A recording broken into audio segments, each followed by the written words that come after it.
grandpas like they used to. That's a pretty young looking 82 there. So really appreciate that. All right, we do have a busy day before us. As noted in the chat, we are going to begin with the protocol and the information items. We are joined by a guest this morning, the Honorable Minister Murray Rankin, Ministry of Indigenous Relations and Reconciliation. We do have a busy agenda. We'll move following that to the Declaration on the Rights of Indigenous People Act implementation. We will do the quorum confirmation around the time we arrive at the decision-making aspects, which is the beginning with the resolution on DRIPA. We have scheduled some health breaks today and a lunch break. The lunch break is a little shorter, 45 minutes, so just be alert to that. We will pick up on climate change strategy. We will pick then the Energy and Mining Council, SECU's forest governance, anti-racism legislation with the Parliamentary Secretary for Anti-Racism Initiatives, Rasha Singh, joining us at 1 o'clock today. We will then move to the dialogue sessions on murdered and missing Indigenous girls and Two-Spirited Peoples and the What We Heard report.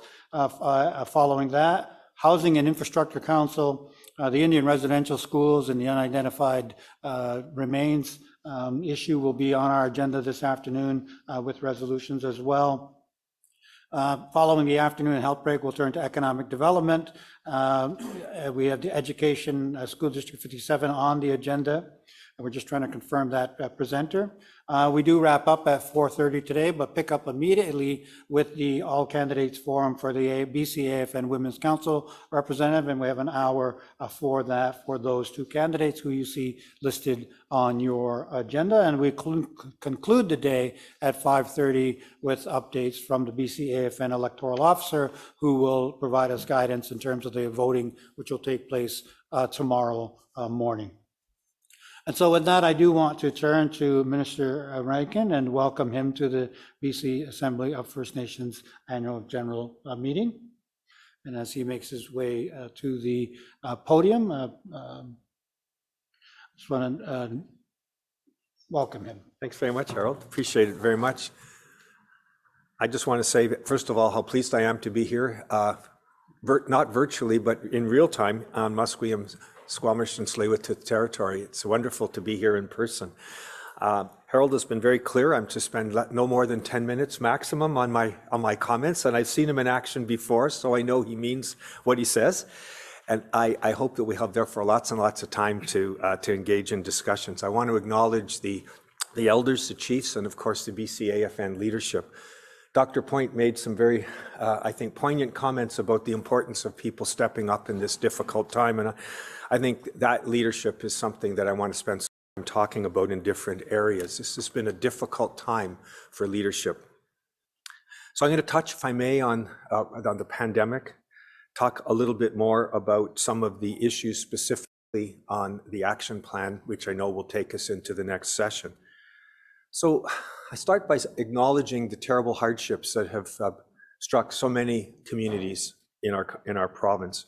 I'm thinking of the wildfires this summer, thinking of the heat wave, thinking of the drought, and the just never-ending, it seems, implications of the pandemic that we're all facing. And on top of all of that, the trauma of the findings at residential schools. So, as Dr. Point said, leadership has been so critical, and I want to acknowledge the BCAFN and its leadership for getting us through this difficult period. We're not recording out of the woods in progress. yet, but I think we are getting close. And I just so therefore strongly want to start by acknowledging that important leadership issue. It's been a hard 18 months with COVID-19. I think we see hope because the vaccination rates are going up, and I know you heard from Dr. Bonnie Henry yesterday about that. There's some communities where we need to do better, increase vaccination rates, and the First Nations Health Authority and the Office of the Provincial Health Officer, I think, are working hard to make progress on vaccination in various communities. On the residential school discoveries, I was so pleased to see Cook Bcafn again this morning. I went to her community and saw firsthand the implications, if I can call it that, of the findings. It's the urgent need to address that has preoccupied so many. Residential school legacies, not a historical issue, it's a lasting issue. Intergenerational trauma is real. People are suffering to this day. And I know I've been told many times this isn't news to people here. It was all documented very carefully by Senator St. Clair in the Truth and Reconciliation Commission report. But I do think that the findings in Kamloops and Cranbrook, on Penelakut Island and elsewhere, obviously are gripping the public's attention like never before. We're made acutely aware of it. So I want to commend again the courage and determination and the resiliency of the peoples of British Columbia, the Indigenous leaders who've had to grapple with this difficult work of dealing with the children who never came home. But we've also, as a government, understood very clearly that it's First Nations who take the lead, and we will try to support you in any way that you see fit. We've provided some funding. Primary responsibility, of course, as Mr. St. Clair noted, is with the federal government, and I'm hoping that we can work hand in hand to get through this difficult time and supplement that important work. Some of you know that we've appointed two liaisons, really prominent people, Charlene Belleau of Alkali Lake and Lydia Whitsom from Cowichan, who have been really doing great work in making sure that nothing falls through the cracks as we go forward. Lastly, I wanted to talk about the action plan, because I know that's coming up in your conversation. Yes, we've had the pandemic and we had the discoveries at residential schools, and we've had so much more with wildfires and drought and so forth, but we are doing that work and continuing the work we have to do under law now, which is consult and cooperate, to use those magic words out of the Declaration Act. And I think we consider that an action plan is a central component of the Declaration Act, which is the foundation of reconciliation in this province. An act that everybody supported in the legislature, and some of you who are here remember those days. So we've been doing work in parallel to that. You're going to hear later today from Rashna Singh, the Parliamentary Secretary on anti-racism initiatives, about work we're doing in that important field. We've been doing consultations on the Police Act and the reform of the Police Act, which of course is critically important. And there's a lot of other examples across ministries that I suspect we'll talk about in the Q&A session that's coming.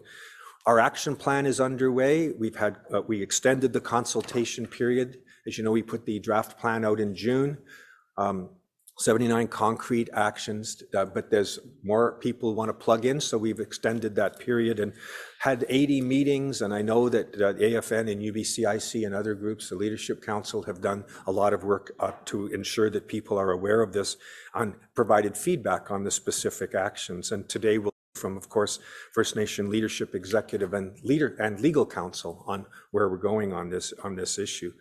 So every one of our ministers and agencies is implicated in this action plan. It's everybody's mandate letter, and I'm hopeful that we'll get this job done, and it'll be something we can be proud of and hold the government to account over the next 5 years. So I look forward with that, Harold, to our discussion. I hope I've kept within the time, and look forward to the dialogue that we'll have. Thank you. Thank you, Minister Rankin. Good to see you again. Thanks. Should I do it from here, Harold, or should I sit in my wherever seat? you're comfortable. And camera angles, it's a little better. We stay there, but we can move for that. So I do want to open the floor for questions. And so again, we'll look to the raised hands function. I do see that Chief Greg Louie from Ahousaht has his hand up, and I do see a note in the chat from Cookby Robbins. So over to Chief Louie, followed by Chief Lewis, and then Chief Hobart. Good morning, Harold. Can you hear me okay? Yes, we can hear you fine. Thank you, Harold, and thank you to Gwen for the opening comments. Gwen, as you were speaking, it reminds me of a speech by Roosevelt. It's called "Man in the Arena," and I encourage others to read that. It's exactly about what you had said there, Gwen, about leaders being in the arena and others who stand outside the arena who are calling leaders down. But anyway, it's a good read. It's really good. Yeah, it's a short speech comment, but nonetheless, thank you, Harold, and thank you to Bcafn for this opportunity. I just have a question to Minister Rankin. Minister Rankin, thank you for your opening comments there. On July 21st, the House had sent a letter to you, an invitation. You know the work that reconciliation work that is happening between Ahousaht and British Columbia. We just and I had last week sent messages to two of your offices, your constituent office and your parliamentary office, to get an answer and a date on and a response to our July 21st meeting request to meet. If you could respond to that now, if you like, Minister Rankin. Thank you so much. I appreciate your time. Can I get a bundle them, or can I respond? Well, let's take one more then. Let's go to Chief Byron Lewis. Good afternoon, Minister Rankin, and again, Chief Byron Lewis, Okanagan Band. One of the issues that came up for us is over the summer, when we look at what's actually happened with wildfires and others. But more importantly, when we start talking about, we always hear governments talking about the need for looking at global warming and cutting emissions and so on. But the reality of the situation is, if they were actually cut today and back to whatever it is, 1990 levels, or whatever that is, 1990 was not very, when you look at the amount of greenhouse gases that are being put, what are you actually cutting?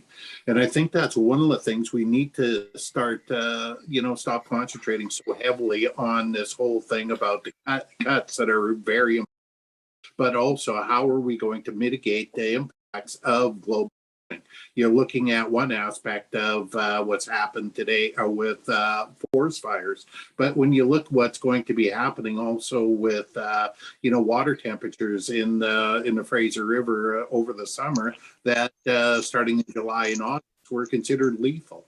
And these are some of the impacts of global warming. So I think that's one of the areas, as a Minister of Aboriginal of reconciliation and relations, I think it's really important that we start moving down that road of looking at how we're going to mitigate these impacts, whether it's for implementing Aboriginal practices in terms of land management, to looking at how we can mitigate some of the impacts of what's happening with water temperature and increases in to the point to being lethal. And the Fraser River, it's 18 Celsius, the Columbia, it's 22, and other rivers and so on. So I think those are some of the things I'd really like to hear, because this is not just for the your ministry, MER, but also with the other provincial agencies and ministers that would be involved. Okay, thanks. Thanks, Chief. Thank you, Harold. First of all, thank you for the questions. I would love to come to Ahousaht, and we'll do so. My hope was we could do it in person, and so finding a time that would work for you and for us, I'd like to very much drill down on. I have team members on the call, Chief, and I will see if we can figure out a time where we can actually come up. There's been some talk about the week after Thanksgiving for traveling on the island. If I can pull that off, that would be great. We'll be in touch on that. I guess alternatively, we could do a Zoom call, but my preference is to do it in person. So thank you for that. When you spoke about Roosevelt and his public speaking and leadership issue, he reminded me of what he said about giving a speech, which I know Harold will particularly appreciate. He said the three rules of public speaking are to be brief, be seated, and be gone. So I thought that would particularly ring true with Harold. I shouldn't make light of what Chief Byron Lewis has talked about, because global warming is, of course, to use that old cliche by now, an existential challenge to us all. I mean, it's something that keeps a lot of us up at night. And British Columbia is one jurisdiction on the planet that I hope can lead the way. We have a climate plan, a Clean BC plan, that is going through another refit.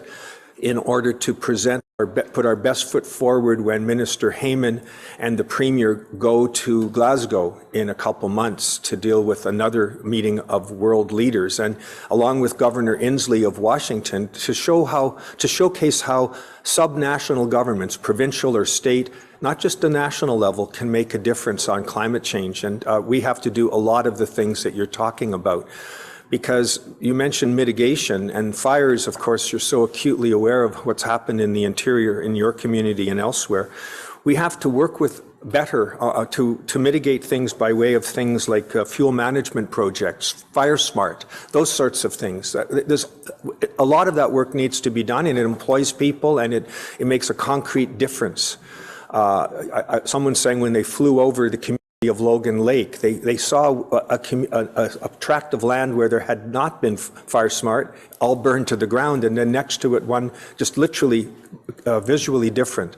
And those sort of mitigation measures will make a difference in the community. But obviously we have so much more work to do on what is obviously a critical challenge, and I'm really pleased that you linked climate change, as so many people obviously do now, to the challenges we're facing with drought and wildfires and so on. It wasn't that long ago when that wasn't even linked, and now we all take it for granted, which I suppose is progress. But Chief, we could spend a lot of time talking about that challenge. Okay. Thank you very much. Let us turn to Chiefs Hobart and Cookby Robbins for their comments and questions. Yeah, good morning. Good morning, everyone. Morning. Thank you, Gwen, for the opening. Thank you, Harold, for the chair. Minister, I'm wanting to remind you that we've had some discussions around our RCMP community policing agreement, and the next thing is to not let it sit there. We need to find some ways to meet and discuss how we're going to fund the project. It was a pilot project that started about 32 months ago. 4 chiefs took it on. I was one of them. 14 communities signed on to it, and it's been asked by other mayors of communities for us to come and present it to them. The problem is right now we're needing to discuss funding to make sure this project makes it, and I think that's probably one of those discussions you have with a lot of different initiatives. But and I also wanted to thank you for your ongoing and your team's ongoing engagement in our community and our efforts as we move forward as a sovereign nation. But that was the one thing I wanted to make sure that I brought up this morning, was the RCMP community policing agreement. Kuksjema. Thank you very much, Chief Hobart. Cookby Robbins. First of all, thank you, Gwendolyn, for the prayer to start us off today, and the recognition of the leadership, the work that we do. Well, Minister, reconciliation, there are a lot of obstacles when you talk about reconciliation, but I think the biggest obstacle, and I like to see how you're going to roll this out, is the overall Canadians at large to change their mental state of being the oppressor.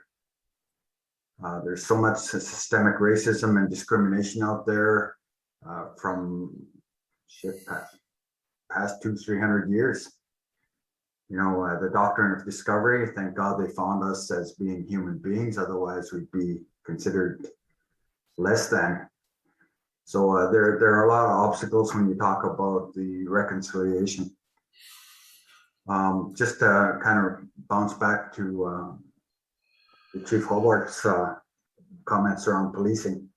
What really needs to happen is land-based guardians also needs to happen, so that we can start to protect our territories and provide a service for our communities as part of a food security option. Because fires, floods has impacted wildlife, and the SARA regime of species at risk. You're looking at the sockeye salmon, the wild salmon stocks. All these things are being impacted by climate change in the environment. And as First Nations, we need our guardians on the ground to protect those land base and food security. So I'll leave it there. Thank you, Minister. Thanks very much. Well, thank you, Chief Hobart. That really is a timely reminder about the need for these community policing agreements to be funded. You know, there's been some good work done lately, but I was at breakfast with Regional Chief TG, and we were talked among other items about police-related incidents, police-related deaths in various communities of British Columbia, obviously unacceptable.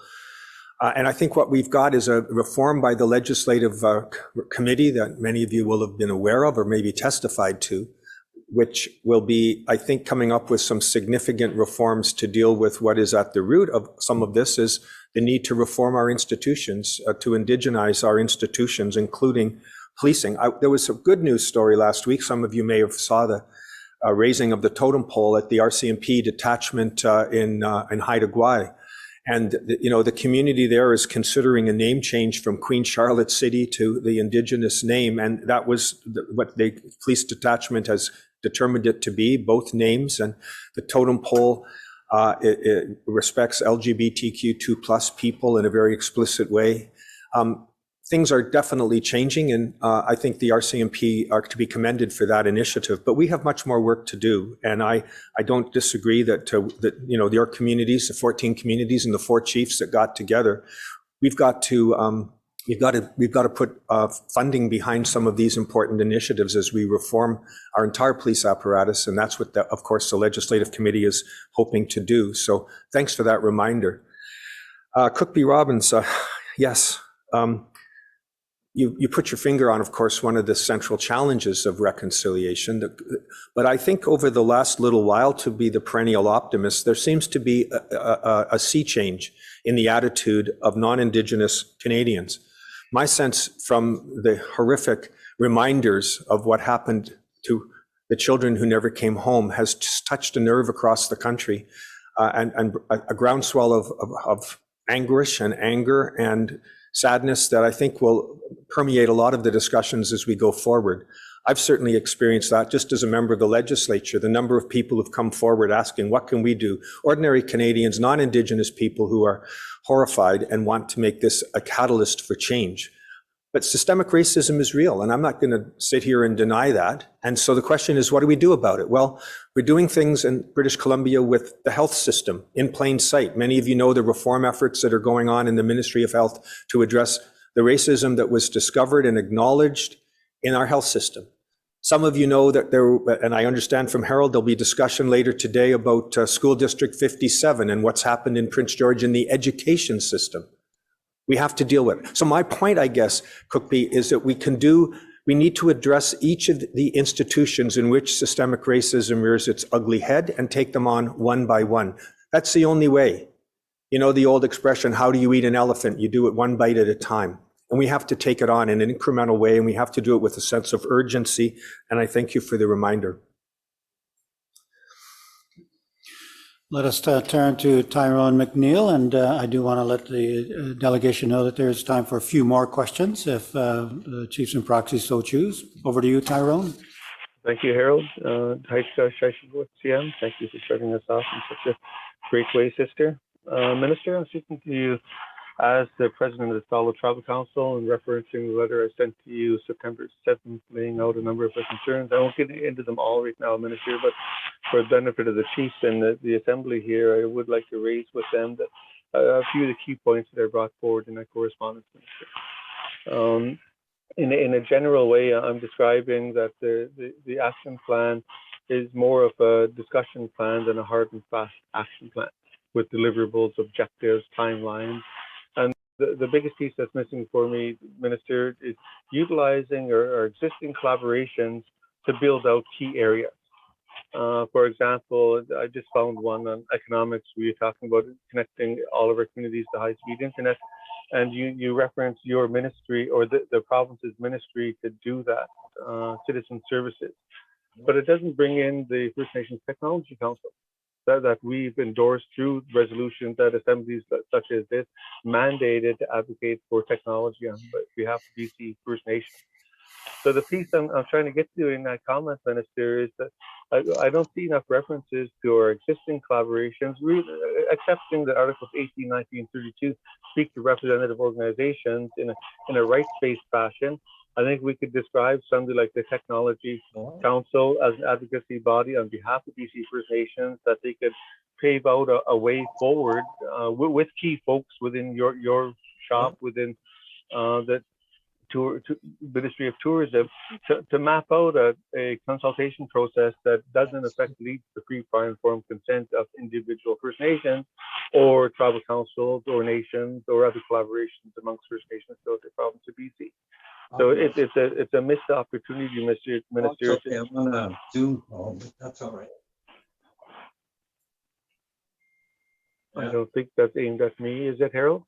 I think someone else had their mic on briefly. Continue.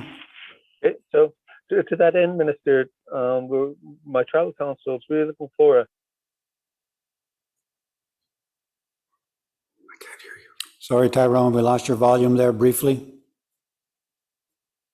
I think they muted everybody, including me, Harold. Thanks. So the piece I'm getting at there, Minister, is we need a principle-based approach going forward that achieves the intentions of Article 1932 in particular, the free, prior, informed consent, but not in a way that you're consulting and dialoguing with 203 individual First Nations on any given topic. You utilize our existing councils to work with key officials within the provincial government on the themes or the topics that they have specialty in, and they're mandated politically by chiefs. And in that, advance it in such a way that the roles are explicit. Well, why are you doing this roadshow when somebody like the Technology Council or the Energy Mining Council could do that roadshow either for you or with you? So empower us to engage our community. I think that'll go a long way in winning that free, prior, informed consent, Minister. And finally, and just signaling out to the chief that in the letter that I sent you September 7th, I'm asking the minister to table this current version of this declaration action plan and reconsider it based on implementing or achieving the intentions of Articles 19 and 32 around free, prior, informed consent, and Article 18 around representative institutions. And I think as a subset of that, Harold, signaling back to the chiefs here and our other associations, we need to have our own internal conversations on how does anybody achieve free, prior, informed consent in an age of DRIPA and P15? What processes are involved? What decision making is necessary to pave the way forward? Because in some topics, Harold, we're never going to achieve 100% consensus. But knowing government, provincial and federal government, as soon as we don't have consensus, everything stops. And we don't want that. Those of us that are ready to move forward on children and families should move forward. Those of us that aren't ready, there needs to be space made available for us. So it is complex, Minister, but there is a way forward if you focus more on Article 1932 in particular. Thanks, Harold. Yeah, thank you. Thanks for the thoughtful question, Tyrone. It's hard to know where to begin. I think, first of all, you make an excellent point, and I'd like to think further about how we can do justice to it, about how we can, how did you put it, harness the Energy Mining Council as well as the Technology Council, First Nation Technology Council, to help us implement, move forward some of the specifics. That's a very good point, and that's something I think we need to work on over the next while.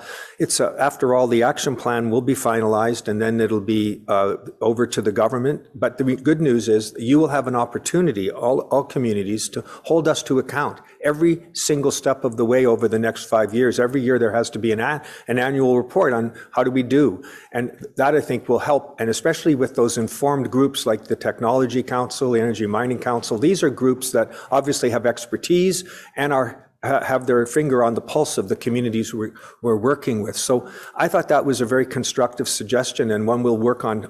We work on more, because that kind of collaboration, as you put it, is going to be central if we're going to be successful. You talked about connectivity, and I can't but think that's one of the most important things for the economies of many communities, because if you can't, in the 21st century, plug into a computer, it's difficult to be part of that. And many younger people have told me that they need that in order to often do the kind of jobs, some of which we haven't even invented yet, but it'll come up over the next 25 years. But it all starts on having access. And so I was pleased that the federal, provincial governments and Rogers Communications worked on the Highway of Tears project, which is still ongoing, but a commitment of significant funds to make that part of the province a little bit more computer connected is important, but there's so much more that we can do. Look, I think that the action plan is really important. The government takes it very, very seriously. Every single ministry has, and every Crown corporation has something in there among those listed actions. I think they're tangible, they're concrete. And the bottom line is we're trying to make a difference to individuals. We're trying to make a difference for that Indigenous learner in a remote community who doesn't have the future that others might have in a city, for example. How can we make sure there's no racism in the education process? How can we ensure that lives are better for real people? That's what this is about. And I think we're on the right step because, you know, you have to have a plan and you have to have concrete, tangible, not ethereal, but very practical steps that you can be held accountable to. And that's why I'm encouraged by it. And I think some of the feedback we've got has been just terrific. We've had so many meetings. Many of you have been helpful in that process. In the last little while, we've tried to engage individuals and individual nations that may not have plugged in through Leadership Council or other groups. And that's what we've been doing over the last while. I hope you'll be happy with the final result. It's been done, I think, in true spirit of cooperation and consultation. Thank you, Mr. Minister. I don't see any additional hands raised. I do see a note from Cook B. Robbins for a quick follow-up. Over to Cook B. Robbins. Thank you, Harold. Well, Minister, you did answer some of the questions that I put forward, but I think one of the things that you didn't answer was around the engagement in First Nations when it comes to impacts to the natural resources. Climate change, emergency operations process is flawed. It needs to be revamped. The education piece around local education agreements, First Nations need to be engaged in those agreements, not just an afterthought or, yeah, we heard you, okay, thank you, and then leave. I really do think that the local education agreements need to hold a bit more water when it comes to school districts and local authorities. So if you can answer those questions, please. Cook P. Robbins, that's entirely correct. I couldn't agree with you more. I don't know what I can add. You said it so well. Local education agreements in some of our communities are absolutely central. It's a great example of what I was trying to say. How do we make a difference in young people's lives? That's what we're all trying to do. That's what leadership around this table is all about. And I honestly think that if there are systemic problems in various school districts, I've been told about a number of them around the province, then that's one way of getting at it. There may be other ways of getting at it. But is it a challenge? You bet. And is that a vehicle? Yes. And so I commit to you that we're going to do just that. That's some of the things that you can read about in the action plan, and so we can be held accountable for it. Minister Whiteside is completely committed to this enterprise. Her office is essentially next to mine and the ledge just down the hall, and we talk often about this and her passion. She was the one, of course, who set up that study that took place, the two people who went to School District 57 in Prince George. She was the one that kicked that ball and managed to get us to where we are over the goalpost with some significant changes afoot in that particular school district. Are there other challenges? Yes. Would a local education agreement reform make a difference? I think you're entirely right, and we'll work with you to do that. And Cookby, I just wanted to check, we were having a little bit of difficulty with your volume there. I want to make sure you were, we got in all your follow-up there. Yeah, around the climate change and the impacts to the natural resources. Thank you. Yeah, I'm sorry, I didn't address that. There's a problem with climate change. It's a tragedy of the commons problem they talk about, right? Where everybody will rely on somebody else to do it and nobody actually does it. One of the things that we've got to do is not simply pretend that it's something that China and India and Malaysia and other countries will deal with. We have to step up in our own backyard and do what we can. And at and I can't control what the federal government does on the international stage, but I can help as part of the Executive Council ensure that our province steps up on climate action. It was our Clean BC plan was said to be the best in North America by an American governor, but that doesn't mean that we haven't got tons and tons of work to do to address it. There's challenges galore, and I'm not going to sugarcoat it because you know too well what those challenges are. Are we going to make progress? Yes, we are. We're going to have to work in cooperation with the federal government, whoever that government is, after the election next week. And Minister Heyman is all in. It's commit every single as you know, every single mandate letter, which are essentially our report cards that the Premier asks us to fulfill, talks about climate change. Each of them talk about the importance of the work we're here doing, leadership on reconciliation, but they also talk, all of them, about how we can make steps in improving our climate. So, for example, agencies of the Crown should lead the way. They have to set by example, and that's one of the things that's going on under the plan. There's so much more, but fisheries, we have to work with the federal government on that. We have to do habitat restoration. British Columbia can do a lot of that, and I think in certain valleys we have watersheds where there can be enormous amount of work done with Indigenous partners to try to figure out how we can do mitigation. That's some of the things: streamside restoration, planting trees, looking after the spawning runs and gravel beds. These are things that obviously the province has a lot to say about. Indigenous people have been doing this for thousands of years and have led the way, and taking advantage of traditional ecological knowledge in addressing the challenges of climate change, to me, is such an obvious asset that we all must take on. Harold. Thank you very much, Mr. Minister. We do have a bit of time left, and so I do look to see if there are any further questions. I'm always happy to have additional time available for our other items as well. And so, again, a second call for any further questions for the minister. And seeing none, then, Mr. Minister, thank you very much for your remarks and for engaging with the delegation. I do understand that you do plan to be available for the exactly for the session. And did you have? It looks like I might have a. I don't have a hand raised, but I thought I heard somebody looking to ask a question. Tom Nelson. Oh yes, Chief. Now I see your hand now. Thank you. Yeah. Go ahead, sir.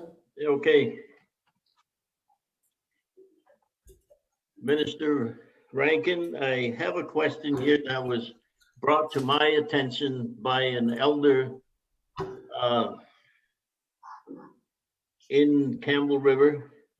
She went to school at Kamloops, the residential school, and she said, if you have a chance, could you ask somebody what royal family was here in 1945 and 1951. She said there was 30 youth taken away from that residential school at Kamloops and never returned. So do we have First Nations in England? I would feel bad sitting here not mentioning anything to you about it. Especially an elder, she's over 80 years old. So anyway, that was my question.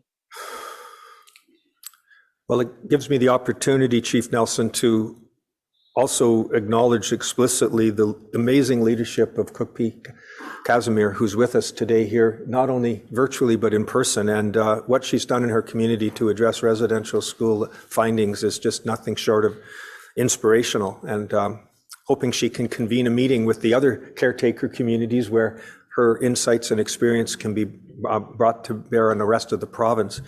The elder who spoke, I guess the technical answer is in 1945 and in 1951, it was King George VI, who then, of course, the coronation, I think, took place in 1952 of Queen Elizabeth II, who continues to be the queen to this day. But that's all I can say to the elder of any value, I think. Yeah. Thanks for the question. Well, I feel I feel a lot better anyway that I, you know, Mhm. I asked the question that, you know, she wanted me to ask. So thank you very much for listening. You bet. Thank you, Chief. Thank you, Chief. And perhaps for the last question, I see Chief Byron Lewis has his hand back up, so let's go back there, and then before the minister makes any closing remarks. Good morning again, Chief Byron Lewis, Okanagan Band. I just wanted to make a comment in support of previous chief's discussion on this disappearance of 30 individuals. That's substantiated in a number of different stories. One that was written by an elder in the Okanagan Nation by the name of Harry Robinson. He talked about this in a story he told about what he called captive in the English circus, and this involved a person who was arrested for attempted murder and then being transferred to England or to overseas to where they participated in these circuses where they dressed in royalty in their native costumes and they would parade onto stages. And this was actually, and he talked about people from all over different parts of the world. The other one was, with a story that was actually done by George Catusi, and you read it in that story in Son of Raven, Son of Deer, that gave the same type of description of this process of parading people of the world in front of royalty throughout Europe, and that for their entertainment. They would have, he mentioned the story in George Catusi and here about this what they called at that time a pygmy or a little person from Africa, and their experience with their imitating the Hamatsa dance, and it was all through there. But there's a number of stories of this happening, and it's something that needs to be looked at because this was a practice that went back well into the late 18th century and forward. So it's not that far out of the realm for that type of kidnapping of students and that happening. Okay, I'll leave it at that. It's really tragic. And thank you for building on Chief Nelson's comments, Chief. It's just simply an illustration of the horrors of colonialism, really. That behavior that you talk about, parading indigenous leaders and individuals through to royalty, and I mean, what can we say? It's hopefully something that is in the dustbin of history. However, it's important, I think, to remember our history. That's what the Senator Sinclair said so powerfully in the Truth and Reconciliation Commission. If we don't know the truth, we can't do reconciliation. History, the truth comes through a better understanding of history. Back to another question that was raised earlier, how many people in Canada were aware of the residential schools legacy a generation ago? I'm one of those people who grew up and did not know about residential schools. And I went to some pretty good high schools and so forth and universities. And to me, it's just a shocking thing. Well, today we know our children will never be able to graduate without that knowledge. And hopefully that will help enlighten us, because what you've described in England is a kind of behavior that we hope is, again, in the dustbin of history. But thanks for raising it, because I really appreciate it. And we do have a few more minutes in the designated time, and so I do note that Chief Linda Price from Okalcho First Nation has also raised her hand, so let's go there as well. Chief Price? Good morning. I just want to say thank you for the opening prayer, and thank you, Harold, for keeping us on track today, and so honored to be here with all the chiefs today. And thank you, Chief TG, for hosting this AGM. And I guess one of the things that I'd like to confirm as well on this topic is that my great-grandfather is Chief Domus Guinness, who is Newhawk from Stewie and Naguantlu. And I know that there is historical pictures and photographs from the Newhawk Nation, just reflecting exactly that where folks were taken away from their communities, brought, picked up and taken to England and so on. And so it is verified there in photographs. So I just want you to be aware of that. As a MER leader, you need to be aware of these historical information. Furthermore, one of our other issues here in the UFN is the fact that this summer we had to experience the wildfires, just like the Okanagan and Lytton and many other communities. And one of the concerns that I had here was the fact that Highway 20 was blocked off in both directions again. This happened a number of years ago, and we asked for an access road to the north. And just to let you know, again, we were unable to get out of the community either to Bella Coola or to Williams Lake from our community of Anaheim Lake. So again, we asked for this road to be built to the north. I find it very alarming that the minister has issued permits to many logging companies to the north of us. There are over 200 kilometers of logging road in the north part of our territory. And when we asked for 17 kilometers of road for safety and security for our community to be able to exit out of our community in the case of wildfires, which we had all summer, we were given the stall tactic again. And I don't appreciate it because there was $3.5 million set aside for our community to have this road built. And then when I got reelected here, I found that this government had put that money towards other roads. So I just want you to be aware that our eyes are on you, Minister, and we want to make sure that this road gets put in before next summer, because I'm not going to be leading our elders out again. I had to take an entourage of 7 vehicles with elders through the fire in Clean on Highway 20, just for their own protection so that they could get to the hospitals and access medical health. So I just want you to be aware of that. And we've written a letter to the Premier as well. I had Minister Katrine Conroy on a Zoom conference to discuss this matter, but I want you to be aware of it because you weren't present at this important meeting. So thank you for this time, and I appreciate this. Thanks. Thank you. And Mr. Minister, in addition to Chief Hobart's comment earlier and comments he's made in the chat about public education, which again, encourage your staff to make sure you looked at those aspects of the conversation. Chief Hobart did want to do a quick follow-up. So go to him as the last one, then to you for response and closing remarks. Then we'll move to the DRIPA discussion. Chief Hobart? Yeah, thank you, Harold. Thank you, Minister. I want to just echo some of the discussion around the wildfires. We've had, there was said that there was voluntary closures of the logging going on in the territories during the hottest time during the wildfires. And we had that did not volunteer to shut down. Our members were terrified. They're traumatized already from being in the Fraser Canyon with the evacuees, and we were seeing huge logging trucks coming out of our nation. We phoned forestry and they seemed surprised that there was actual logging companies that were not volunteering. I think you can't expect voluntary shutdowns. You have to impose them on any logging that's going on. And we've had animals down. I traveled during the wildfires all the way through the canyon.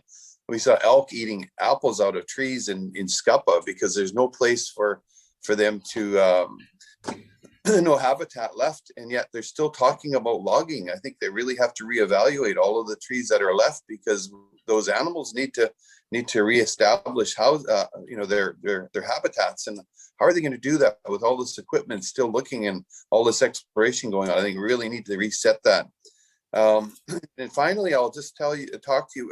We really need to have in discussions about the other discussions that went on here around the 250. It reminded me that you and I are in deep discussions around our graveyard that was wrongly taken. Canada has acknowledged it, and we're still sitting here in fear that we may end up losing our graveyard because it was deeded. And we've been sitting there waiting for a meeting to happen around that. And if you were to study a book that came out of our nation, it was called It was called The Gladys We Never Knew, Project of Heart. It talks about the residential school kids that were brought back. One of them was brought back 12 years old, said she died of natural causes. She's buried in that graveyard. If we bring other kids back, we can't even bury them next to their kin because of the restrictions that we're hoping that the province will help us have imposed on that site, so that we can do a complete heritage Section 12 heritage review on that property. And we're sitting there. I know that we've had meetings with your ministry, and right now they're planning a meeting with us again. And I hope just get that moving very quickly here, because there was a deadline to the end of October, and we're already partway well into September. And so please make sure that comes up to the top of your agenda. I mean, I know everything's louder than everything else, but I really need for you to know that our community is sitting here, waiting, stressed out every day. Well, thank you very much. Maybe I can just start with Chief Harbert. I remember talking with you about that situation, and obviously you're a really strong advocate for it. And I'm glad that the meetings are taking place with staff, but I have people on the line who are lurking, as they say in internet terminology, that are listening in, and I'm hoping that they will take to heart what you've said. I mean, the deadline at the end of October looms large now. I completely get that. And so, yeah, it's an issue that we have to address. The federal government has stepped up. I didn't know that. That's new information, so appreciate that. And as for the voluntary closures of forestry, I too didn't know that there were companies that didn't comply, because so many did. And I suppose that I remember they closed the train down in Lytton initially. You may remember the trains because of the possibility of sparks. I can only imagine how people were in fear with big logging trucks going along. So I guess we need to figure out how we can be more assertive on that next fire season together. Chief Price, I want to thank you for the reminder about the Halt Nation, and that confirms what we've heard from others, Chief Nelson, Chief Byron, about the horrible history, and thank you for that reminder. You know, at breakfast, I had an opportunity to talk to another chief about another road issue in his community. And I can tell you, Chief Price, what I'll do is on Highway 20, you know, I can only imagine the anguish you had in taking those 17 elders out in the midst of a wildfire. It must have been traumatic. And it's only 17 kilometers. I will talk to Minister Fleming about that situation. I know you have meetings with staff.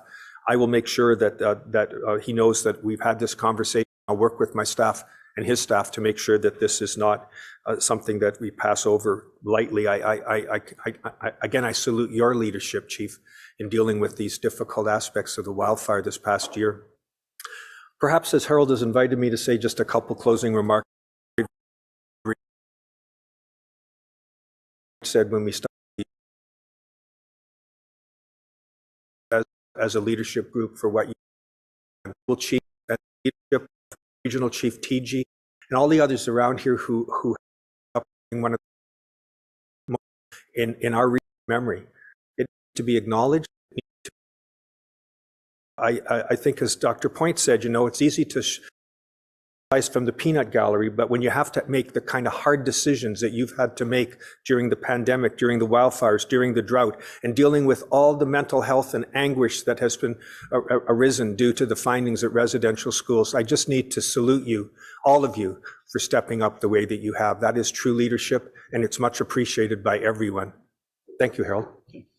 Thank you very much, Mr. Minister. And as noted, the Minister will be sitting in for this next presentation as we move to the Declaration on the Rights of Indigenous Peoples. Just before we do that, and I'll get Cookie Wilson queued up for that presentation, I did want to let the Chiefs know that shortly after we began with the protocol and the information items, we did achieve the quorum requirement, and so that is safely on board. And I do want to turn briefly to Knowledge Keeper Bobby Joseph, who had some technology problems this morning, just for a brief comment, if I could.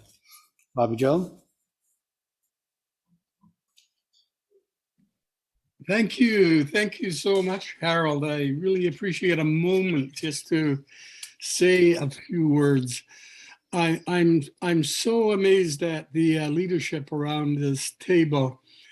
Yesterday was a long day, but a really, really good day. And I watched and I listened and I felt all of your presence, which isn't surprising. And I marveled at your leadership, your strength, your courage, your unrelenting spirit, never giving up. And I knew then and was reminded of why you are the way you are, because you have been always guided by the Creator, the Great Spirit, and through that, our ancestors. And so by virtue of knowing that, that just reminds you of the powerful force behind your will to create better things for our people and the environment and everybody else. It is so wonderful to see. It makes your work, given what I've just said, it makes your work spiritual and sacred. And you've always held on to that notion that this is more than just ordinary day-to-day labor, that all of the things that you do is about bringing hope and inspiration into our lives. So I want to salute you for all of that. You show up every time and you come with the same things: love, knowledge, wisdom, compassion, and even in the face of the challenges of today, the COVID, the discovery of unmarked graves of our precious little ones, and everything else, including racism and hatred, inequality, suicide, the violence, lack of clean drinking water, anything like that. And you're always still here. And I can't thank all of you enough for being who you are, for being present, for staying the course and giving us all hope.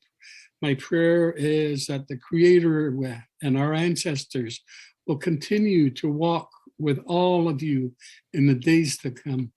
And I want to thank Gwen for singing happy birthday in the beginning. Thank you, Harold. Thank you very much, and happy birthday, Bobby. Thank you. All right, let us turn to the Declaration on the Rights of Indigenous Peoples Act implementation. Speaking first will be Cheryl Casimir on behalf of the First Nations Summit, followed by Cookby Judy Wilson for the Union of BC Indian Chiefs, and then joined by Merle Alexander, BCAFN's legal counsel on that file. Over to you, Cheryl. Good morning, Harold, and thank you. Good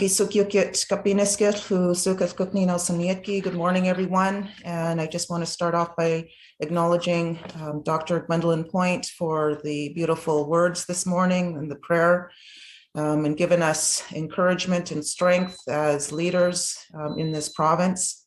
And to also acknowledge Bobby Joe for the beautiful words that he just shared with us around the importance of leadership. And I just also wanted to extend happy birthday wishes to you. And I hope I look as great and continue to be as active as you do when I turn 82. So today we're providing update on the commitment document, the Declaration Act in particular, and just wanted to note that on Monday, the 13th, actually, that was the 14th anniversary of the United Nations Declaration on Indigenous Peoples Act. It's taken a long time for that act to be enacted, and we have since been able to put into place legislation to work on recognizing and implementing the declaration here in British Columbia, and most recently across the country at a federal level. I believe that there's a PowerPoint. Is that going to be shared? Is that? Yeah, just coming up. Okay.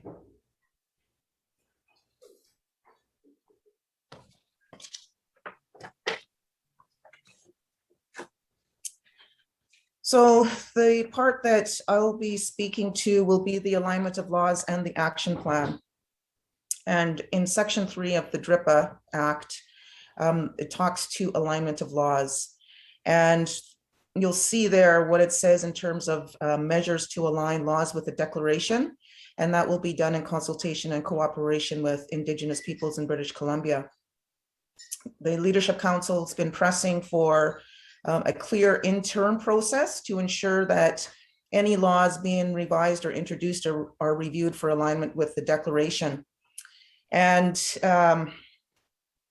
the province did table a draft proposal, and currently right now through the month of September, our technical legal teams will be doing a review of that proposal and providing any feedback or direction back to the province. There's also the letter that was addressed to the Leadership Council from the Ministry of Children and Family Development. And in that letter that was dated August 31st, it does make reference to alignment of laws related to Section 3. And I think that it's important to note that they have noted in the letter that they acknowledge the concerns that have been expressed by the Leadership Council on numerous occasions, as well as by Indigenous partners, on how legislative amendments, particularly related to the early learning, were developed. And of course, we expressed concern about that because it didn't have the full partnership or involvement of First Nations peoples or the Leadership Council.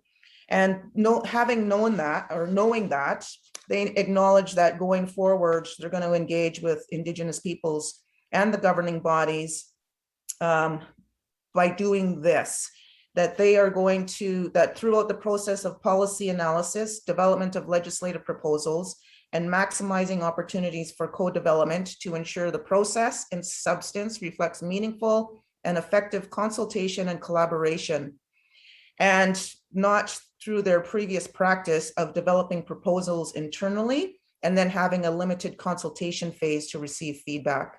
So the intent is that the early and continued engagement will be a critical part of the ministry fulfilling its obligations in relation to the Constitution Act, as well as to assist them in aligning our laws with the declaration. And the reason that I raise that is because we believe that that portion of the letter gives us a bit of insight in terms of what we may be seeing as the path forward in terms of this process that's going to guide the province in aligning their laws.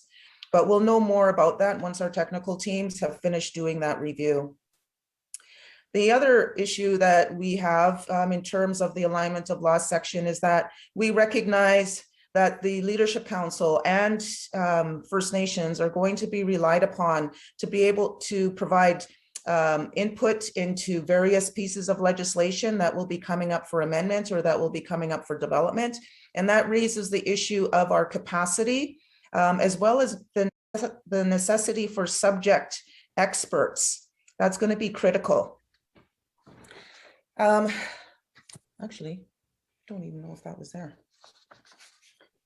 So in relation to the Secretariat, we spoke a little bit about that earlier, and Minister Rankin, of course, is here and he can speak more to it, but he's going to be tabling a proposal with Cabinet by the end of the year for a Secretariat. We had hoped that it was going to be earlier, but understand that something as important as this may take some time. The only thing that we want to ensure is that the Secretariat has some teeth and has some authority and jurisdiction to ensure that it holds government's feet to the fire, to make sure that they are accountable and transparent in terms of DRIPA and all of the initiatives that fall from that. So we want to make sure that it may be possibly linked to the Premier's office, but also still to be independent. So in terms of the workshop of legal experts, there is a workshop that's being planned for October 7th, and that's going to be held in Vancouver. Invites have been issued to people that we deem experts in this area that will be able to bring some wisdom and insight to the table. Roshan Deshay is going to be the facilitator, from what I understand, and we have yet to confirm those participants, but just to give you an idea of who we have in mind, Jody Wilson-Raybould, Beverly McLaughlin, Stephen Point, Douglas MacArthur, Val Napoleon, Gib Van Aert, Murray Sinclair, and it would also include BC and Leadership Council legal representation. The next section on the action plan, and this is the final part of my reporting. As you'll see that, the next slide, please. You'll see that the consultation period runs up until today. However, we've also advised the province that we needed to use our fall chiefs assemblies to provide an additional opportunity for leadership to be able to provide feedback and input into the draft action plan. There have been some submissions made by some First Nations and First Nation organizations, as was shared with you by ministers, saying that there were 80 meetings with First Nations. That may be the case, but from what we also understand, uptake to provide information into the action plan has been low. So we just want to make sure that everybody has the opportunity to provide feedback into it. It's a 16-page document if you haven't already seen it, and it contains 4 main themes. And those 4 themes are self-determination and inherent right of self-government. That's the first one. The second is title and rights of Indigenous peoples. The third is ending Indigenous specific racism and discrimination. And the fourth is social, cultural, and economic well-being. So the Leadership Council did provide a submission to the province on the action plan. And I think it's also important to note that while we've contributed to the ongoing work and perspectives of the action plan, it's a document that is owned by the province, and it needs to be developed and endorsed by the ministers and the cabinet. It's not a Leadership Council document. Having said that, though, we did provide some input into it, and some of the points, high-level points, would be that we want it to include a straightforward acknowledgement of the fact that colonialism was attempted genocide of First Nations in British Columbia. We want to prioritize the actions, specifically to make proper space for First Nations legal orders and exercise of self-government and self-determination, reflecting a nation-based approach that supports Indigenous governing bodies to assume their rightful place in lawmaking and decision-making. That it also be edited to remove any suggestion that any Indigenous people, apart from BC First Nations, hold any title or associated territorial rights. And we also want to have it include a clear list of year 1 priorities that will be updated on an annual basis. And in fact, to immediately commence action on a number of these actions as a demonstration of the provincial government's commitment and good faith. We also want to have them eliminate previously announced commitments from the action plan to provide better accountability for delivering results against actions specifically designed to advance Indigenous human rights. And lastly, to implement clearer and more direct language throughout the action plan, replacing soft commitments such as continue, engage, or explore with clear and measurable action statement commitments. So again, we encourage First Nations to actively participate in this process. This work is not only important for the action plan here in British Columbia, but also nationally, given that, of course, C-15 passed its 3rd reading on June 16th, and they need to develop an action plan. That's one of the items from that piece of legislation, of which we're hoping that we'll be able to provide some feedback into it. And this exercise here in British Columbia will allow us to be able to do that. My last point on this is that we do have a joint core political table meeting. That's representatives of the Leadership Council, Minister Rankin and Minister Eby, and that group monitors the work from DRIPA, from the Joint Core Working Group, and that will take place on September 20th, at which time I'm hoping to be able to talk a bit more about the details around the alignment of laws as well as the development of the Secretariat. So that is my portion of the report, Harold. Thank you for the opportunity to provide an update.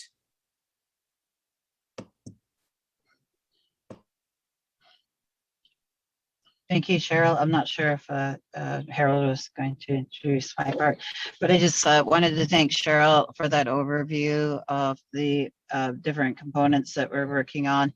But just given a moment to thank Dr. Gwen again and Chief Bobby Joseph too, and happy birthday. They're some of my favorite elders, and they always lead by good examples. I just wanted to say that. And I think I just wanted to comment on the action plan, that it's really important. I don't believe it fully supported the free prior informed consent process, because they did give an extension on the deadline and some of the nations were able to make submissions. Our community, for example, just made the deadline as well to put our submission in. And, it was, a process that any of the nations that have comments on that action plan, they should be able to be submitting it without deadlines. So we need to elevate the free prior informed consent process in this. And then also knowing there's still other mechanisms the government is using in regards to how the existing framework is in the province now. And then, for example, it would be the 10 principles. Former Minister Scott Fraser said those were draft and it's not complete. So we have to look at what those 10 principles, because we had no input into it. So how, and I know the chiefs have four principles that were developed post Chilcotin, for example, that we did review it at our Union BC and Chiefs meeting on our negotiation symposium. And we always make sure those 4 principles that the chiefs put forward back then are always, included. So we have to be mindful of, the 4 principles that the chiefs did, and then that the 10 principles in the province still are not addressed. I know that's not on the slide. You can move to the decision-making agreement section, whoever's controlling the slides. Yeah. So really, what I was mentioning, there's only existing mechanisms and frameworks in the province. The decision making agreement section 7 actually provides an alternative to what the nations may be looking at for reconciliation. The lieutenant and council may authorize a member of the executive council on behalf of the government to negotiate and enter into agreements with Indigenous governing bodies relating to one or both the exercise of statutory power of decision jointly by the Indigenous governing body or the government or another decision maker, or B, the consent of Indigenous governing body before the exercise of a statutory power of decision. So, it's not quite defined yet, and I think that's where our opportunity lies, in defining for ourselves what, that mechanism can be. Because a lot of the older agreements around reconciliation framework and the other agreements that are out there had a lot of limitations in them, and also conditions and things that you had to kind of give up to be able to have an agreement with the province.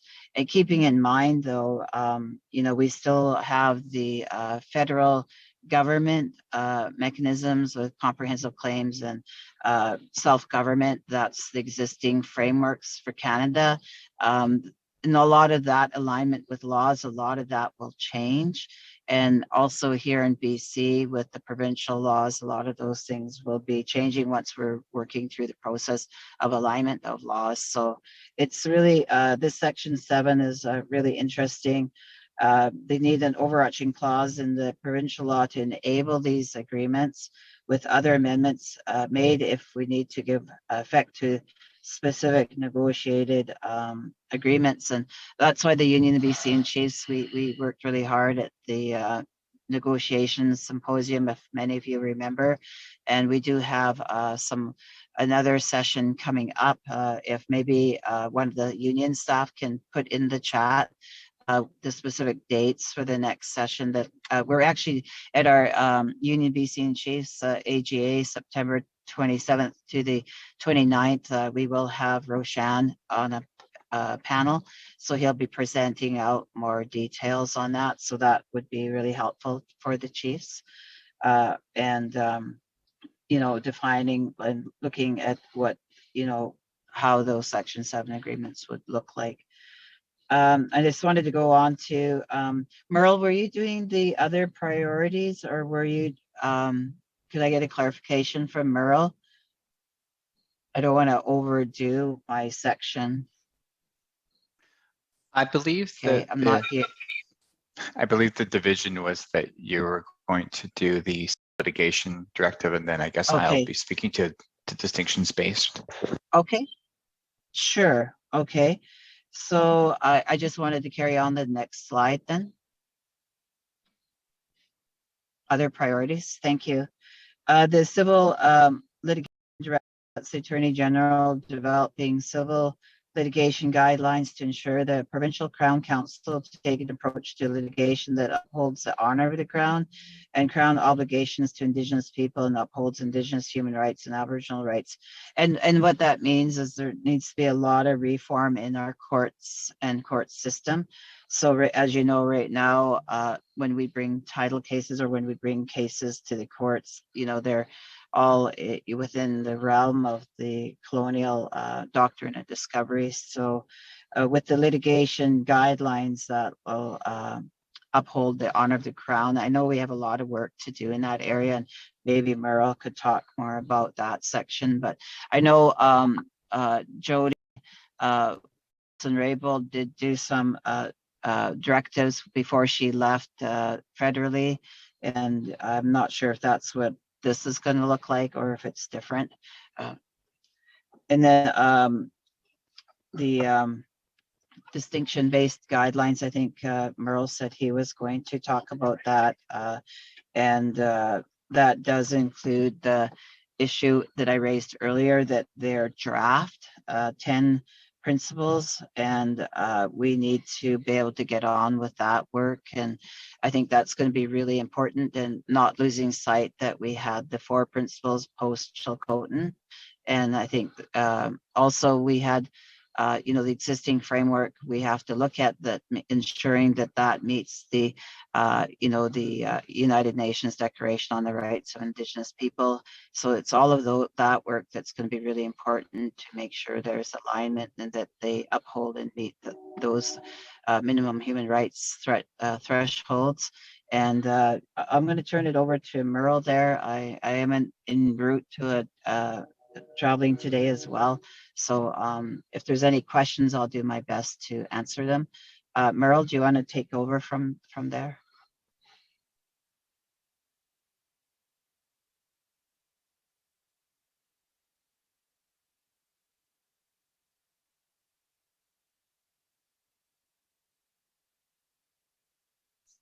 With your indulgence.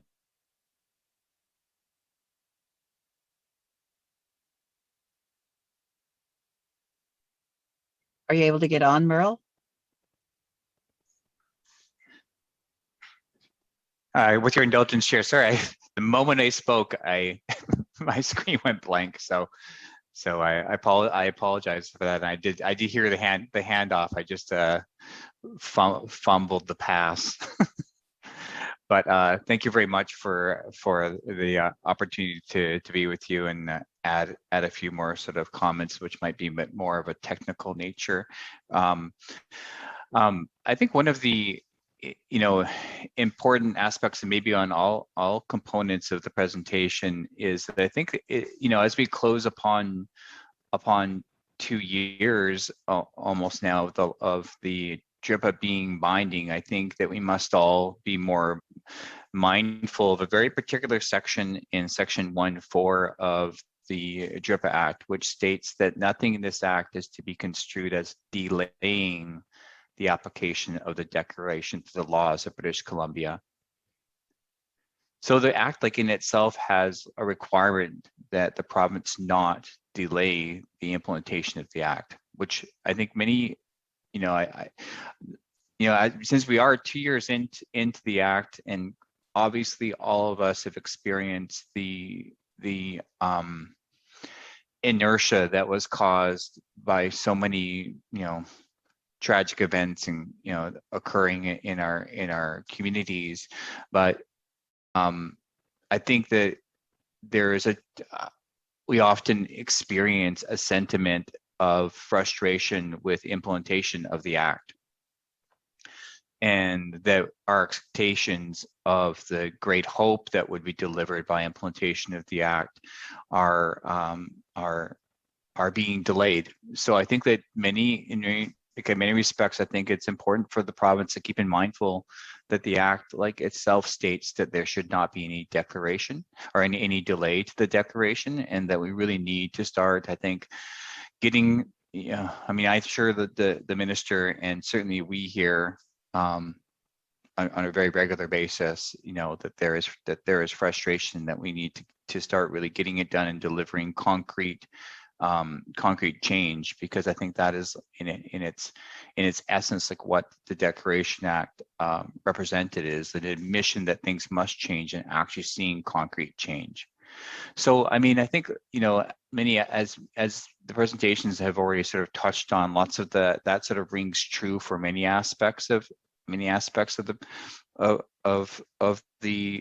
implementation, and that I think that there still needs to be substantive work. And I think, as has already been said, on alignment of laws.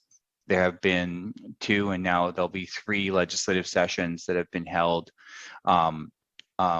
where I think it is fair to say that the degree of consistency with UNDRIP has been one of the points of friction between proposed legislative proposals. And that's probably maybe most evident in the area of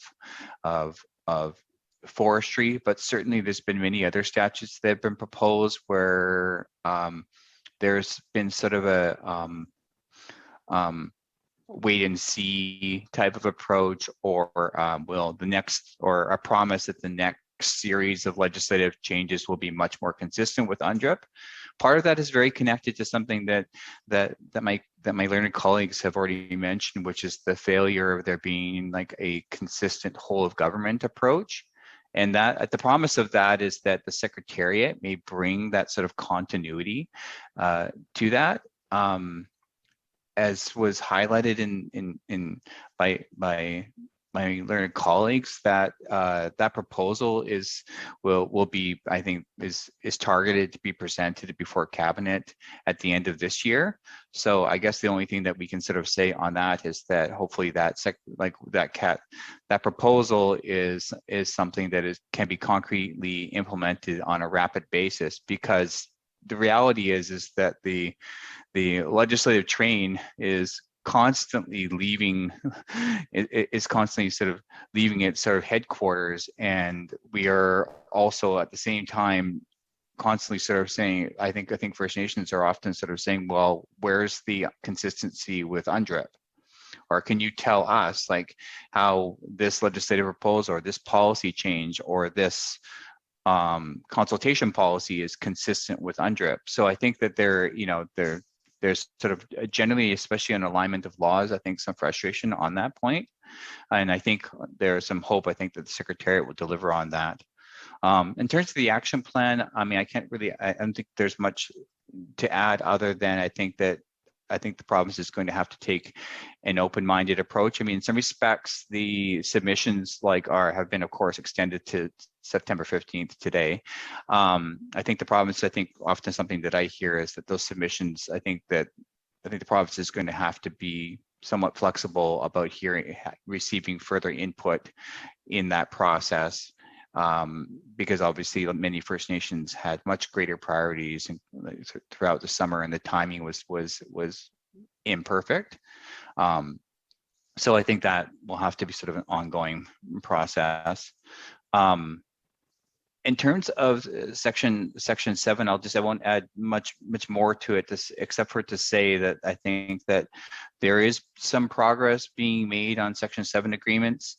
I think often we definitely hear constructive criticisms or things varying perceptions from many First Nations throughout the province that Section 7 is not delivering, that they're asking for their government-to-government agreements to be consent-based.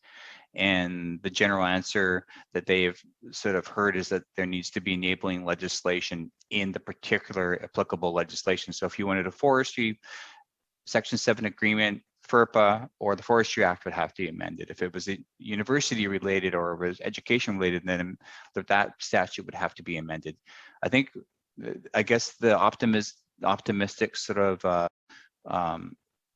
progress on that particular component is one that there has been the first Section 7 agreement empowered by Order in Council this summer with the Taltans on an environmental assessment of 2 projects. So that's, that hopefully is a sign of good things to come. And secondly, that there is definitely much more thorough discussion occurring about potential amendments to legislation that would further enable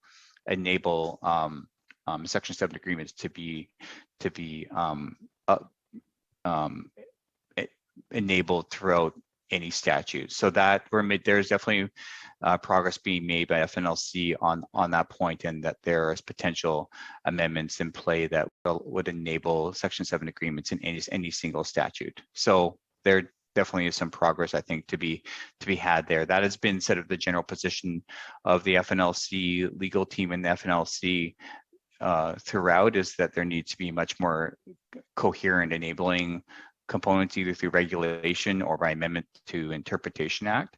So that we seem to be making some progress on that last point. And then just to speak to the very last slide on distinctions based. Yeah, I mean, in some respects, the issue of distinctions based guidance is coming up primarily in some respects in the negative, in that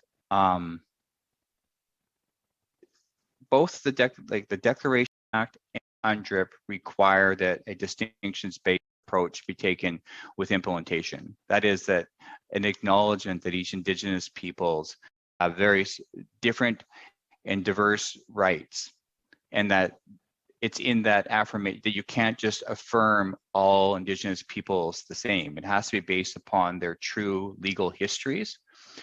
And so I think when I say that this issue is sort of coming up often negative, I think much of the conversation that's unfortunately leading this topic is the over assertion of Métis rights in British Columbia. That's very publicly known, in the sense that I think that there's many First Nations that are having direct engagements with Indigenous communities in their territories. Secondly, there's been a lot of very public assertion of rights by BC Métis in the public domain, including submissions on the action plan. So as you all know, as all three organizations, including Bcafn, have very specific resolutions speaking to this point. I think where that conversation is going in terms of FNLC advocacy is a real look to the province to uphold the honor of the Crown and do very specific distinctions-based analysis, that we looking to the province to have coherence on the fact that the Métis do not have territorial or land-based rights, and that the action plan, particularly since that's the most concrete sort of illustration of it, needs to be directly addressed that. So those are sort of my follow-ups to my learned colleagues' comments to date, and thank you very much.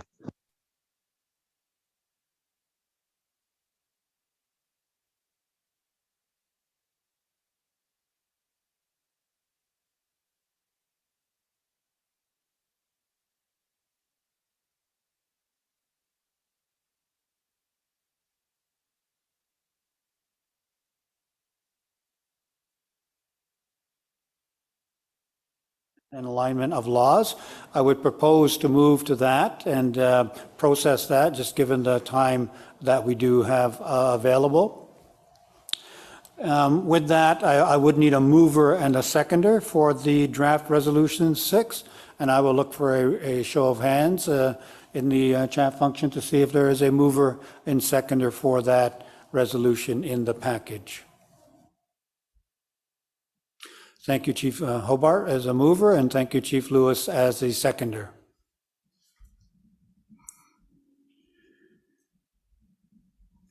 So in terms of the resolution that you do have before you, it does begin by talking about the importance of the UN Declaration and the journey to the UN Declaration, and then the importance and the journey from the Declaration itself to the Implementation Act here in the province itself. It does then go to the notes that the consultation draft and the action plan is in process, but it reminds us that BC must do more to make existing and pending legislation more consistent and aligned with the UN Declaration and the rights of First Nations peoples. It reminds us as well that there are other reports like All Measures Necessary, which have given some guidance in terms of those strategies, such as the Attorney General's Statement of Consistency, a non-derogation clause, an advisory committee to provide recommendations, an independent public opinion on the consistency of laws to the declaration, a joint law and review reform process, a joint legislative policy and process statement, as well as new mechanisms to avoid adversarial litigation. And then it moves to the therefore be it resolved that, one, the BC AFN Chiefs and Assembly reiterates that First Nations in BC have their own Indigenous legal orders and laws and ways of being that take precedent over any provincial laws and processes, and that any First Nations engagement on the provincial for the Declaration Act action plan consultation draft is in no way a substitute for First Nations providing consent. Two, the BC AFN Chiefs and Assembly calls on the province of British Columbia, in partnership with the UBCIC, BC AFN, and First Nations Summit, working collaboratively as the First Nations Leadership Council, to directly engage with title and rights holders on the Declaration Act Action Plan consultation draft. Three, the BC AFN Chiefs and Assembly calls on the province of British Columbia to confirm how the views and input of the title and rights holders and their own Indigenous laws will take priority and precedence in the finalization of the Declaration Act Action Plan. Four, that the BC AFN Chiefs and Assembly calls on the province of British Columbia to implement immediate interim improvements to ensure that laws planned to be tabled in the fall are consistent with the UN Declaration. These interim improvements must consider the advice described in the report, taking all measures necessary to ensure laws are consistent with the United Nations Declaration on the Rights of Indigenous Peoples. And five, that the BC AFN Chiefs in Assembly calls on the province of British Columbia, in partnership with the UBCIC, BC Assembly of First Nations, and the First Nations Summit, working collaboratively as the First Nations Leadership Council, to engage with BC First Nations and legal experts on additional measures to ensure that all new and existing provincial laws are consistent with the UN Declaration and are developed in consultation, cooperation, and collaboration with BC First Nations. Is there a need for discussion of this resolution? I will look to raised hands in the chat function for that. Cook B. Robbins. Yeah, I was, there's been a lot of discussion around the time frame. The time frame is today. Would the Leadership Council be looking at extending that time frame so that they can have more discussion with local First Nations? Because of the fires and the flooding and so forth this past year, a lot of First Nations, this wasn't on the top of their list. They were trying to look after their elders. They were trying to protect their communities from COVID. So I was wondering if there was going to be an extension to this. Thank you, Mr. Chair. Perhaps Cook B. Wilson, as a member of the Leadership Council, will look to you for that.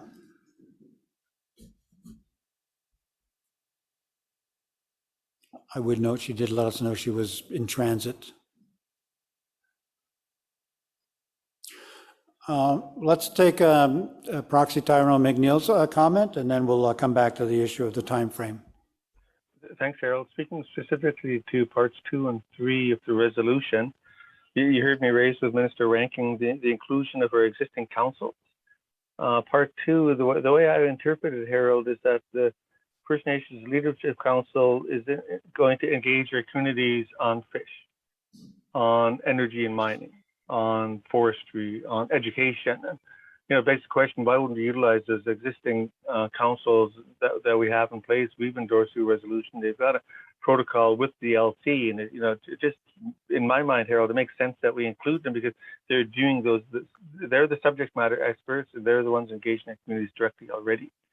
And secondly, on part 3, and again, how I referenced it to Minister Rankin, is that I feel it's critical that this whole process work to achieve the free, prior, and informed consent of First Nations throughout the province. In part 2, it's only asking to confirm how the views input of rights holders, will be incorporated. But it's more than views and input. It's critical that this whole process, not only the development of the action plan itself, but more importantly, the legislative amendments, the policies, regulatory pieces that need to be amended to align with DRIPA fully.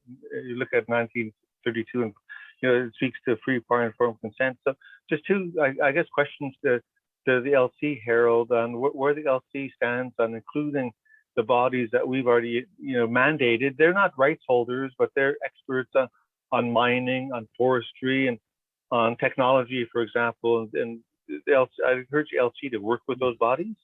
And then where does the LC stand on, and chiefs in general, stand on this whole process needing to meet the free, prior, and informed consent of First Nations and species? Thanks, Bill. Thank you very much. So perhaps on those questions, so as I understand it, you're asking the question to the Leadership Council. You're not asking for an amendment here. So perhaps I'll look to Cheryl on this issue of the First Nations Leadership Council working with First Nations mandated organizations and entities, is the way I'll phrase it, based on Tyrone's comment. And then following that, if I could, I'll look to the Minister for comment on the timeframe. A question that was asked by Cookie Robbins. Cheryl, over to you. Thank you, Mr. Chair, and thank you, Tyrone, for that question. And yes, the Leadership Council has been working with the FNOs to date, because we recognize that they are our experts and are the ones that have the hands-on experience. So from what I understand with our technical team, that they have met with the FNOs to discuss the action plan. Further to that, the Leadership Council has a, well, it's not really a protocol, but is directed to work closely with the FNOs on a number of matters. So I don't see any reason why the Leadership Council would not draw down on that expertise or work with them. So if there needs to be any changes or clearer direction on that, we're totally open to it. Mm-hmm. Yeah, and Cheryl, just the other question, part of that was again on this issue of how to address or how to state the issue of free, prior, and informed consent. I believe that Gookby Wilson, when she was providing her update, she spoke quite clearly to that and the concern that the Leadership Council has and has expressed on numerous occasions to the province. And I think with Minister Rankin here sitting in on this conversation, I think that it's quite useful so that he can hear directly from the leadership in terms of what those concerns are. And we've certainly made that quite clear to the province about the lack of free, prior, and informed consent on a number of occasions going down this path, and how there definitely needs to be some shifts made in that area. Thank you for that. Minister Rankin, I'll take this next question and then I'll look back to you in terms of the timeframe issue. Chief Don Harris. Yeah, it's I'm just looking at the free, prior, and informed consent side of it, is that because we still haven't completed that forum on the overlap session, and that does create a huge hindrance to my community as we move forward.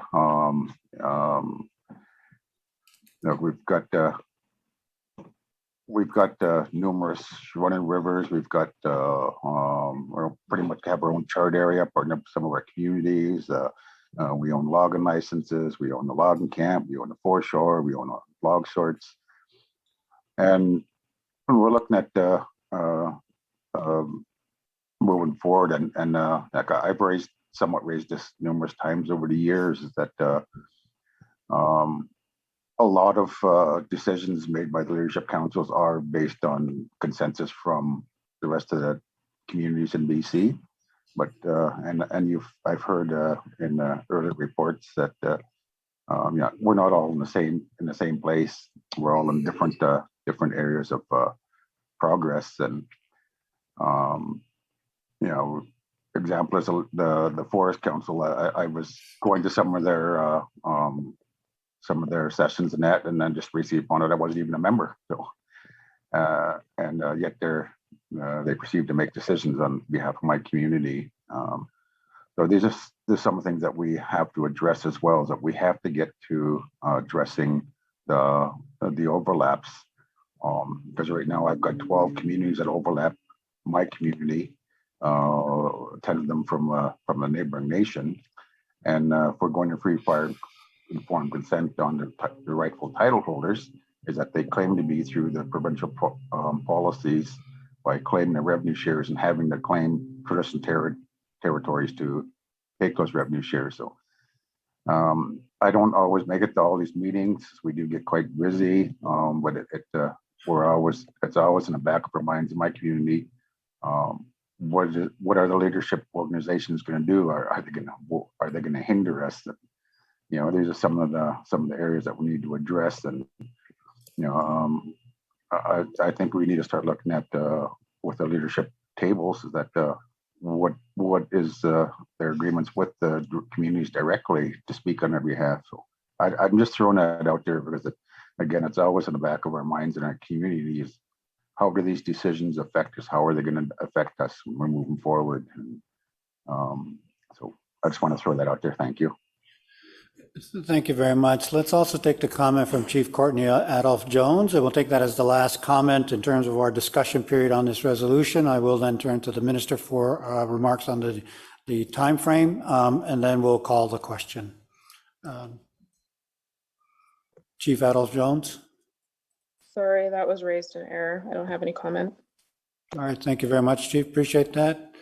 Minister Rankin at microphone 4. Thanks, Harold. Is my mic on? It seems like it is. Thanks. Yeah, I appreciated the discussion, by the way. I really appreciate the variety of comments that were made on the Declaration Act and our action plan. Really, really thoughtful, and I'm grateful for that, and having the opportunity to hear firsthand the dialogue. So thanks. Question of the extension. It's interesting. I sort of feel like we're caught between two tensions. The first tension, as others have said this morning, is, hey, we're coming up to 2 years of the Declaration Act, and there's a great desire to get on with it. A key part of that is the action plan. Yes, there's the consent-based agreement, Section 7, that people have spoken of, but there's a lot of interest in getting this job done. And before we can implement the action plan, we need to take it back to Cabinet for final sign-off, because, as you know, it engages every single department, ministry, agency, etc. So on the one hand, there's a desire to move it forward, and then the other hand, there's this desire to provide flexibility for the receipt of submissions before that process happens. Just a bit of background. We first had the idea of getting it, releasing it in June and having July 15th as the time frame. And then, of course, as Cookby Robbins has properly pointed out, you know, there's all of the other tensions that have faced communities during the summer. So the decision was made to extend it to today. As far as I'm concerned, if its submissions come in, trickle in over the next while, they'll certainly be taken into account. And of course, at the same time, we're trying to do the work we have to streamline the document that's in draft. So for example, we've had 75 First Nations involved, 80 different meetings so far, and the Leadership Council has been engaged with 11 First Nation organizations, and we have been getting material in.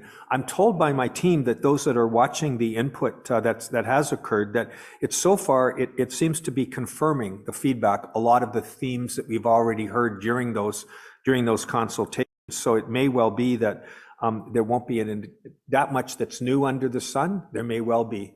So I have on the call with me, Harold, my team members, Jessica Wood in particular, the Assistant Deputy Minister, who's been providing excellent leadership within our team on this issue. I'd like perhaps to just take it on board if we could, and have her connect with the Leadership Council to talk about this specific issue after she's had a chance to digest the dialogue today. I think that's how I would propose we leave it. Thank you very much, Minister Rankin. That's much appreciated. So ladies and gentlemen, let us call the question. As we listen to the discussion, there were concerns identified, particularly around comprehensiveness of the ongoing advocacy work that needs to be done. The way that really came across was that it will inform the implementation of this resolution. As we had the resolution tabled, it did not ask for changes. And so we call the question on the resolution as presented. Are there any abstentions to this resolution? Abstentions, so I did change the order a little from yesterday, just as a heads up. Abstentions? Seeing or hearing none, is there any opposition to the resolution as presented? Is there any opposition to the resolution as presented? Seeing or hearing none, then with your permission, we would note that this resolution is passed by unanimous consensus. Thank you very much, ladies and gentlemen. Let us take a short break, like probably about 12 minutes, and let's reconvene at 11:05 for the First Nations Climate Change Strategy and Action Plan discussion. So thank you very much for a productive morning, ladies and gentlemen. We'll see you at 11:05.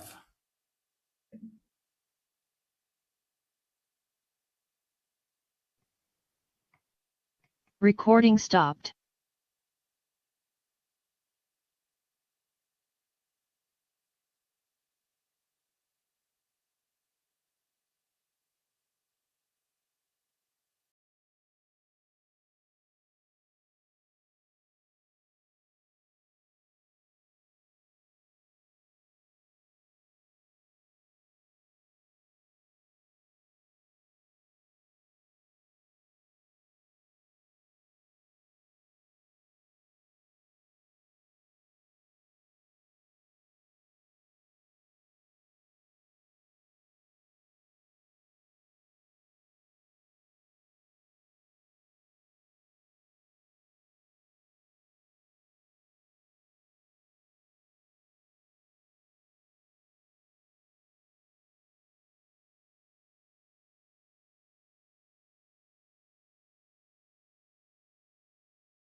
Moment. We're just getting resituated back here into our socially distanced seating here in the ballroom in the main central Zoom room that we have going. Let us pick back up our agenda on the BC First Nations Climate Change Strategy and Action Plan.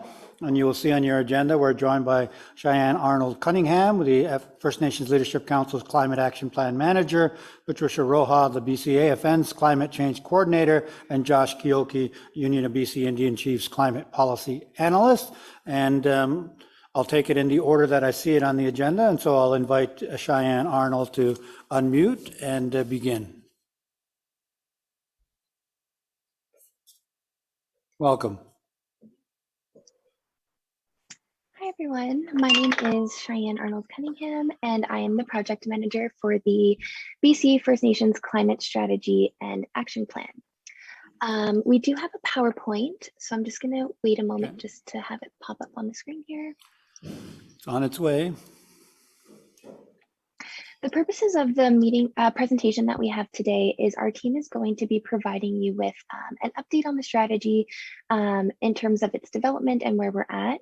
We're going to go over very briefly an overview of some of its contents, and then we're going to talk about next steps for engagement and finalization. As mentioned in the chat, we have included some additional documents in the meeting kit, which have a lot of detail and specifics as to draft content and its development. So we ask that you do refer to those documents as well. And if you do have any questions outside of today's meeting, please do not hesitate to reach out. So with that, next slide, please. So as you're aware, in 2019 and 2021, First Nations leadership passed resolutions calling for the development of a BC First Nations Climate Strategy and Action Plan. The FNLC has been mandated to co-develop this work with First Nations in BC to ensure that it's aligned with the UN IPCC recommendations on greenhouse gas emissions, that it protects and asserts title rights and treaty rights in the climate context, and there are opportunities to ensure incorporation and utilization of First Nations knowledge and worldviews in climate response. Next slide, please. In terms of development, we started off this strategy with more preliminary development work. Back in late 2019, we sent out a climate emergency survey, which really gathered information and data relating to climate impacts, vulnerabilities, needs, priorities for those who were participating in the survey. Since then, we have established and convened a First Nations Technical Advisory Group. It's composed of 10 members from different regions and communities throughout the province. And this group really helps us and our team in reviewing our drafts and providing feedback, input, and direction for next steps.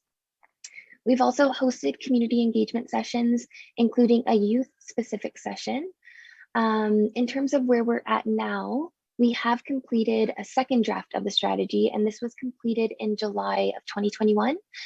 We've taken everything that we've heard in our engagement activities that are listed below here in this slide and explained in more detail in the kit materials as well. We've taken everything that we've heard and we've tried to create a document that's balanced and reflects the priorities of each of the different communities and the impacts that they're experiencing and project to experience as well.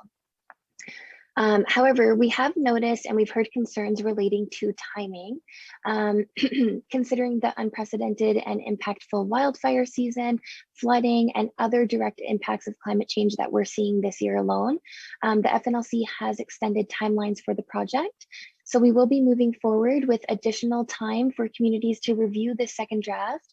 And we will be providing more opportunities for engagement, such as 2 additional engagement sessions. So we will be providing more details on that, so stay tuned.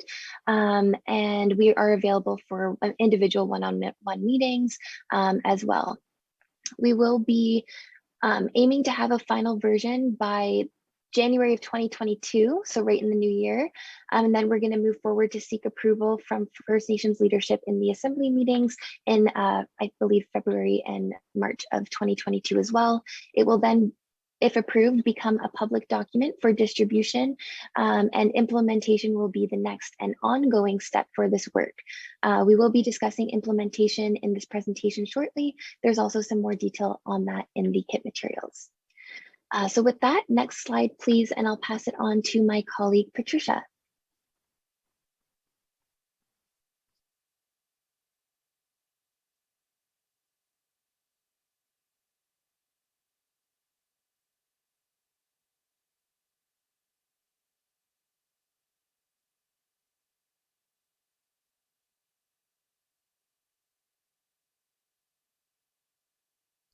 Oh, Patricia, I think you might be on mute.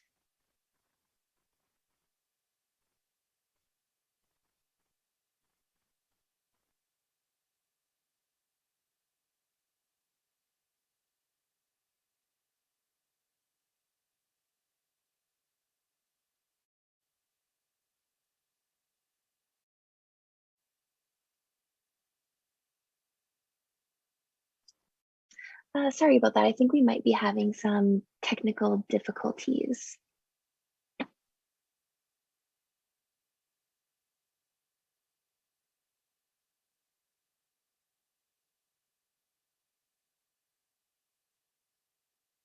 Can you? It's just.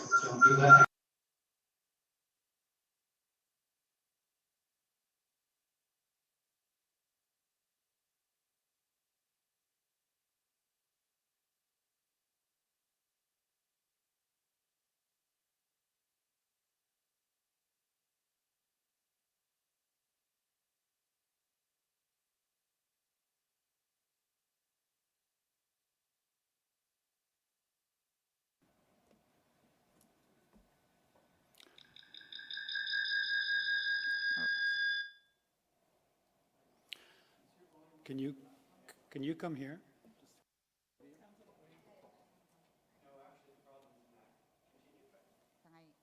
It's okay now? James, can she come to the podium?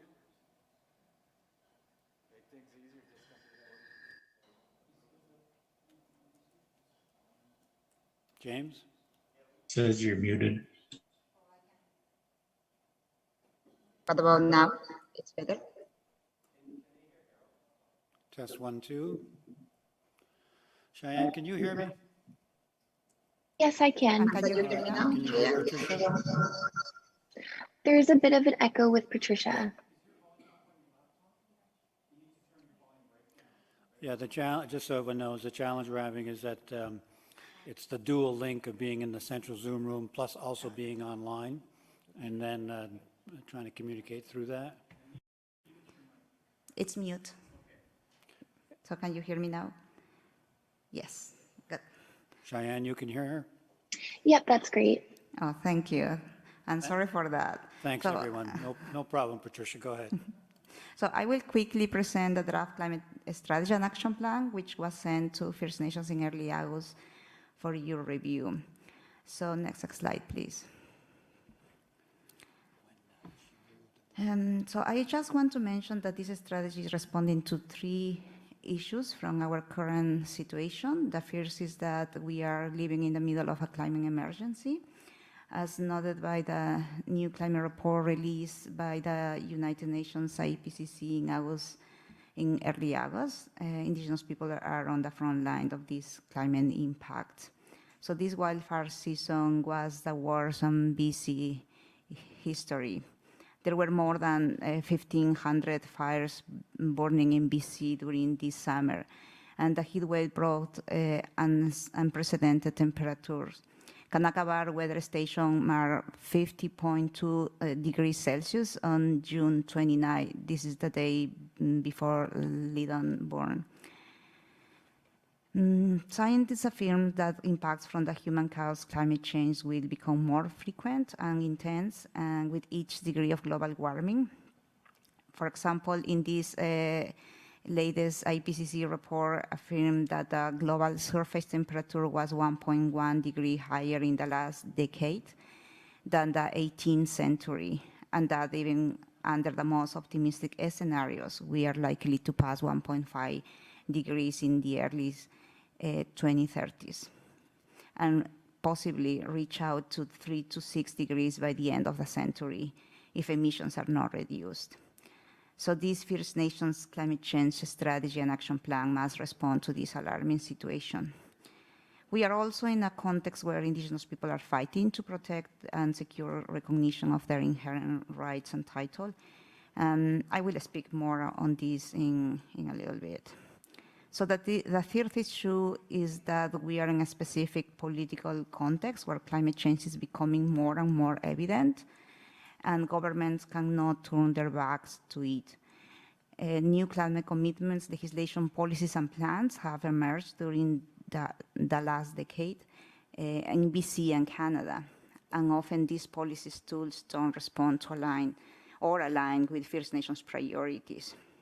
So the strategy also needs to find ways to how to address these gaps. Next slide, please.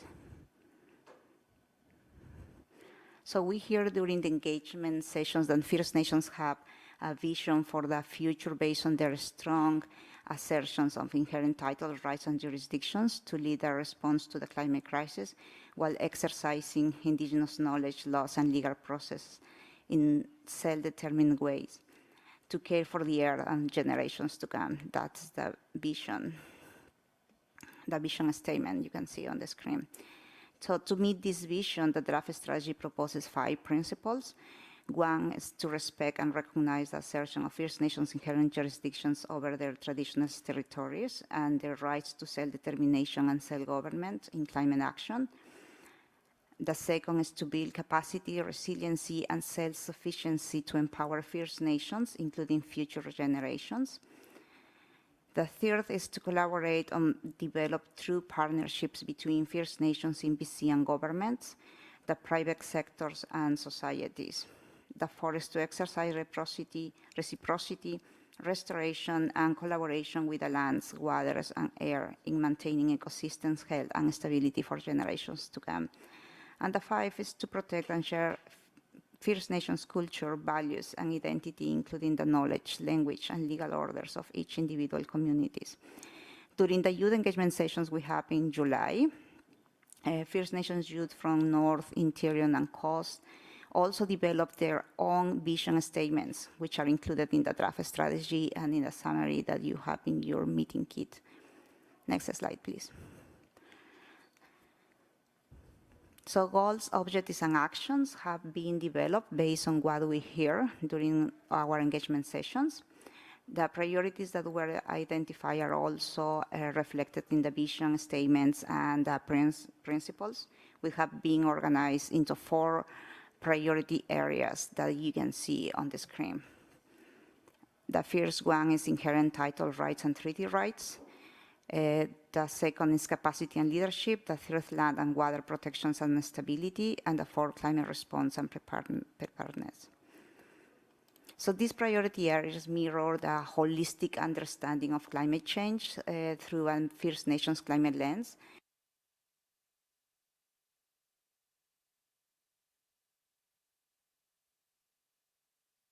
Economic, social, and ecological systems, and its causes and solutions are interconnected and interrelated. For First Nations, the climate crisis is inseparable from their daily experiences and realities, and it amplifies the impact of colonization.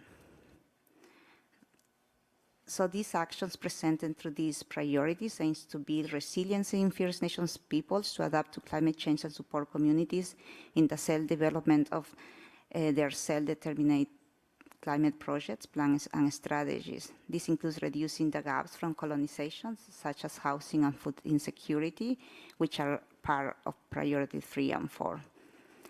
And First Nations won't be able to tackle climate change if they are not able to exercise and have full enjoyment of their inherent and constitutionally protected titles and rights.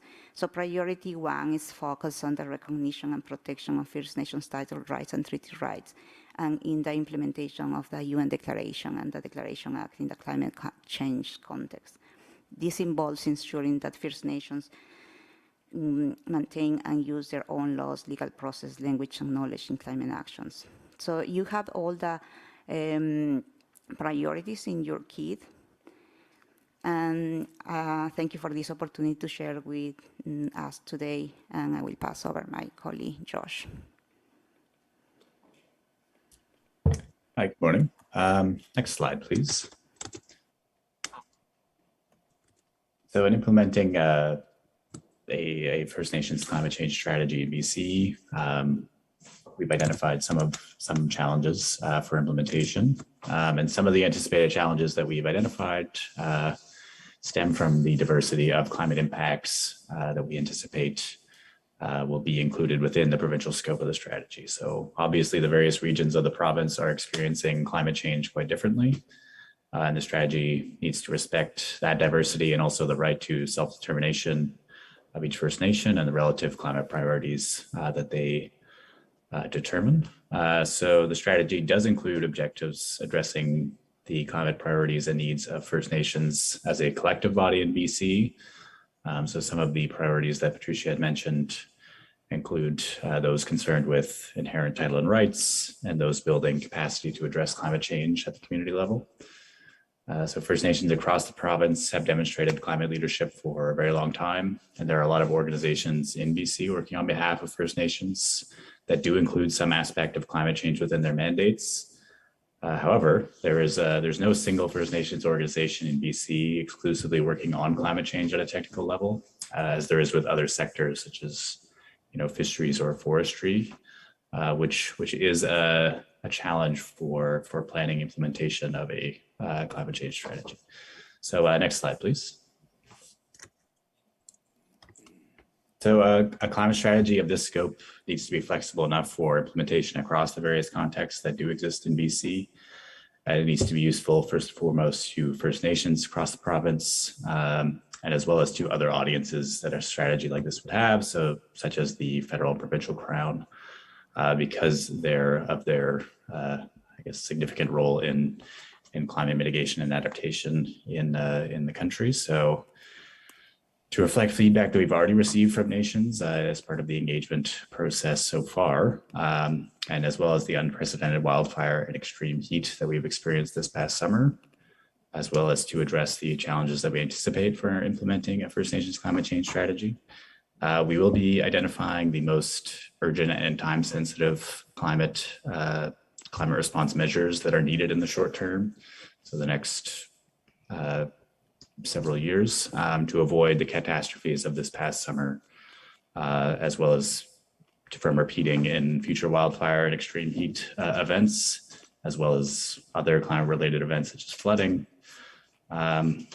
recognizing that we are in the midst of an ongoing emergency situation and to propel that urgency forward. The Leadership Council will also be engaging with nations continuing on into the fall with the extension of the development of the strategy, and are planning to host an all chiefs meeting on the climate strategy, specifically on considerations for implementation. And you can go to the next slide.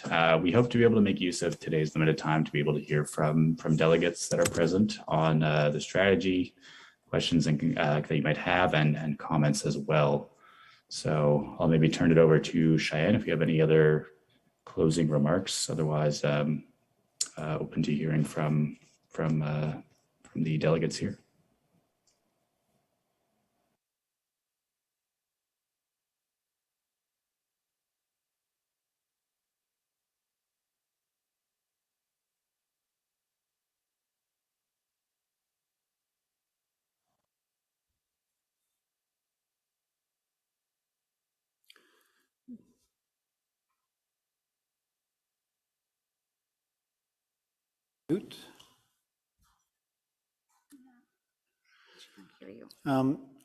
We are a bit tight on time, but I do see Chief Don Harris has his hand up. I would also note to the presenters that Tyrone McNeil, proxy, has put in a reference to the Sendai framework in the comments about resiliency. So just take a look at that and please respond. Over to Chief Don Harris. Yes, I'm not sure how related this is, but in regards to resources, industry, and everything else, is that a couple of areas I know that one was where Judith Sayers has been an advocate for years on is the run of the river. There are changes coming to the electricity demand. BC Hydro's current integrated resource plan is being presented out there, and it shows some of the changes that are coming in the future in regards to power needs.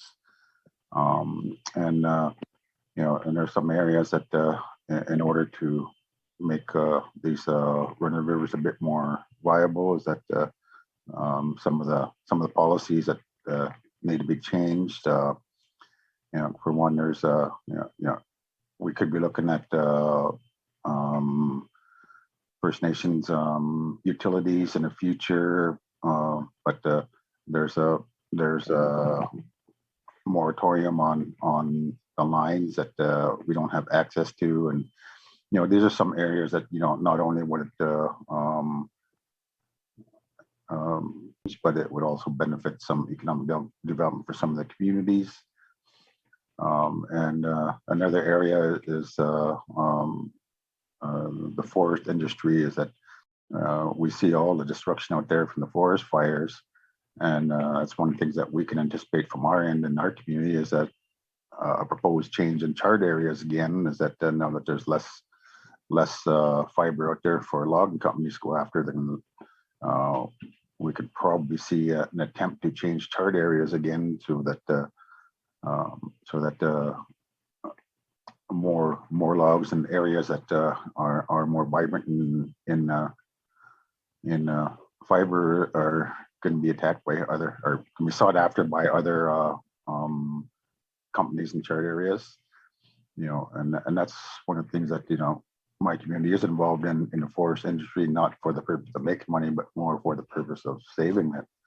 We have our own charter area, and we do have volume, we have obligations, but we're keeping a larger charter area related to the volume we have, so that we can keep moving towards healthy, sustainable logging in that, and trying to keep a majority of our trees out there and keep other companies out.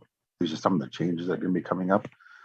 So I'm not sure if that's an area we look at under climate change, is protecting what is out there, because there's a lot of industry that's going to be looking at making moves to accommodate their losses and access to resources. Thank you.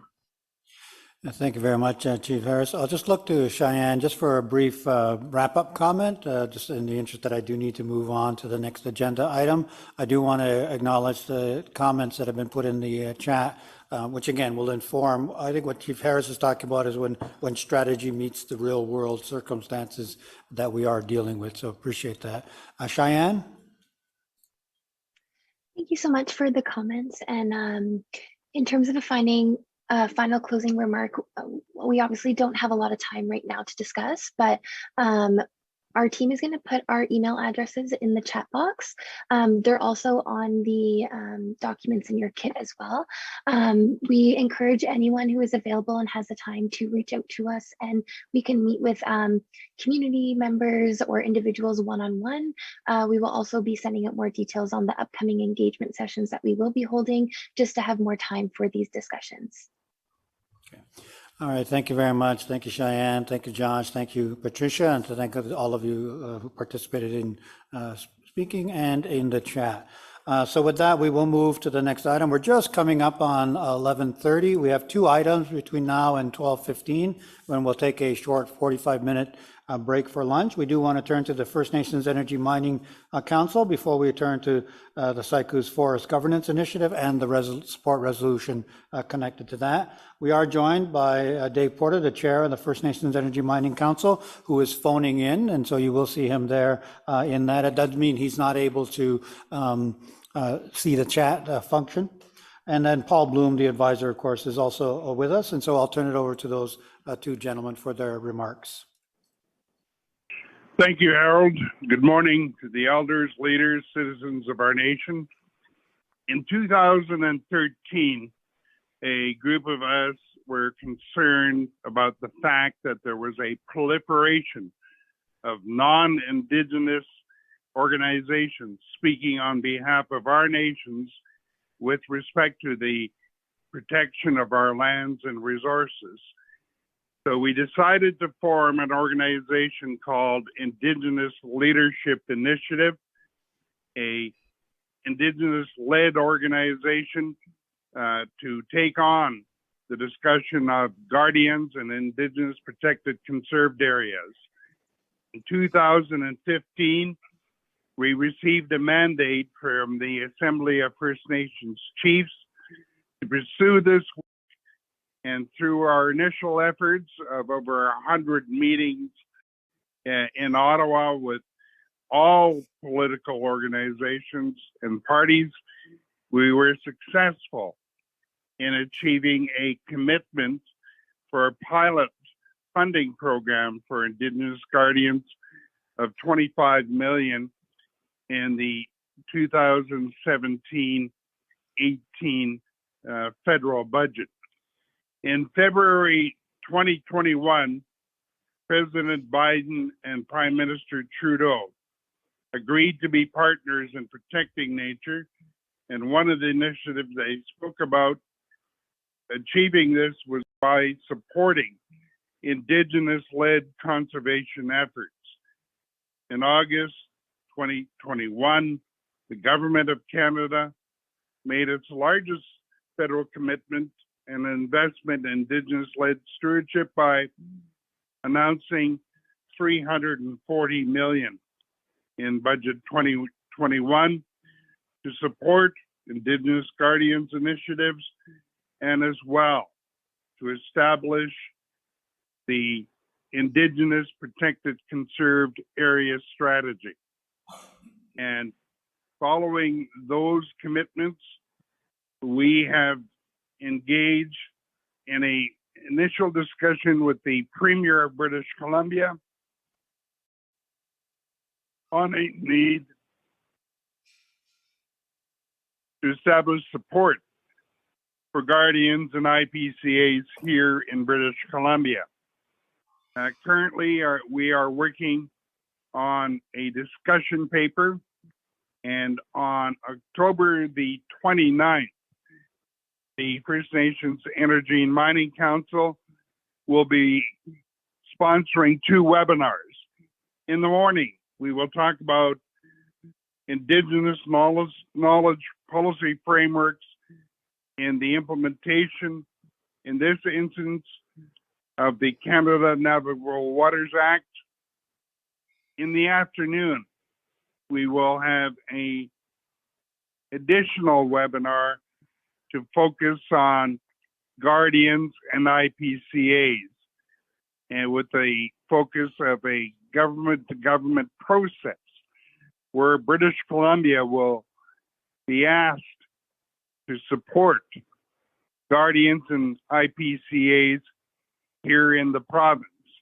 So we encourage all of our leadership to participate with us in those discussions on October the 29th of this year.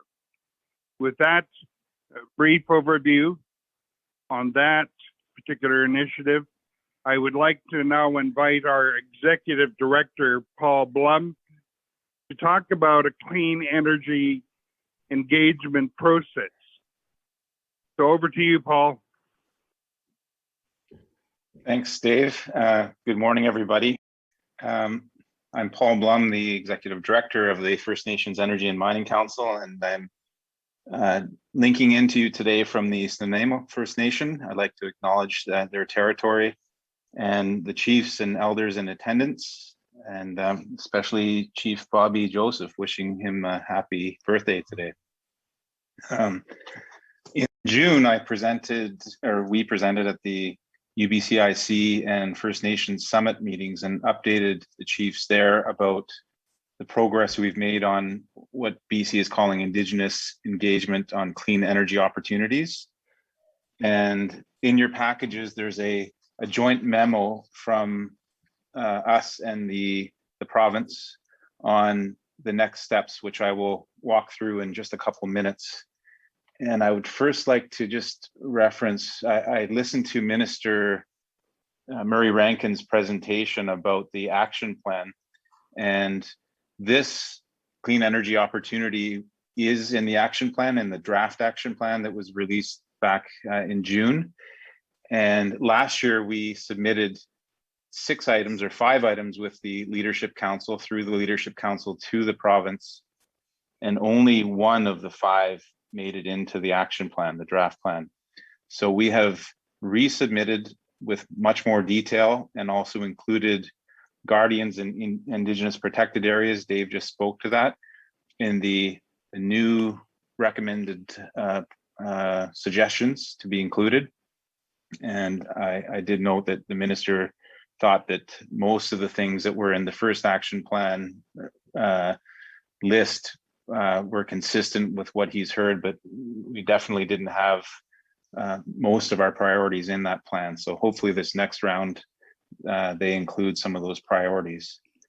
So back to the issue at hand. So we've made some great progress over the summer, and to the chiefs in attendance, we have a series of workshops this fall and probably into January, February. We haven't chosen the dates yet, and I'll get to the reason for that in a moment. But I think that we want to hear back from the community, starting with a province-wide meeting in mid-November.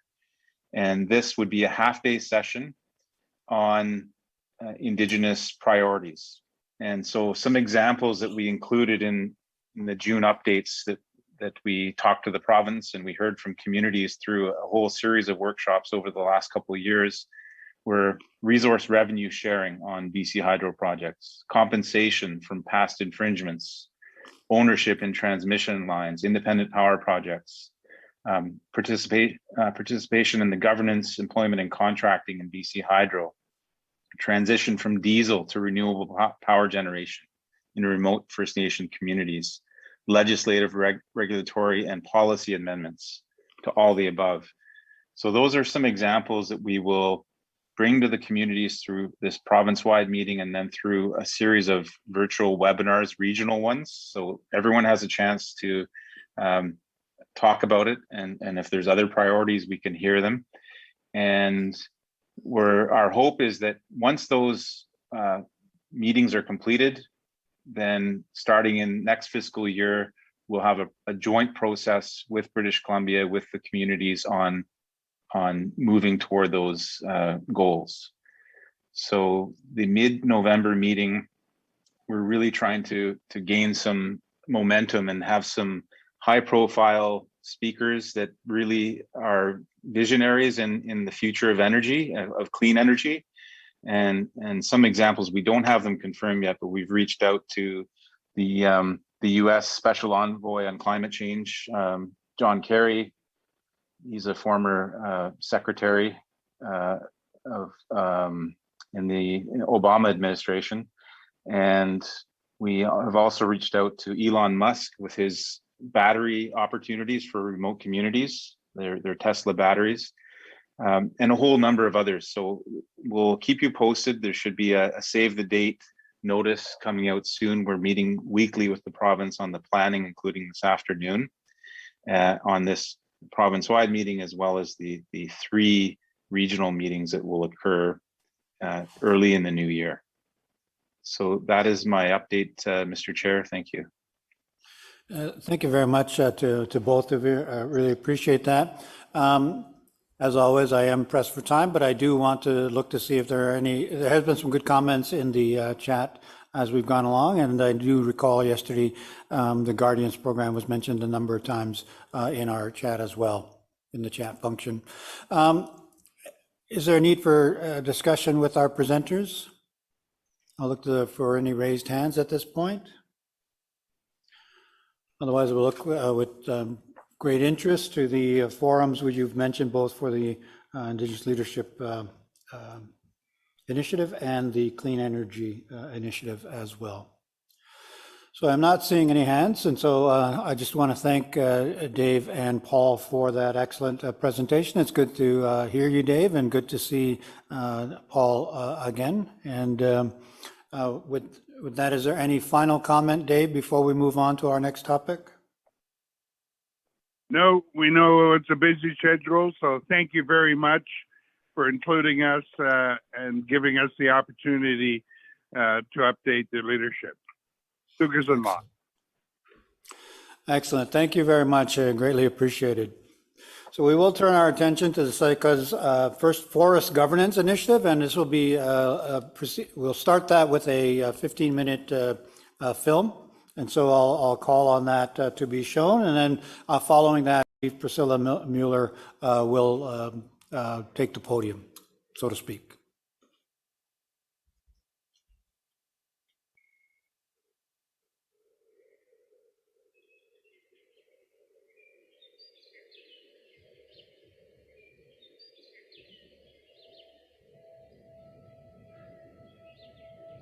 Sayka's territory is logged out.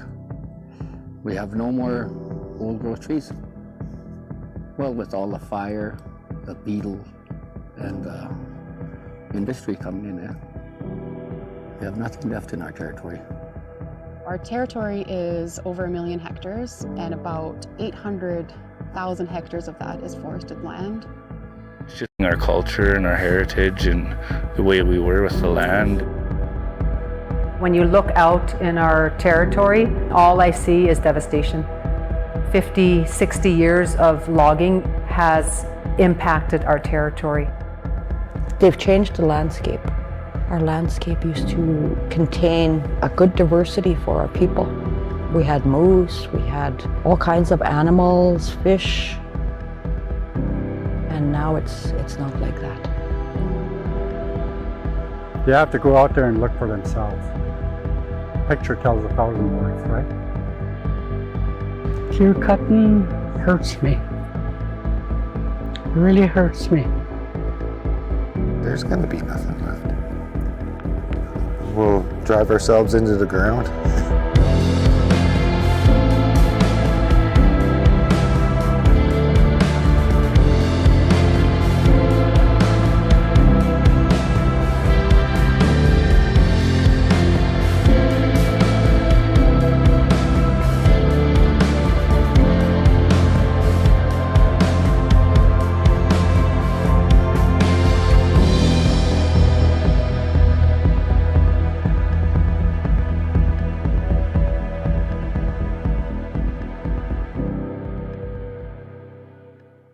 Well, we do a pre-harvest, which is before the logging cut blocks and all that happen. We come and we do a walkthrough. And we have maps. We put GPS points and pictures. We have 140 and 210 and 211. 140 and 206. Block numbers. There's like 4 in the area, all down along this little gully.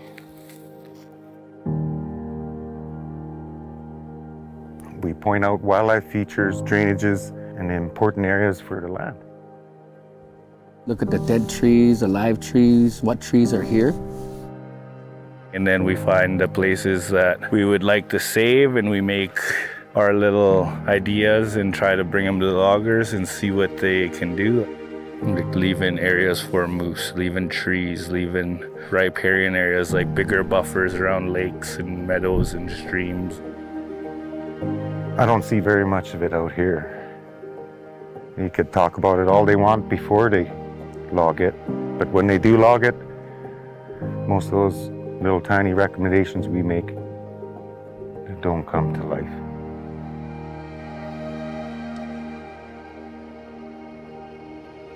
We've asked them to stay out of the drainage where they put their road, made the water run that way instead of down to this little lake here.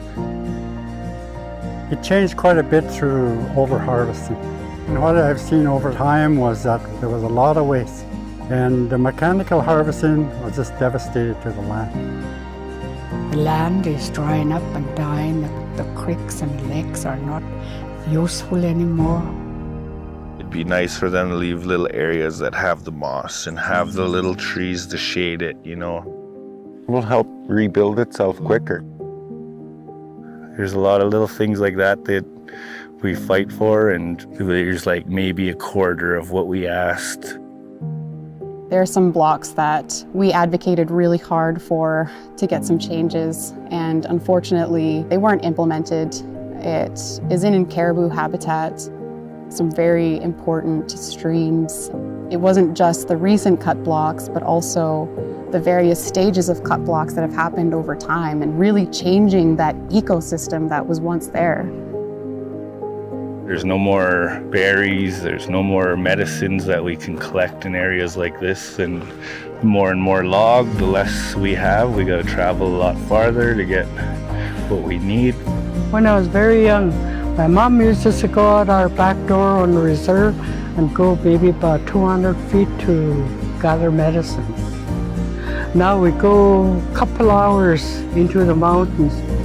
It brings a tear to your eye to see this. And it also brings a tear to my eye to see that our whole territory is turning into one big pine tree plantation. This we want to change. It can't be like this anymore.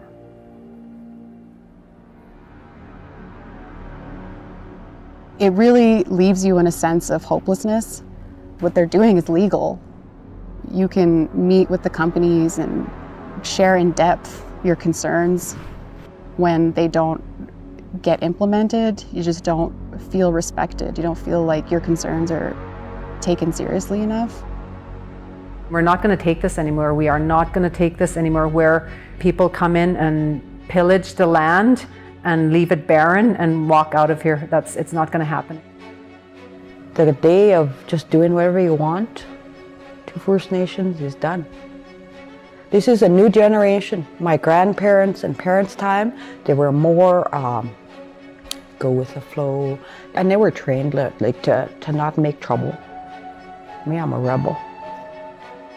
We had jurisdiction over this land before Canada was even a country, before British Columbia was a province. We still have jurisdiction because this land is unceded. Until we actually lose a war, cede and release our territory, it's ours. You can't steal it, but that's basically what's happened. With colonization and residential school, it really put our people on a reserve. We were forced to be there. I was a residential school survivor too. Got separated from my family and my parents like everybody else did through the Jack Residential School. Because we're lucky we survived. The band didn't really have much say over how the lands were managed. Today you see the social issues that we have, and people just are hurt and people have a very hard time. Gotta dream bigger. We should have equity in projects. We should have some ownership of what happens around us, especially if it's on our own landscape. Things are changing and we are going to have a say in what happens in our territory. If we don't have a relationship, we're not going to consent. They don't have our consent to be in our territory. We're going to sit down and we're going to look at how is this project going to affect our landscape, how is it going to affect our community, and then the future. Reconciliation is everybody's responsibility. It's not just we're good. It's creating an equal space for us. It's having that authority and jurisdiction to say how our lands will be managed.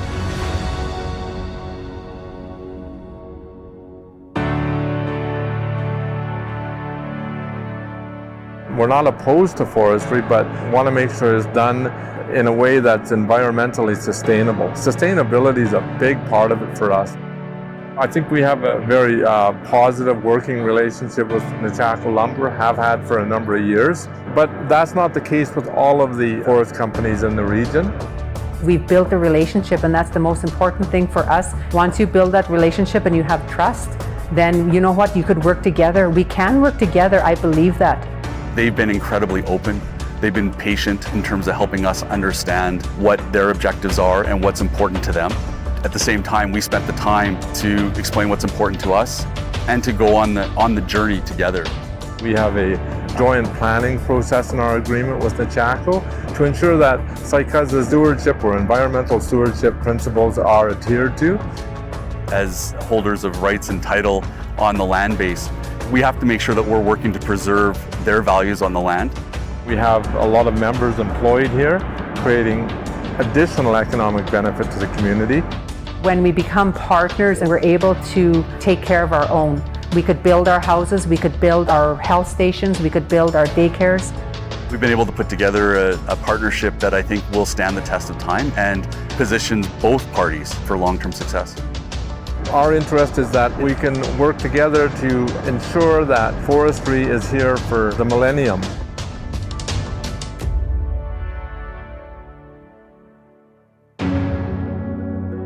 We're in a new age now. We can't log like we're in the 50s anymore. This is 2021. We're smarter, we know better about the land, we have better equipment. All we have to do is do it. Who's doing the layout? Who's running the ribbon? Do they see what we see when they're doing it? My hope is that we can get people thinking about biodiversity more and quit planting plantations of pine. Having our people feeling safe on the land, feeling respected, being able to come out here and feel pride in our territory. Only thing I hope is that everybody works together, because we have to think about our little children. What we're trying to do here is for the children of Tsaikas, so that they can grow up and live a happy, healthy life and enjoy a quality of life that other people get to enjoy. I'm passionate about it because I don't want my children and the next generation to have to do it. At least I know that they won't have to have the same fight I did. They're our future leaders. I want them to know who they are, their language, their culture, and that they be proud of who they are. Big companies are not gonna, they'll be moved on, you know, but we're gonna be here forever. You know, we don't want to be the ones to tell them, oh, this used to be like this. This is what it was like in our day, like our grandparents are now telling us. We want to be able to say, look at what we did. Look at the difference that we made.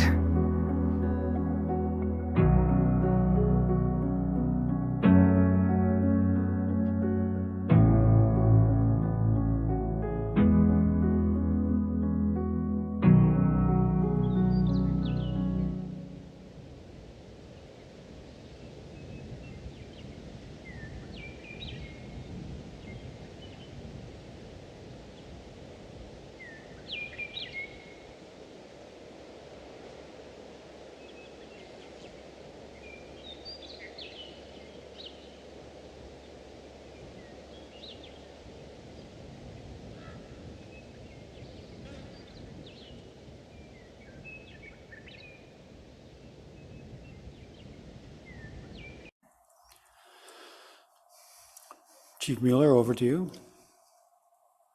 Thank you, Harold. Can you hear me? Yes, we can. Okay, I'll just say a few words here. So I just want to acknowledge all of the chiefs and delegates, elders, Chief Terry Tichy.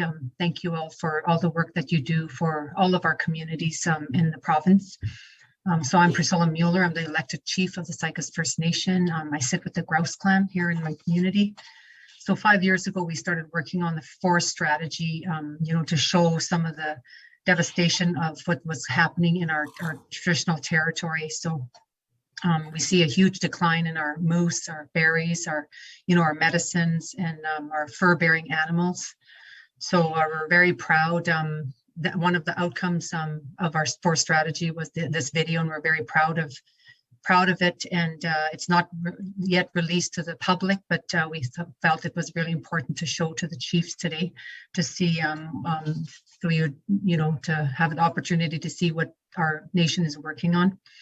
So, and we know that a lot of your communities are facing the same challenges.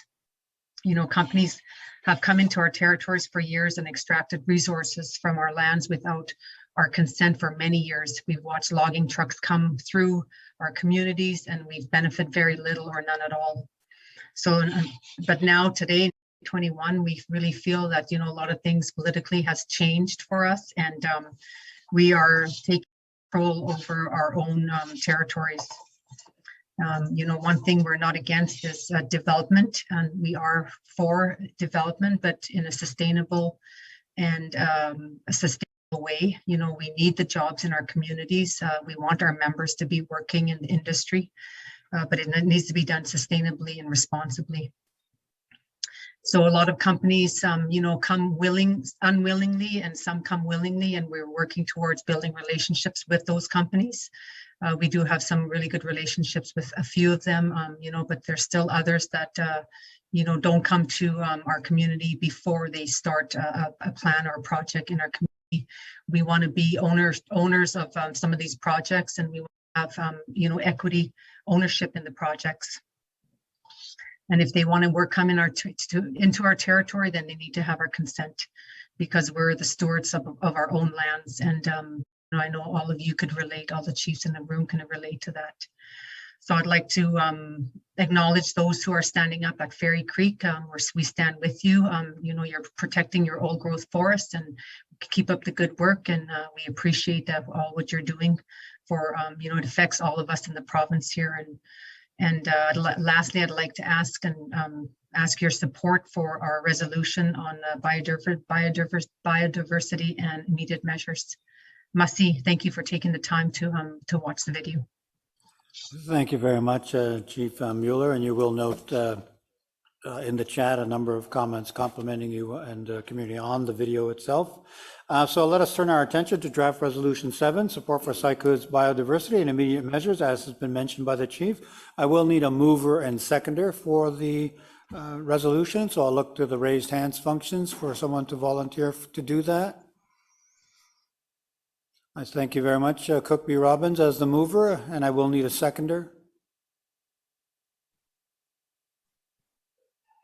Thank you, Chief Nelson from Cotsino as a seconder.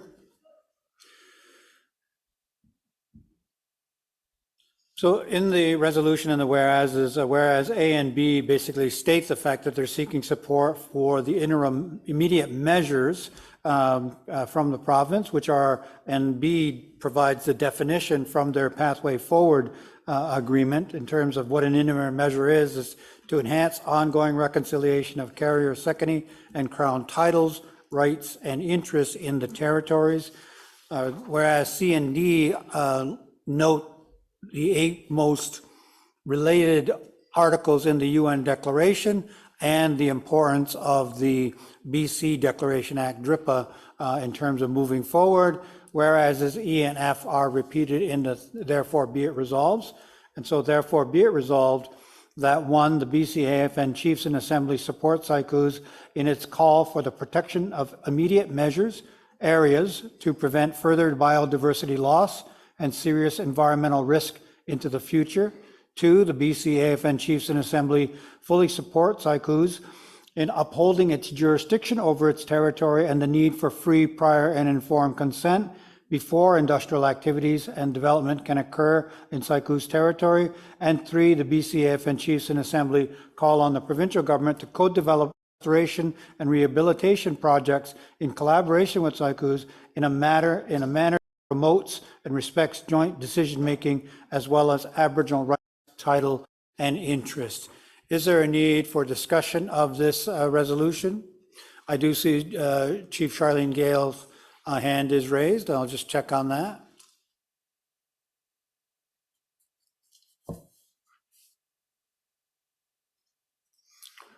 Charlene, did you wish to discuss the resolution, or was that earlier from a mover and seconder?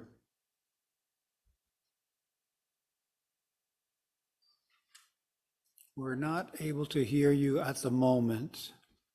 Is there a need for any further discussion of the resolution? Hearing none. Charlene, if you did want to speak, perhaps you could put a note in the chat just to make sure that it's clear. Otherwise, sorry, I was just putting my hand up to second the resolution, but that was already done, so please forgive. Thank you. No problem. Thanks. Just wanted to make sure we were clear. All right, appreciate that. Seeing no need for discussion of the resolution, let us move to the question. Are there any abstentions to the draft resolution 7 to support for Saiku's biodiversity and immediate measures? Are there any abstentions? Seeing or hearing none, is there any opposition? Any opposed to draft resolution 7? Are there any opposed? Seeing or hearing none, then with your permission, we note that this resolution is passed by unanimous consensus. Thank you very much for that, ladies and gentlemen. We do arrive at the lunch time period. I do want to note that Frida Davis is our first door prize winner for today. We will reconvene at 1 o'clock, so we don't have to rush as much for lunch as we initially thought. Please note that on your agenda, we return to the anti-racism legislation. We will be joined by the parliamentary secretary for that those initiatives. We do have resolutions attached, and we will turn from there to the dialogue sessions on murdered, missing Indigenous women and girls and the two-spirited, followed by the First Nation housing infrastructure, and then the Indian residential schools mass graves agenda item. We will take a break following that and then pick up with the remainder of our agenda as we lead to the candidate forum for the Women's Council this afternoon. So with that, please enjoy your lunch, and we'll see you back here promptly at 1 p.m. Thank you very much, everyone.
Good afternoon, everyone. Good afternoon, and welcome back to the afternoon session on day 2 of the 18th Annual General Meeting for Bcafn. So we are at the 1 o'clock time for the reconvening of the session, and so I do want to bring everyone back to their agenda, to their sessions and to their machines. On our agenda, of course, as noted, we will turn to the Parliamentary Secretary for Anti-Racism Initiatives on our next agenda item. And then following that, we do have a resolution connected to that. Then we will turn to the update on the dialogue sessions and the Murdered Missing Indigenous Women, Girls and Two-Spirited Peoples discussion in terms of what we heard report. We will then turn to the Housing and Infrastructure Council for their update, and then we will turn to the Indian residential schools and the unmarked graves situation that we are dealing with. Let me just turn off this camera on my second view here, just to make life a little easier for everyone. And we do have a resolution attached to that. We have scheduled a break this afternoon, and so we'll try to make sure we can maintain that. We do pick back up after the break with the economic development strategy. I have been informed that the presenter or the topic on Education School District 57 findings report, which is connected to the anti-racism resolution in education we passed yesterday, is unable to be with us, and so with that agenda item will be taken down. And so following that, we will recess close to 4:30 p.m. as possible and move immediately to the All Candidates Forum for the Bcafn Women's Council representatives, and then conclude no later than 5:30 with the introduction to Bcafn electoral officer to talk about the election for the Women's Council representatives positions tomorrow morning. So with that, ladies and gentlemen, let us reconvene, and we are joined by Rachna Singh, who is the Parliamentary Secretary for Anti-Indigenous Racism.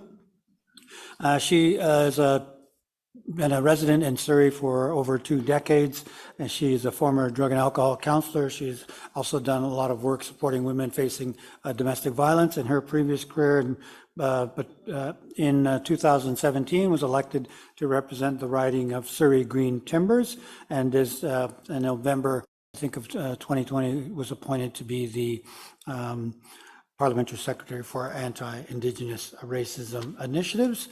And so with that, let's turn our attention to Parliamentary Secretary Rachna Singh. Thank you. Thank you so much. It is such an honor, and thank you so much for your kind words. I'm Rachna Singh, and as you had mentioned, I'm the Parliamentary Secretary for Anti-Racism Initiatives, and also MLA for Surrey Green Timbers. I am joining you all today from the shared territories of Kwantlen, Kwikwetlam, Katsi, Semiahmoo, and Swasan First Nations. And I'm so honored to be part of this panel organized by BC Assembly of First Nations. And I would really like to acknowledge all the chiefs, matriarchs, elders, and knowledge keepers who are present in person or virtually during this panel. So I raise my hands to all of you for all that you do.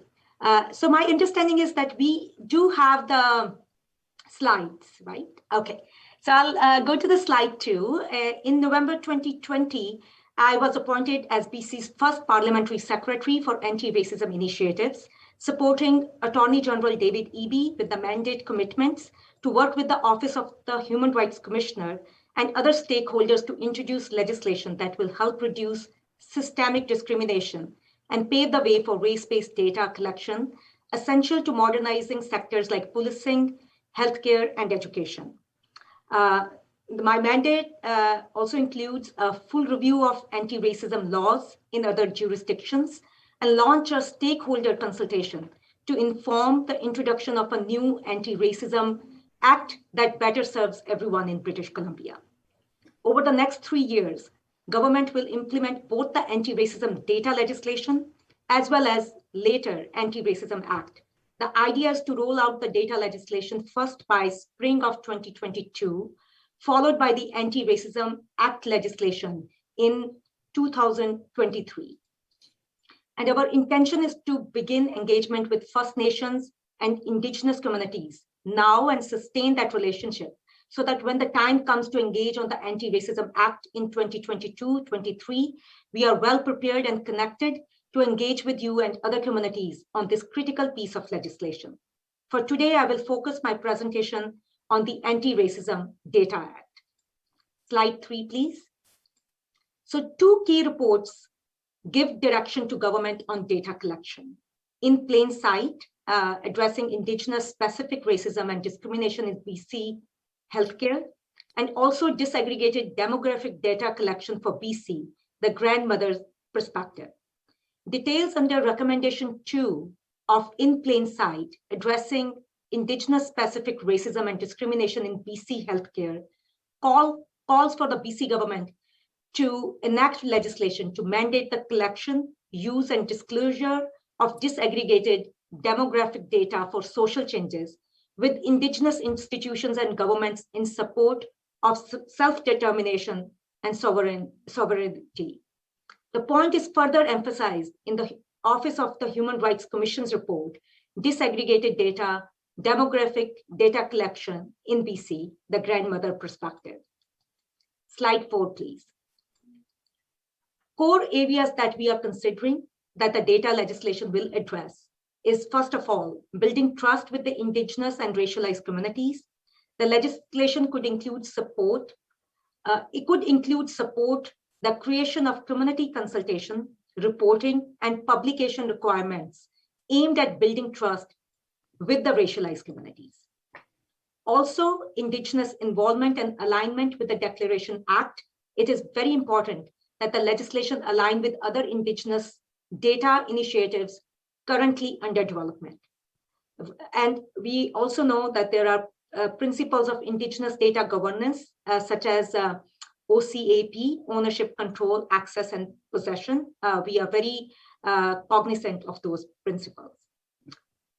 We are putting a lot of focus on the community involvement. The Human Rights Commissioner recommends an approach where communities lead decision-making as much as possible. Legislation could address this by enabling a community advisory committee. And also, we want to have the protections, privacy, and security considerations for those who provide data.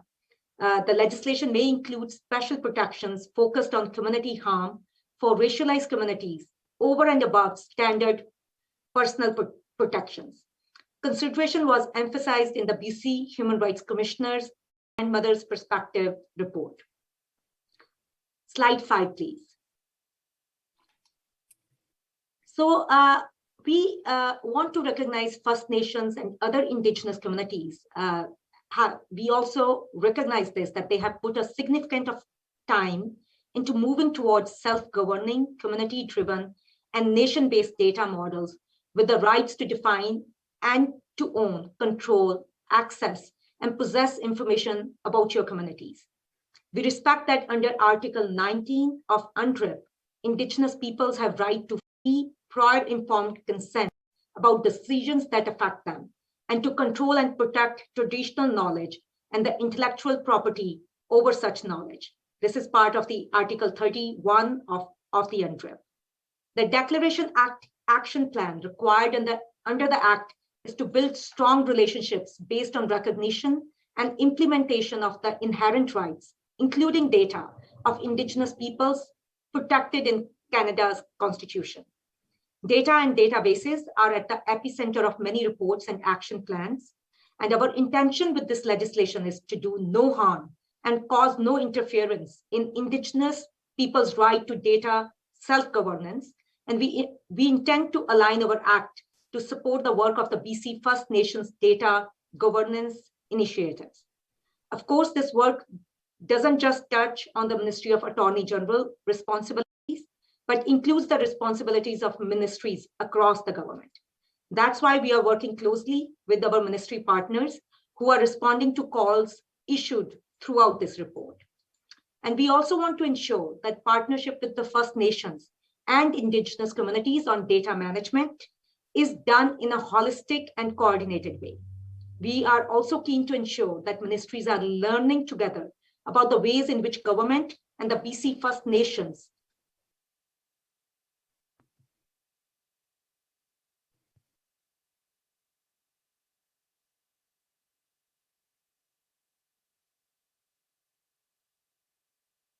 The screen freezing here.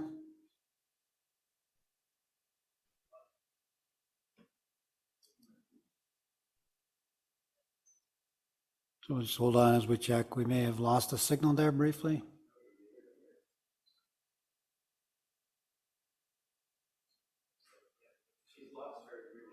Mm-hmm.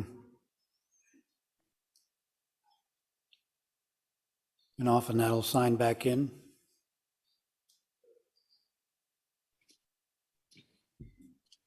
Yeah. So our presenter's internet signal has gotten a little sketchy, and so we'll just give them a moment to get re-signed back in.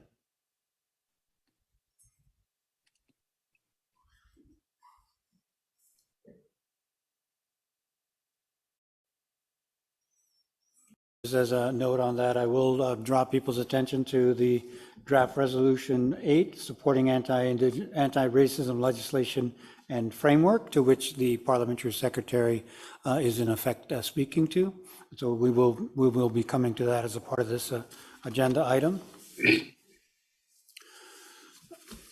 Perhaps if I could get the staff to just reach out to the parliamentary secretary just to make sure that she is reconnecting.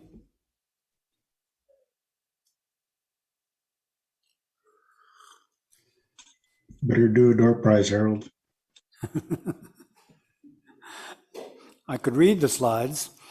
It reminds me that I was at a deputy minister's breakfast thing at one point, and an ADM was asked to do the presentation. So the ADM did a good job presenting the deputy minister's deck. And then when it came to Q&A, the deputy minister asked the question, and the ADM's answer was, "I've already told you more than I know." In a sense, because he read it well, he presented it well, but the level of information that you have as an ADM versus a deputy minister versus a parliamentary secretary, those are different layers.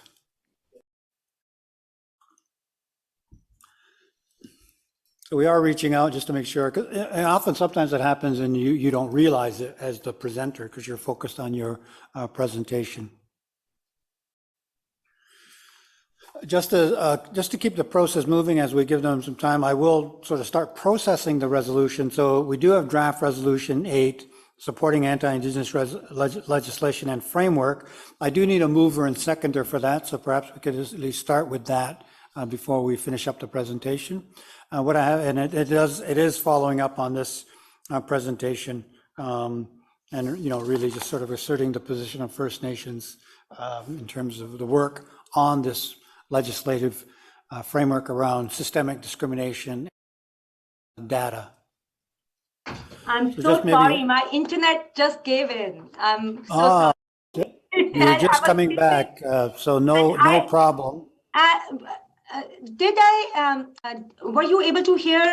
I think I was on slide 6.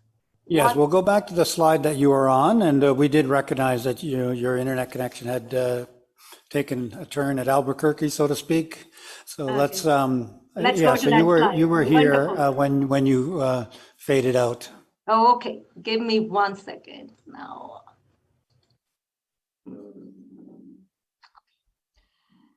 So given the importance of our relationship with First Nations and with the guidance of First Nations Leadership Council, we are embarking on a significant amount of engagement this fall. We received contingency funding in the summer to support hiring an Indigenous consultant to lead engagement with individual First Nations, contract with Métis First Nation and the BC Association of Aboriginal Friendship Centers to support them to consult their own members, and a broader engagement process with other racialized communities in which communities will be able to apply for grants in September to lead engagement with their own communities in partnership with the ministries and a consultant. Because our legislative timelines are tight, a lot of the focus of the engagement will be on the implementation of the legislation versus the legislation itself, although we are engaging with the First Nations Leadership Council at a staff level to ensure that their input is considered as we are drafting the request for legislation. I understand staff have their first meeting later this week, and new initiatives on Indigenous data governance are ramping up right now, and we hope to incorporate any feedback from early engagement on these initiatives as time permits. And we hope your nations will be interested in engaging with us on this important consultation and also with the legislation that will be coming up. I really want to thank you all for your time. I welcome any feedback, questions, or thoughts.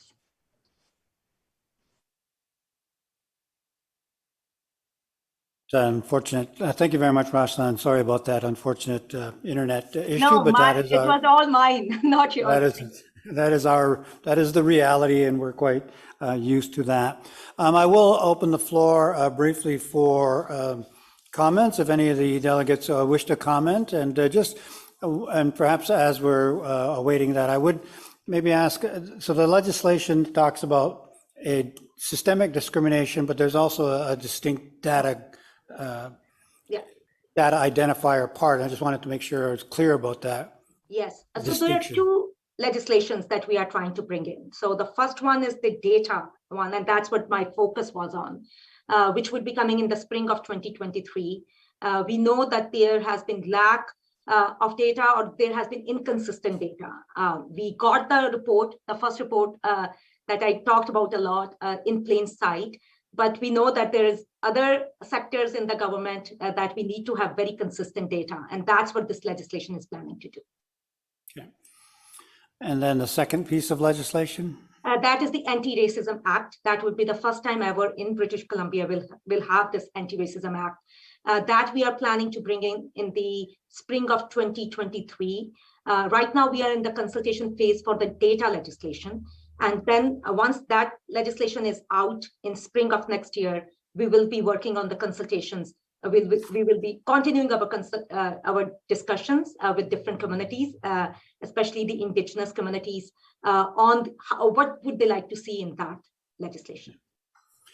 All right, thank you. I do see a hand from Cookby Robbins from the Musqueam First Nation in the Caribou-Chilcotin District. Over to you, Cookby. Yeah, just a correction there, Harold. It's just a Musqueam, but there's no First Nation on the end of that. Oh yes, thank you. Sorry about that. Just a question around the anti-racism. Is there a plan for a watchdog approach? Do you have any plans for who's going to be overseeing this once it comes into effect? Is it going to be the RCMP or an independent council or a First Nations council, or is there going to be something set up for a watchdog approach? Definitely. And this is what we have heard from the communities. We have had number of stakeholder sessions before this, we opened up the consultations. And so what we are looking for is we want to have an independent advisory group that would be overlooking both the legislations. And this is something that we have heard from the Indigenous communities. Also, this is something that the Human Rights Commissioner has talked to us a number of times. So we want it to be independent of the government to take a look at these legislations once they are out. So I understand that there is the in plain sight approach with the First Nations Health Authority. Is there going to be follow up with that, with this watchdog team or independent committee?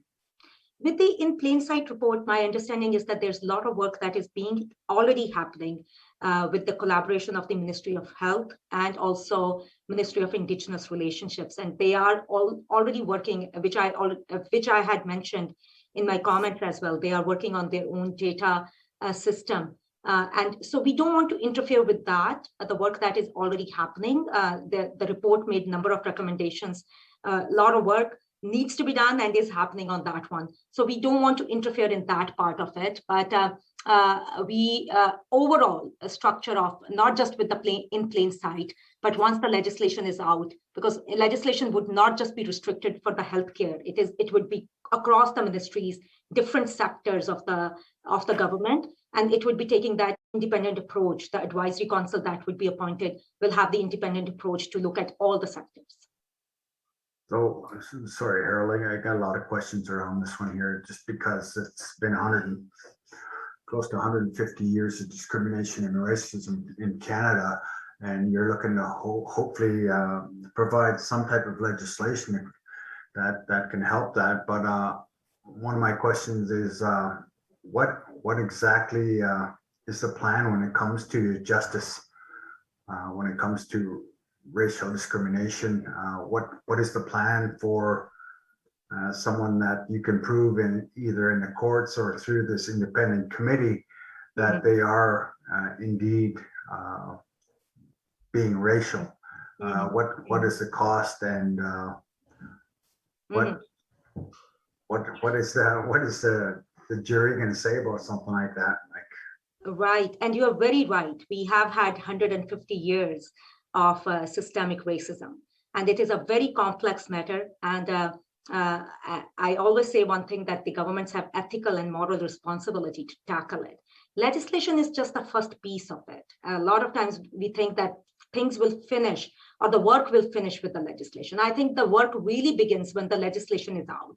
When we have that, like what we were hearing from like a lot of the Indigenous First Nations communities, and also different racialized community advocates, was that there was the lack of data, that we know that racism exists. We know that there is systemic racism within the government services, within the government sectors.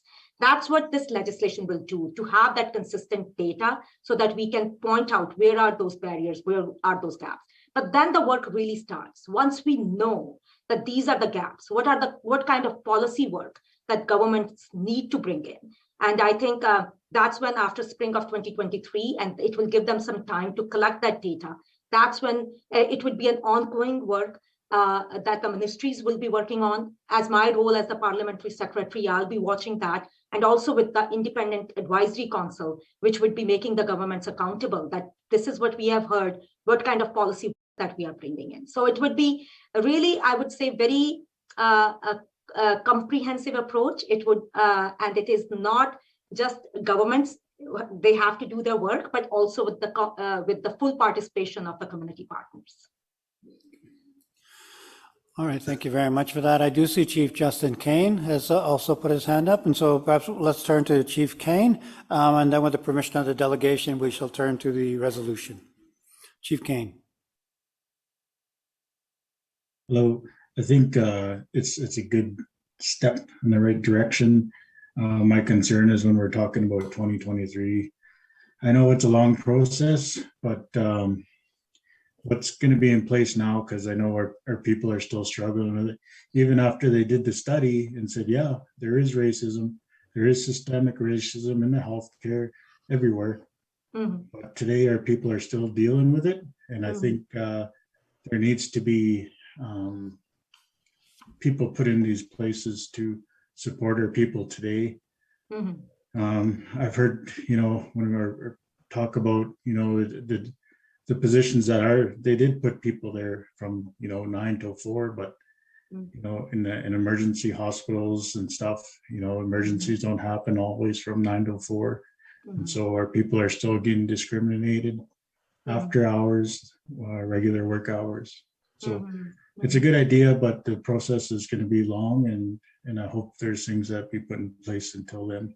Right. No, I completely agree. It is a very complex process, and it is taking time. But also, when we were tasked with this mandate. When Premier Horgan asked me to do it, we know that the communities wanted it yesterday. It should have been done years before, and we are cognizant of the fact.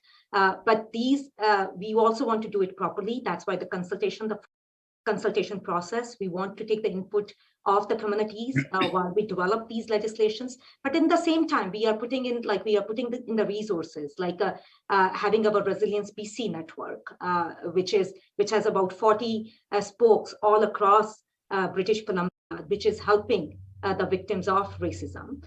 Also doing the education awareness campaigns. We put a lot of resources into that, because education, one thing that became very, very clear for us is that education is the key if we are looking for the long-term effects of it, and long-term, like the inclusive society that we are really striving for. So that's what we are putting the resources, and those things are happening alongside this work. As I said, a lot of work is happening on the recommendations made by the report inside. And different ministries are also doing a lot of work. But once these things are done, even then, I think it won't be the magic bullet to tackle racism, to tackle systemic racism, which is so deeply entrenched in our systems. We need strong allyship, and that's why I'm so honored to be part of this panel today, and the strong support that I'm getting from the indigenous nations, individual nations, the chiefs, all the matriarchs. It means a lot to us as government. Thank you very much for that. So what we'll do is let's move to the resolution, and then following the resolution, we'll turn back to the Parliamentary Secretary for just a final closing comment before we move into our next agenda item. So you do have in your package draft resolution 8. It is a mirrored resolution, of course, meaning that the other Union BC Indian Chiefs and or the Summit, First Nation Summit, have in fact looked at this and moved this through their process as well. I do need a mover and seconder for the draft resolution on supporting the anti-racism legislation and framework, and I'll look to the raised hands function. Thank you very much, Chief El Jam as the mover, and thank you very much, Cookie Robbins as the seconder. Just going to note that here. In the draft that you have before you, the whereas is essentially set out the systemic nature of colonialism, indigenous specific racism, and oppression, and its effect on us as indigenous peoples. It goes on to note that despite the in plain sight report, despite the supportive content of the UN declaration, and in many ways,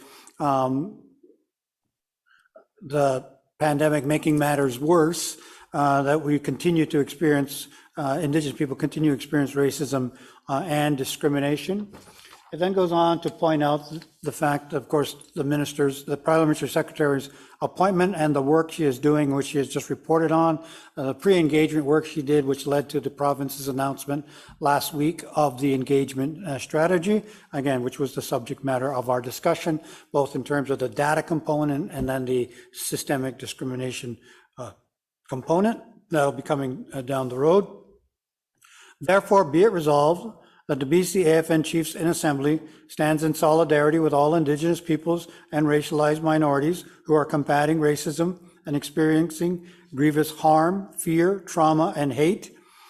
2, in recognition of the rising trends of anti-Indigenous racism during the COVID-19 pandemic, as well as the global focus on anti-Black racism, through the marches for Black Lives Matter, AFN Chiefs in Assembly commits to advancing and strengthening a strong anti-racist perspective that is focused on identifying, challenging, and eliminating the structures, policies, and practices that enable and perpetuate systemic racism, and that centers anti-colonialism, eliminating Indigenous-specific racism, and embeds Indigenous human rights.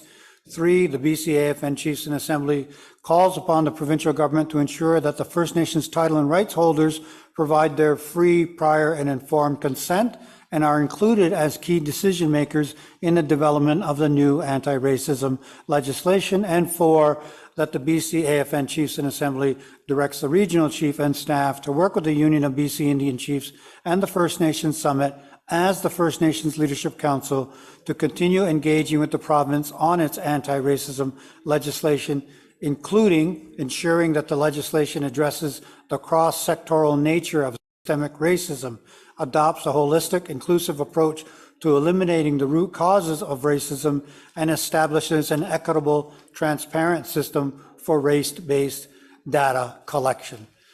Is there a need for discussion of the resolution? I'll look to the raised hands feature. Seeing none, is there a need for discussion of the resolution? If none, then let us move to the question. Are there any abstentions to this resolution? Draft Resolution 8, supporting anti-racism legislation and framework, as read into the record and distributed in your package. Seeing or hearing none, are there any objections to this resolution? Are there any objections to this resolution? Seeing or hearing none, then with your permission, we will note that this resolution is passed by unanimous consensus of the Assembly. Thank you for that. Madam Parliament Secretary, back to you for final remarks. Thank you so much, and I'm really thankful for this resolution. This is very important resolution, and thank you for raising your voice. I know as you have already mentioned, 150 years of colonialism and racism that Indigenous communities have been going through, and also the discovery of the graves at Kamloops and other parts of the country, like how traumatic that has been. And but this is Canada. This is the history of Canada, and we need to tackle it, and we need to address this. One thing I was just looking in the chat, the trust is very important. A lot of talk has been happening, a lot of words with no concrete action plan. And that's what we want to change. That's what the commitment of our government is, that it is not just words. It is not just like we just want to use the good words and just the flowery language. It would come out with a concrete action plan. And we want to do it alongside with you. Not just government making those decisions, but building that trust that has been broken so many times, building that trust and creating the world that we all deserve. So thank you so much for making me part of this panel. It was an honor. Okay. And thank you very much, and very nice to meet you, Rajtam. Take care. Let us turn our attention to our next agenda item, the dialogue sessions and murdered missing Indigenous women, girls, and Two-Spirited Plus. We are joined by here in the main Zoom room by Louisa Hosty-Jones, the Bcafn's women's representative. We'll turn to her for her presentation and use the podium here. And then following that and some discussion, we will then turn to two resolutions that you have in your package. Resolution Draft 9, Women in the Dialogue Session Recommendations, and Resolution 10, the What We Heard report. So with that, let's turn to the podium.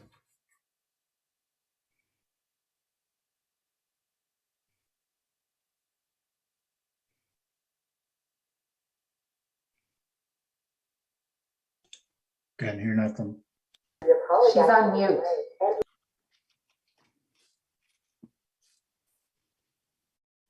Just gonna have to mute somebody. There you go. Tell me to start over. Try it again. Good afternoon, chiefs, proxies, elders, and knowledge keepers, board of directors, representatives, leadership, and observers. I'd just like to begin today by asking all of our chiefs that are here today to keep my community in prayer as they're preparing today to lay a great leader to rest, Grandpa Edwin.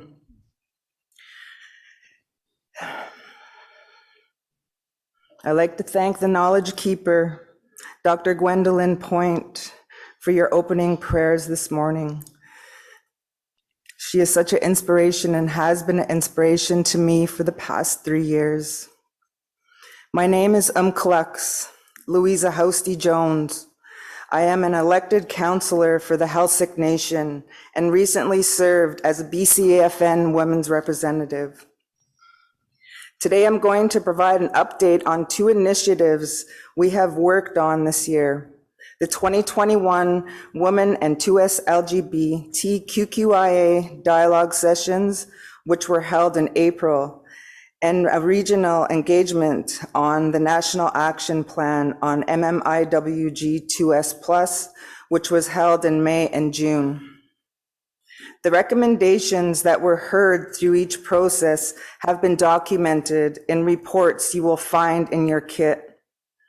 And there are resolutions been put forward to support each body of work and the implementation of the recommendation and the next steps set out in this report. First, I will go through the key highlights from the year's dialogue session, followed by the missing and murdered women engagement process. The 2021 dialogue sessions were held virtually on April 13th, 14th, 15th, and 22nd, 2021, and revolve around these themes: gender identity and allyship, self-care, wellness, and reclaiming our distinct roles and responsibilities. In response to dialogue, to dialogue at the 2020 dialogue session. The 2021 sessions were entitled The Women and 2S LGBTQIA plus People's Dialogue Session in recognition of BCAFN's effort to hold space that is an inclusive of diverse gender and sexualities and uplift the diversity and unique identities. On the screen, you can see several of the graphic recordings that were created based on the sessions that were held and get a sense of how the conversations reflected this vision. 2S LGBTQIA plus stands for two-spirit, lesbian, gay, bisexual, trans, queer, questioning, intersex, and asexual. As the plus sign indicates those sexualities and genders that might not be encompassed by the acronym. Our theme of this year's session was nourishing hope and belonging. Through our dialogues and interaction of this event, our hope was that those joining might receive nourishment and that their sense of hope and belonging would be uplifted. BCAFN has prepared a summary of reports of the session so that we can amplify the perspective and immense wisdom that our knowledge keeper, cultural support individuals, panelists, facilitators, session leaders, graphic recorders, and participants shared during these sessions. I would highly encourage you to read and experience the rich discussion that were held. This report also outlined how BCAFN intends to carry forward the dialogue with action in several key areas. These recommendations represent areas where BCAFN will directly advocate towards the provincial and federal governments, and undertake organizational level work and support and resource for First Nations in BC.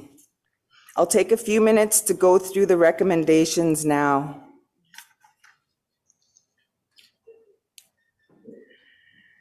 One, to continue to hold dialogue sessions that hold safe spaces to include the voices of youth and those with disabilities and create opportunities for those interactive dialogues and mentorship.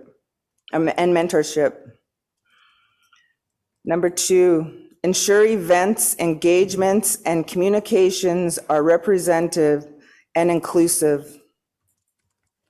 Number three, integrate wellness supports, medicine, and opportunity for self-care in how BCAFN conducts work and engagement. Number four, advocate for federal and provincial government to implement a cross-sectorial whole of government approach to countering intersection systemic discrimination. Number five, support safety and sexual health focused education. Number six, establish 2S and LGBTQIA plus representation within the government of AFN and work towards dedicated 2S and LGBTQIA plus events and gatherings. Number seven, build BCAFN's relationship and collaboration with 2S organizations. Number eight, ensure the voices and rights of Indigenous 2S and LGBTQIA plus peoples are meaningfully represented and advanced in legislative and the implementation of the United Nations Declaration on the Rights of Indigenous Peoples Act in British Columbia, Canada.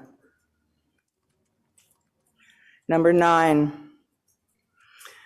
advocate for adequate mental health resources and Indigenous-led reproduced health clinics for 2S people with people who have knowledge and experience working with this community.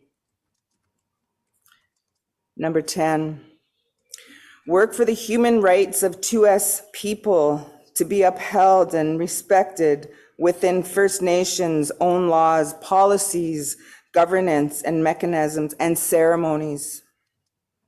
Number 11, advocate for accountability and change for 2S human rights violations.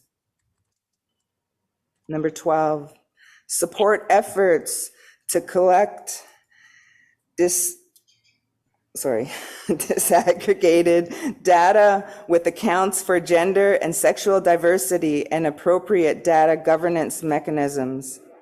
Number 13, to support education, awareness, and formal training initiatives to promote a better understanding of the value and unique identities of 2S and LGBTQIA+ people, the challenges 2S and LGBTQIA folks often experience, and the fundamentals of respect and human rights.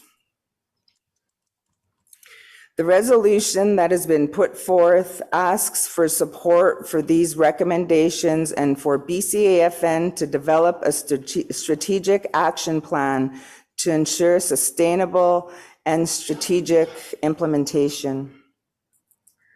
Personally, participating in these dialogue sessions has impacted me. I have learned so much from listening to these discussions and wisdom of our knowledge keepers and two-spirited relatives. While there is still so much room for growth in terms of increasing the representation and holding space for the voice of 2S LGBTQIA+ people, I believe these sessions were a positive step, and we received similar feedback from others involved in these sessions. I would like to thank everybody who was a part of our journey in holding these dialogue sessions, and everyone who participated. In particular, I'm so grateful for those who were instrumental in planning and vision for these sessions, and to the Two-Spirit elders, representatives, and workers in the BC region who graciously came alongside of us. Gayasika. I'll now share about the regional MMIWG 2S+ engagement process that BCAFN undertook in collaboration with the AFN Women's Council in the spring.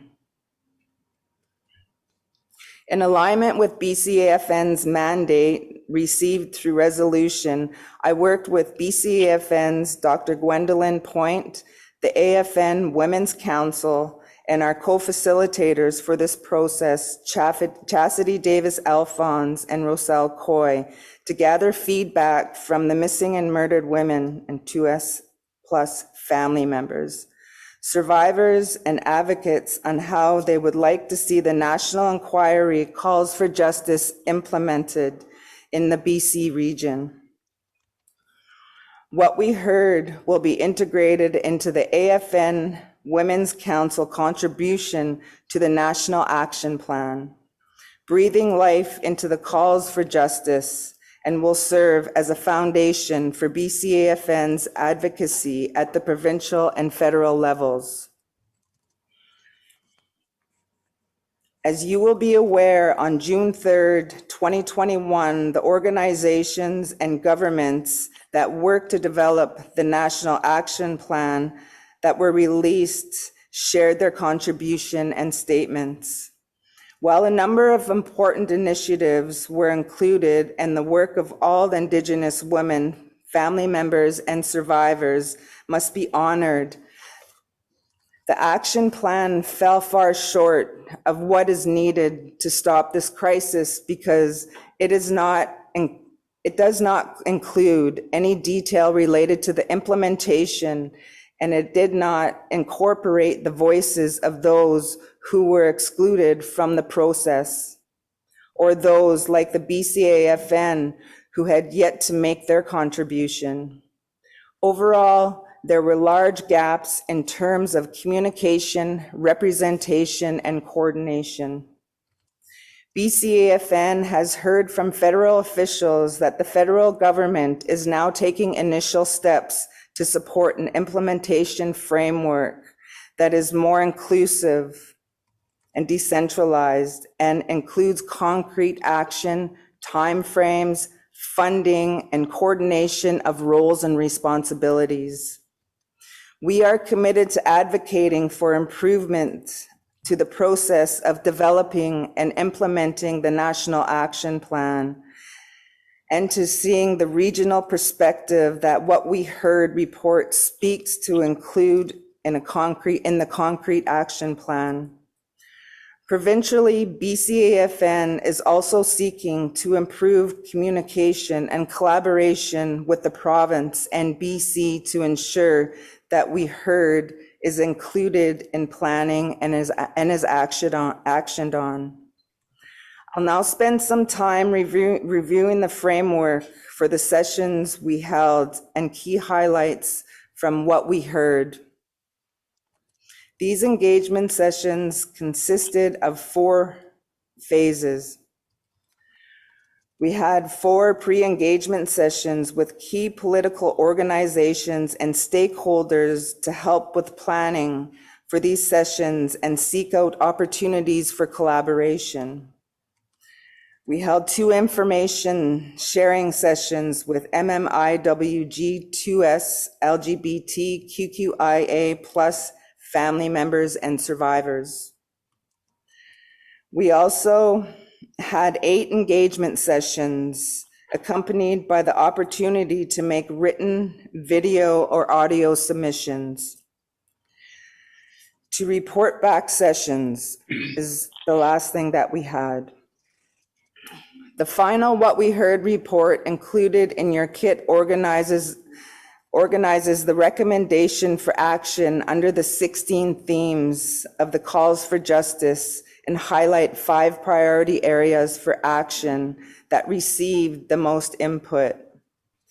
But given the time limitations, I will provide a brief overview of 5 priority areas and encourage you to review the full report.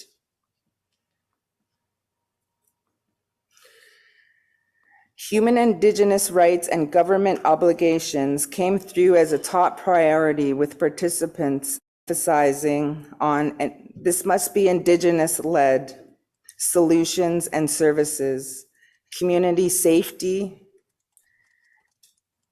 education, representation in government, accountability, research, and financial support. Culture was another priority area for implementation, and discussion revolved around reclaiming of traditional healing practices, land-based healing, ceremony, gathering, culture, and organizations. Health and wellness was another big theme, including substance abuse, addiction, lateral violence, intergenerational impacts and effects, culturally safe liaison and safe spaces at hospitals, safe spaces and safe houses, education, inclusion of 2S LGBTQIA+ specific needs, men, family, relationship building, and financial support. Recommendations for health and wellness service providers were also made regarding safe houses, treatment centers, including detox, healing and wellness centers, education and training, healthcare system transformation, programs and services, advocacy. Finally, police service is a major area requiring change. Key priorities include education, training, the BC Police Act, trauma support, identifying and addressing racism delayed responses, external organizations support into MMIWG2S LGBTQIA plus investigations, network, and liaison with MMIWG 2S plus families. I would like to express my gratitude to all MMIWG 2S LGBTQIA plus family members and survivors who participated, and for the valuable experiences and wisdom that they shared. Thank you as well to our co-facilitators, Chastity and Roselle, and Dr. Gwendolyn Point, who provided support to nearly every session, and everyone else who journeyed with us and made the space possible. The resolution been put forth asks for support for recommendations that were heard from family members and survivors during these engagement sessions, and for BCAFN to continue engagement sessions and advocacy on this issue. It also seeks to call on the federal and provincial government to support the establishment of decentralized advisory and implementation committees to guide the implementation of the National Action Plan and to ensure accountability. In accordance with recommendations regarding Indigenous-led services and solutions in What We Heard report, is suggested that we must be led by Indigenous women, Two-Spirit, and LGBTQIA plus people. Empower communities, champions, and knowledge keepers. Be inclusive to the youth. Involve transparent and accessible and consistent communication with partners and survivors, family members, and loved ones. Centralize Indigenous knowledge in a way that recognizes distinction between diverse First Nations. Involve an annual review of the goal of ensuring accountability and for implementation on behalf of all our partners. Be sustainably funded. In this way, this resolution would seek to address many of the problematic aspects of the current National Action Plan process that has been noted. Thank you for listening, and to all those I've been able to work with and learn from. I will turn it back over to the chair now. Thank you. Thank you very much, Louisa. And I would just note sort of the themes I picked up from that conversation is really about respectful inclusion. It is about organizational growth for BCAFN. It's about personal understanding that we all need to engage in, and it's about advocacy priorities which have been identified by those communities. Yes, and collaborating, with other organizations. I just really feel that, that's really important, because becoming one, makes our voice. Turn to the resolutions, and Louise, of course, is here if there are any questions or follow-up at that point. Just clear the screen a little bit here. And so I will ask you to turn your attention to draft resolution 9 in your information package. Women and the 2S LGBTQIA plus dialogue session recommendations. I do need a mover and a seconder for this support resolution. I see Chief Charlene Gale and Chief Roseanne Casimir. Thank you very much. In the resolution that you do have before you, it does really talk about the sequence and the evolution of the dialogue sessions in 2017, 2 in 2017, 1 in 2020, and the 2021 report session, which Louisa did speak to. It talks also about the fact of the reports that were issued and the recommendations contained, and it reminds us that there have been resolutions, BCAFN support resolutions of this process, mandate process, and outcomes along the way in 2018 and 2020. And she really did, Louisa focused on those last two, therefore be resolved, in giving us a understanding in the sense of what's in the more detailed report from that dialogue session. And so therefore be it resolved that the BCAFN Chiefs in Assembly fully support the recommendations made in the report on the BC Assembly of First Nations 2021 Women and 2S LGBTQIA+ People's Dialogue Sessions, Nourishing Hope and Belonging, and call on the Regional Chief and BCAFN Women's Representative to support their full implementation. And two, the BCAFN Chiefs in Assembly support the development of a BCAFN Strategic Action Plan for women, two-spirited, and LGBTQIA+ justice, equity, diversity, and inclusion, which incorporates the recommendations from the Nourishing Hope and Belonging report. Is there a need for discussion of this resolution? Is there a need for discussion of this resolution? Seeing or hearing none, with your permission, let us move to the question on draft resolution 9. Are there any abstentions to this resolution? Are there any abstentions to this resolution? Seeing or hearing none, are there any objections to this resolution? Any opposition to this resolution? Seeing or hearing none, with your permission, then we note that this resolution is passed by unanimous consensus. Thank you very much for that, Chiefs. Let us turn our attention to the next resolution in this section. Also in your package, draft resolution 10, the What We Heard report on the murdered and missing Indigenous women and girls and the two-spirited LGBTQIA+ people's community and relative to the National Action Plan. It is moved by Chief Marilyn Slett, although I do not see her in the participants list, and so if you are, let us know. Otherwise, I would look for a mover and seconder for this resolution as well to support the efforts around the National Action Plan. Thank you, Chief Roseanne Casimir, as the mover, and may I have a seconder, please?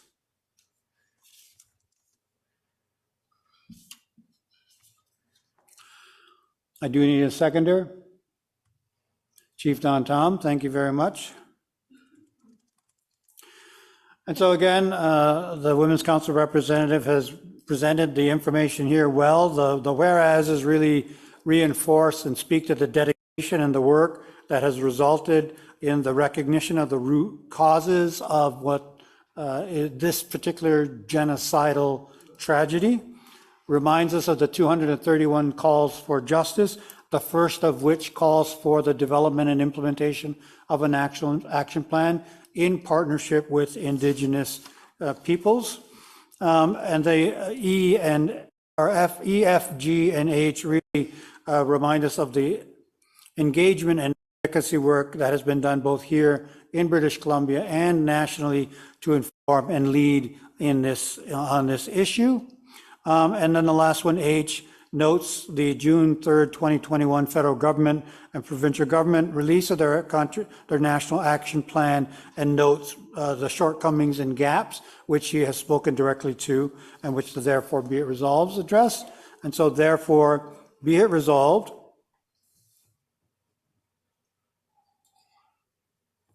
that the BC AFN Chiefs in Assembly fully support and honor the lived experience, perspectives, and recommendations shared as a part of the What We Heard report. 2, the BC AFN Chiefs in Assembly support the development of a BC AFN Strategic Action Plan for women, two-spirited, and the LGBTQIA+ justice, equity, diversity, and inclusion, which incorporates, did I go the wrong way here?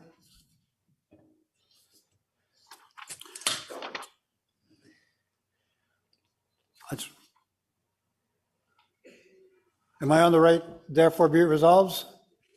Okay, thank you. I just confused myself there. Which incorporates the recommendations from the What We Heard report. Thank you. 3, the BCAFN Chiefs in Assembly call on the Regional Chief and the BCAFN Women's Representative to support further work to gather input in order to fill gaps identified as part of this engagement process. 4, the BCAFN Chiefs in Assembly call on the Regional Chief and the BCAFN Women's Representative to advocate for what we heard to be integrated into federal and provincial level initiatives to implement the calls for justice for particularly immediate action on the top 5 priorities identified in the report. And for some reason, I am not seeing that page. You have the remainder? Thank you very much.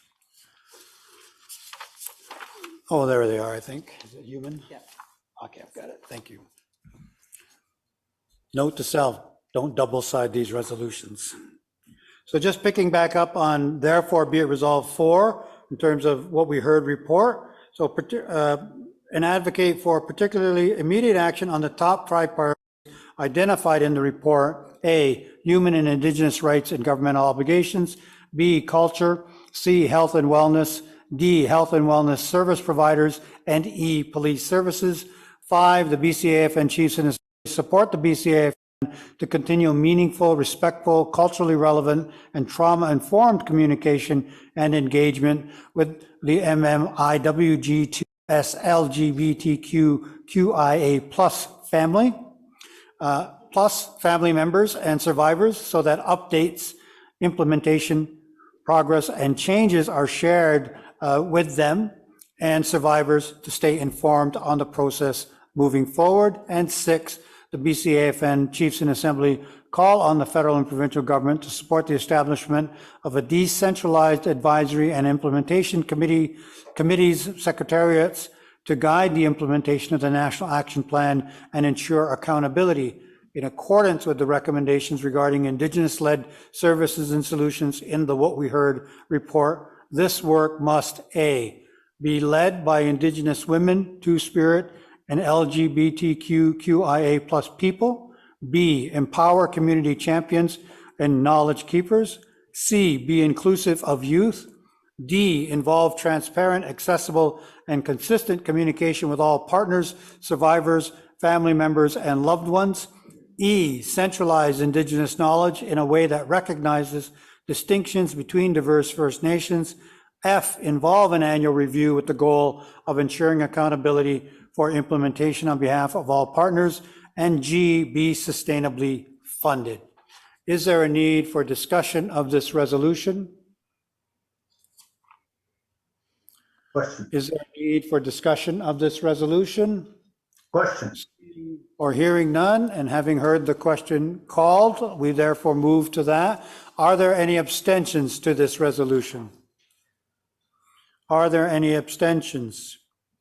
Seeing or hearing none, are there any objections? Any opposition?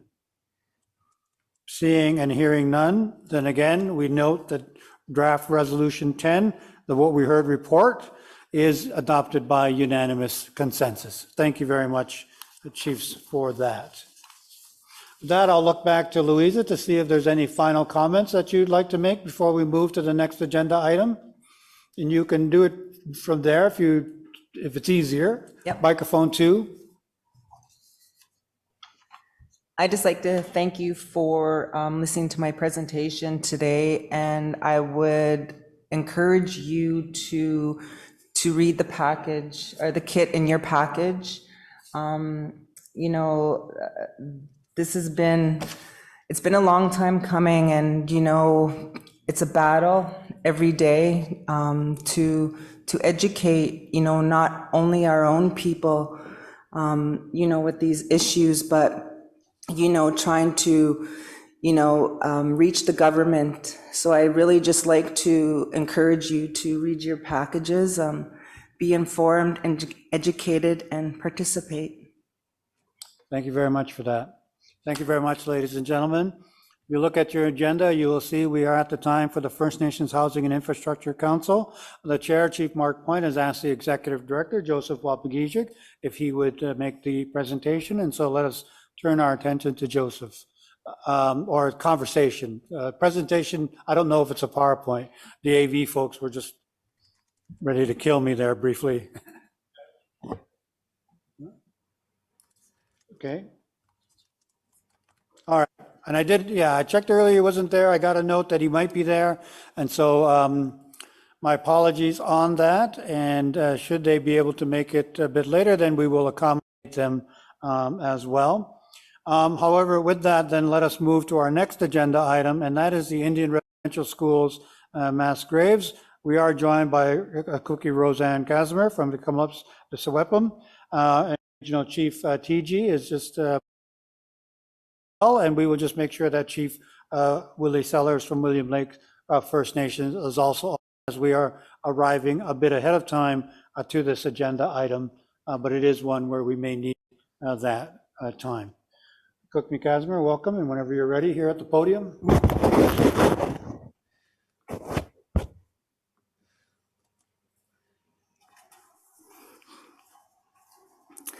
Waikwawaitip, elders, knowledge keepers, hereditary chiefs, matriarchs, grand chiefs, chiefs, youth, First Nation members, and honored guests.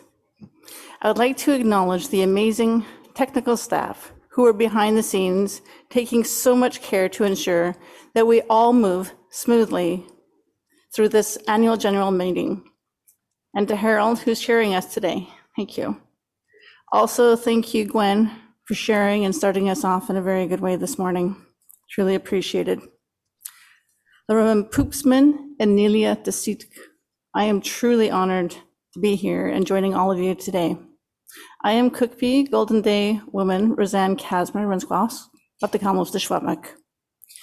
I am honored to be a guest here on the unceded ancestral lands of the Squamish, the Musqueam, and the Tsleil-Waututh at the 18th Annual General Meeting, AGM, and the Chiefs in Assembly.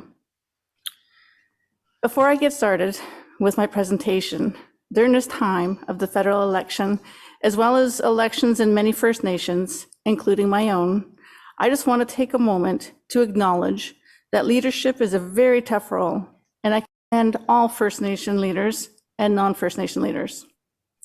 The toughest times are during an election and right after an election.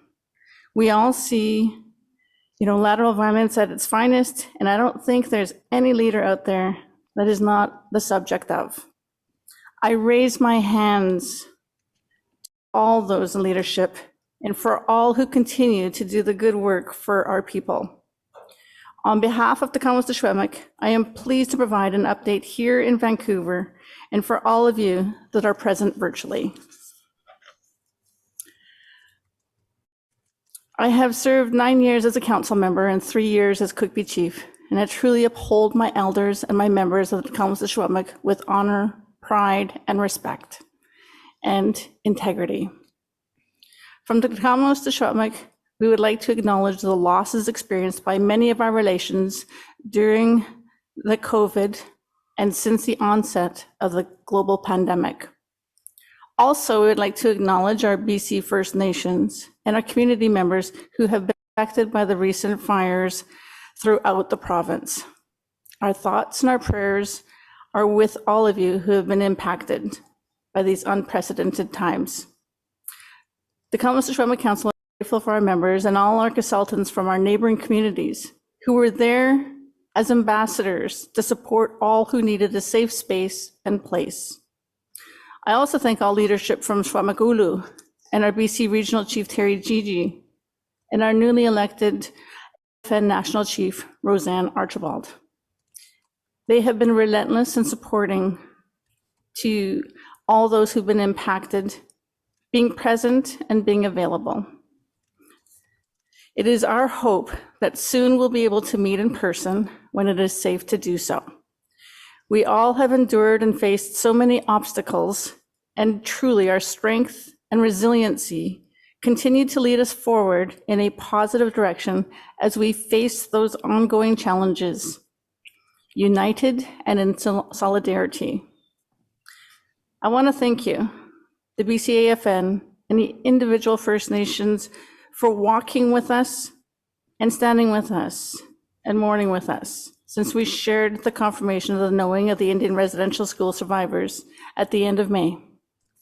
We continue to navigate the complexities of the impacts following the horrific findings of the Lusquay, the missing, These findings have deep wounds for residential school survivors and intergenerational survivors. We knew with our findings that this would just be the start of the story, that other residential schools would likely have similar findings as well. This issue quickly got a lot of coverage, and our community needed the plan for the next steps. There are a lot of steps, including a legal strategy, a criminal investigation, planning on how to deal with our ancestors, outreaching to other communities and nations that had children attend Kamloops Indian Residential School. We also have to look at the political strategies and discussions with the church and a media plan and time, most importantly, the time to grieve and eventually a path forward to healing. The Kamloops Secwépemc is taking our time in planning to ensure that we are moving forward slowly in a good way, not forgetting any small detail or step. Proper ceremonies and cultural protocols were put in place at the start of the GPR process. Ceremony and traditional ways are critical to the healing of our people as we support the survivors and families and communities as they take these steps to find their truths who have lost loved ones to residential schools. That is at the heart of the steps moving forward. The Kamloops Indian Residential School was run by the Roman Catholic Church. We have heard words of regret and remorse being expressed by local and regional Roman Catholic representatives. However, there has never been an apology from the highest level of the Roman Catholic Church. And to be clear, the Roman Catholic Church has repeatedly refused to accept responsibility or formally apologize for its direct role in the numerous and horrific abuses committed against Indigenous children through the residential school system. Despite having operated over 70% of the Indian residential schools in Canada. As we think about the Roman Catholic Church, let us all recollect that it was also the federal government of Canada that mandated the Indian residential school system.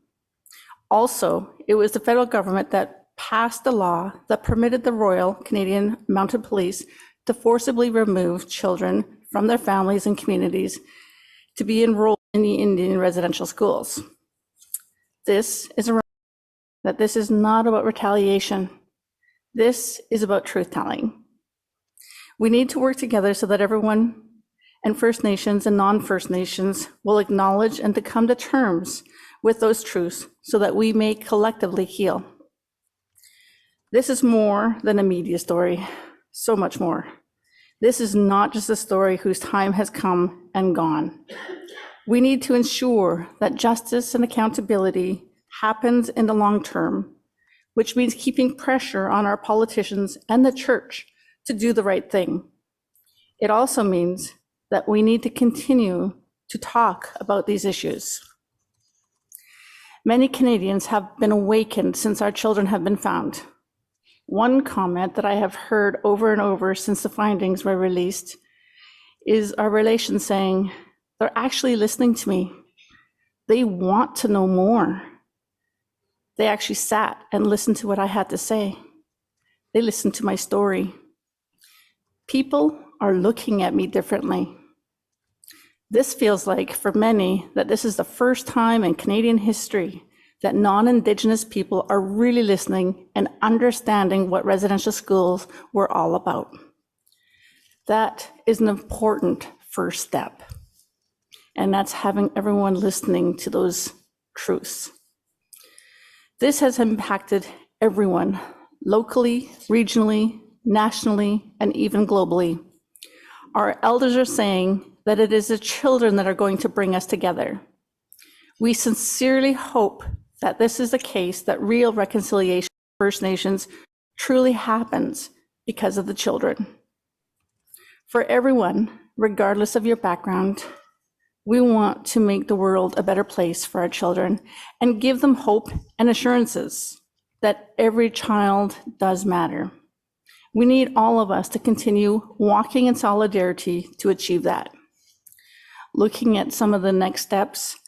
We've worked with Mary Ellen Tapon-Lafond, who is instrumentally working with us, and the Honorable David Lametti, and Minister of Justice and Attorney General of Canada, on the discovery of the mass grave near the Kamloops Indian Residential School. We know that the death registry for the school lists only 15 deaths during its time in operation, while the grave holds 215 remains, and that's 2 acres out of the 160 that we still have yet to do. We're also aware of the fact that specific instances of death of children during the operation of the school were not taken seriously by civil authorities, including the police, prosecutions, and those with justice roles in British Columbia and Canada. Records of deaths were not required or maintained by the federal government until after 1935. And we know some of these were destroyed by Canada and others. So as a result, the families and communities were not properly informed of the fate of the children who did not make it home. We know that many questions remain and the work has not proceeded as suggested by the Truth and Reconciliation Commission. So we have a TTS that bears this responsibility, and my council stands with me to face with this determination and willingness to work to ensure that it is done properly. I also wanted to emphasize this point too, because we have our laws, practices, and approaches to the situation. However, it is not of our making that this burial came to be, and much depends on what they could do to assist us to ensure matters are thoroughly and respectfully addressed. We have expected and required Lametti and Eby to act in relation to this matter, and have to complete an understanding of what Canada must do to make sure that this is handled appropriately, respectfully, and step by step. We will not complete this work without some of the clear assistance from Canada and accountability for document preservation and distribution that must be given proper attention. We further mentioned that the Kamloops Secwépemc and all the First Nations with the Catholic residential schools have faced persistent problems in gaining the cooperation and support that we require to document and identify the missing and deceased children. So we believe this was caused or first in part by Canada when the Attorney General agreed in 2015 to allow the Catholic Church entities to end their obligations under the 2006 class action settlement. While this minimized their financial obligations, it also ended some seriously needed reconciliation work. After 2015, we've been left without any mechanism to address concerns locally or with all of the entities. Our researchers and community members do not have unfettered access to information necessarily to identify and understand the full truth of the residential school experience within our area. So we do and have asked Canada to share the full documentation with us and a step-by-step process. We further express the importance that under international humanitarian and criminal law, there are domestic law responsibilities to investigate and hold individuals to account when mass human rights violations occur. We believe this is such a situation of mass human rights violations, and we are concerned it might reflect criminal behavior, including suggestions of violations of humanitarian law and genocide. From this, we wanted and requested for the appointment of a rapporteur. And we are very pleased that we have been appointed a locateur. And we've also been appointed with Charlene Beaulieu and Lydia, who have been appointed as well to be First Nation liaisons.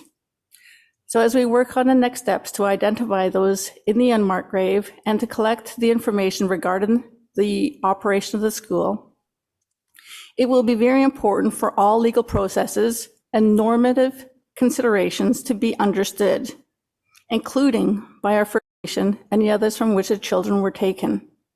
We believe that the special locateur will be helpful to engage with us and advising all of the proper framework and approach to the next steps and that path forward. Further, that the recommendation is important to build confidence and to keep open the need for new arrangements that can meet the human rights standards and experiences of the United Nations Declaration on the Rights of Indigenous Peoples and other standards. It is important to note that today there has been an appointment, and we appreciate that steps and those collaborative efforts moving forward. We're continuing a respectful process from our context, guided by law and justice for our people and our existing laws within Tecumseh-Secwepemc, our First Nation community, and building on that much needed framework and those next steps to find someone to fill that role.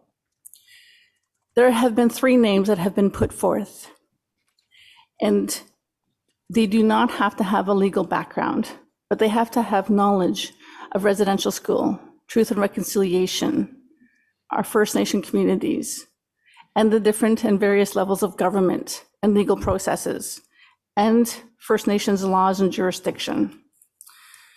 So there's going to be more discussions with that with all the Cookbees and the chiefs as we move toward that process. There will be more dialogue on that. So in closing, TTS will continue to provide updates on the situation when they become available. We extend our deep appreciation to all for standing in solidarity with the Commonwealth of Secwepemc. And it's time that we all embrace our real collective history, recognize the painful past shared by so many, and continue on a path that we can change for all of our generations to come.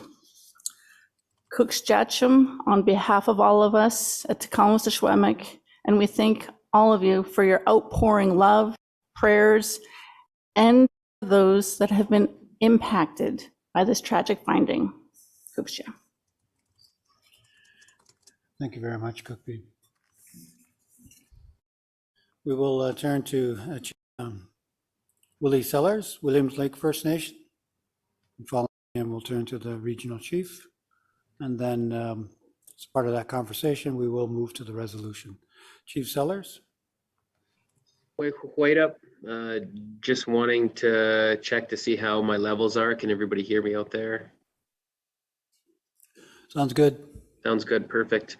Hello, everyone. Chief Willie Sellers, Williams Lake First Nation, located in the interior British Columbia, 3 hours north of Kamloops, 3 hours south of Prince George. If you're unaware where we are, St. Joseph's Mission is located in our stewardship area, our traditional territory, 6 kilometers from the community core of our IR1 Sugarcane Reserve.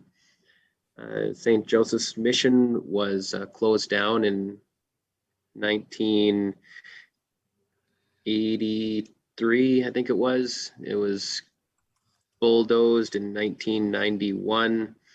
It housed First Nations children from all over the interior, from all different nations: Chilcotin, Secwepemc, Southern Dakotas, Newhawk, the Statliam, Lilwat territory. So when we start talking about our response to St. Joseph's Mission and how we're looking at including in the inclusion of those multiple nations to honor those ancestors, those loved ones that went to those schools, those survivors, it gets challenging really quick. So I do appreciate Cookbee Casimir, referencing how hard it is to be in these leadership positions sometimes. We really have to find the balance of the highs and the lows and try and keep an even keel. I'd like to think me being a goaltender helps me in that, and how it's seasoned me to be able to be successful in the role that I'm at as the chief of the community or as a leader in the community. But I mean, it is challenging. We're never going to be able to keep everybody happy, and that's a part of the position, something that we continue to try to do and strive for every single day. First, I wanted to acknowledge all of the hard work that has been done to date by previous leadership in our community. It would have been previous former chief Anne Louie, very strong matriarch and champion for the response to residential schools in the territory, but also other leaders like Eskedem, for example, the community of Alkali and Chief Fred Robbins, who I see on this call. All of that hard work leading up to us being able to respond the way that we did, those former chiefs, and we look at current chiefs Fred and former chief Charlene Bellew and former chief Nancy Sandy and Rick Gilbert, and it's just to name a few in the territory in this region, all the work that had been done around St. Joseph's that has made our response a lot easier. I know St. Joseph's Mission falling in our traditional territory, we've taken the lead on the technical side, and we've been leading the technical exercise with our geoscan group, all that ground penetrating radar, all the low flight LiDAR work, all the low flight imagery work and surveying that's been done to date to identify the footprint of land in the areas of interest. So we started going through the archival work with the Caribou Museum, the records that we were able to obtain, cross-reference from the oblates and from communities like Eskedem, the work that we've been going through on the traditional use studies and the interviews, and going through these numerous stories and identifying areas of interest over at St. Joseph's to start the ground penetrating radar work. It's a massive footprint at St. Joseph's that it is at the majority of these residential school sites. 450 hectares to be exact at St. Joseph's. We're not going to be able to test that all in one shot. We've had to prioritize and look at where we're going to start testing around the existing buildings, around the barns, around the current footprint or the historical footprint of where the school was, but it's demolished. So using the historical photos, the interviews, the low flight LiDAR imagery work, the surveying and identifying where those buildings used to sit, looking at the buildings that are existing today, like the old barn, making sure that we're taking pictures and recording all the information that's carved on the walls in that old barn, for example. It was a big one, being able to cross-reference that through all the archives, that the archival research that we've been continuing to do, and that's going to help us cross-reference the records of the students that went to the school, were able to return home, etc. I mean, it's a massive undertaking. An undertaking where we found support with the federal government, with the provincial government around the funding side. So it's not coming out of our own source of revenue. We're not having to, beg Indian country and plead with Indian country to fund this exercise. It's something that we've been able to secure funding for, which is encouraging. But getting back to the massive footprint that we have and identifying the areas of interest. In the first phase of ground penetrating radar work that we're currently undertaking over there, that started on August 30th, it's 150,000 square meters of ground that we're covering in that first phase. We look into the future in consecutive phases that will continue in the spring of 2022. I mean, it's a massive undertaking. You start finding unmarked graves over there, it's going to open up this entirely new discussion where we're taking the lead on the technical side, but we're responding to potential unmarked graves in the traditional territory. That's a broader nation to nation to nation to nation to nation response. I mean, the people ask me what happens if we find unmarked graves. I mean, that's not a question that I'm going to be able to answer. It's not a question that our council or community is going to be able to answer. And it's going to be multiple communities and multiple nations that are going to have to be a part of that discussion moving forward. And just like we've been doing to date, that's something that's going to have to be led by ceremony. We're seeing this really interesting and cool and powerful movement in Indian country when it comes to St. Joseph, when it comes to St. Joseph's, when it comes to residential schools, and this reawakening of the work that's being done and how we're going to have to come together. I had a cultural worker that had traveled up here yesterday from southern Secwepemc country, and he said he had a dream where he was asked to come perform a pipe ceremony at the St. Joseph's Mission site. And I went over there and I met him, and he said, it came to me in this dream that I was going to have to perform this pipe ceremony. And, after discussing and talking with him and his Oche, his cousin, his friend, his brother. He said, I came to the realization that this pipe ceremony was for you, Cookbee. And I said, wow, there was only a couple of us on site, and it was the first pipe ceremony that I participated in. And it was a very powerful moment for me. What it did was it really filled a hole that was in my heart. It really, shocked my system and empowered me in a way that I didn't realize it would. I've been participating in the numerous ceremonies over at the St. Joseph site, and it really was a kick in the butt for me to tell me that we need to continue to lead with ceremony when we're performing the work that needs to be done. We're looking at planning and strategizing and how we move forward. And he continued to tell the story about how, you're a younger leader and you represent the younger population in the province and our communities, and you need to continue to get the message out there that we do need to stand together on this stuff. We do need to put the politics aside, and we're dealing with our children, especially when we're dealing with the responses of these residential schools. We need to continue to move forward with ceremony, and it really rang true with me. It's almost like I was getting taught a lesson yesterday and getting a message yesterday that I was going to be able to tell today. That's why I wanted to tell that story. There's multiple nations that are impacted, and there's some animosity amongst these nations, and we've felt it at WLFN because some aren't as actively involved as they would like to be. But as even Cookbee Casimir has identified, this very important, precious work needs to be done, and it needs to be done in a timely manner. That's something that we identified right away as well.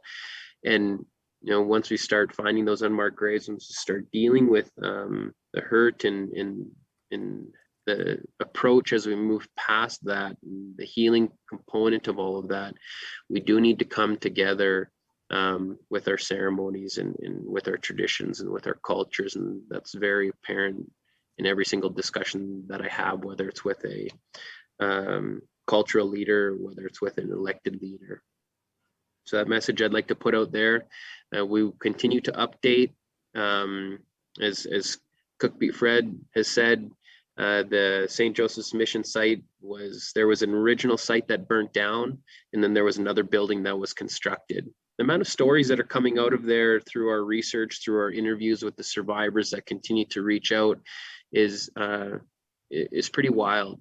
And in hearing about these stories and listening to these stories secondhand and third hand through the team, we start to see that, and of course we acknowledged right away is we need to make sure that we have the supports in place for these individuals, to the point where we're looking and trying to recruit a wellness coordinator, for example, to be able to respond and reach out to those individuals that have told their story to us.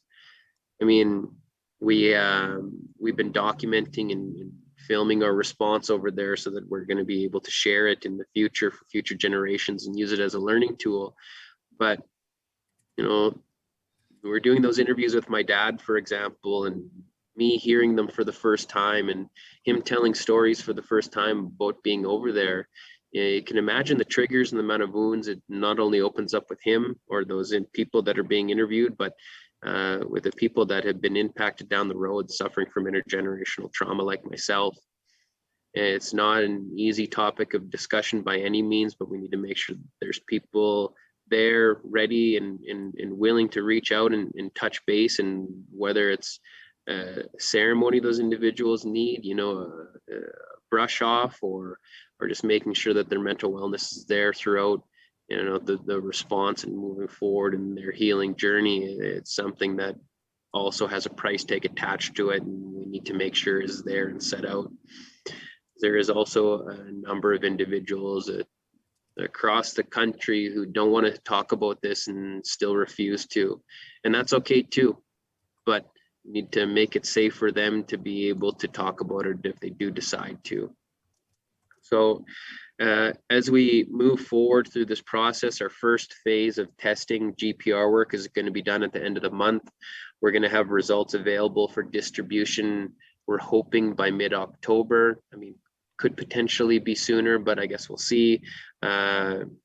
Part of that process is how we distribute that information out to the world, out to the communities that are impacted in the region here and throughout the interior British Columbia. People want information, they're starving for it. Obviously, we know that. And this is why we continue to pump out, even if it's a simple, 3-4 paragraph update. We're doing those on the weekly until we can get that first phase results back and distribute it out to start that next phase of discussions. And again, I mean, it's not going to happen overnight. We have the historical site. We have sites that are, across the railroad tracks, familiar with the footprint of St. Joseph's. And throughout the, identifying the different sites, we also have to continue those conversation with the local property owners, because that entire site and surrounding area is all private property. They've been very welcoming and have brought us in with open arms, and we've allowed them, to participate in all the ceremonies that we've been having. The first ceremony to identify the work that's needing to be done was multiple nations that were involved, which was really cool to see. The concluding ceremony and kickoff of the GPR work was also multiple communities and nations that were involved.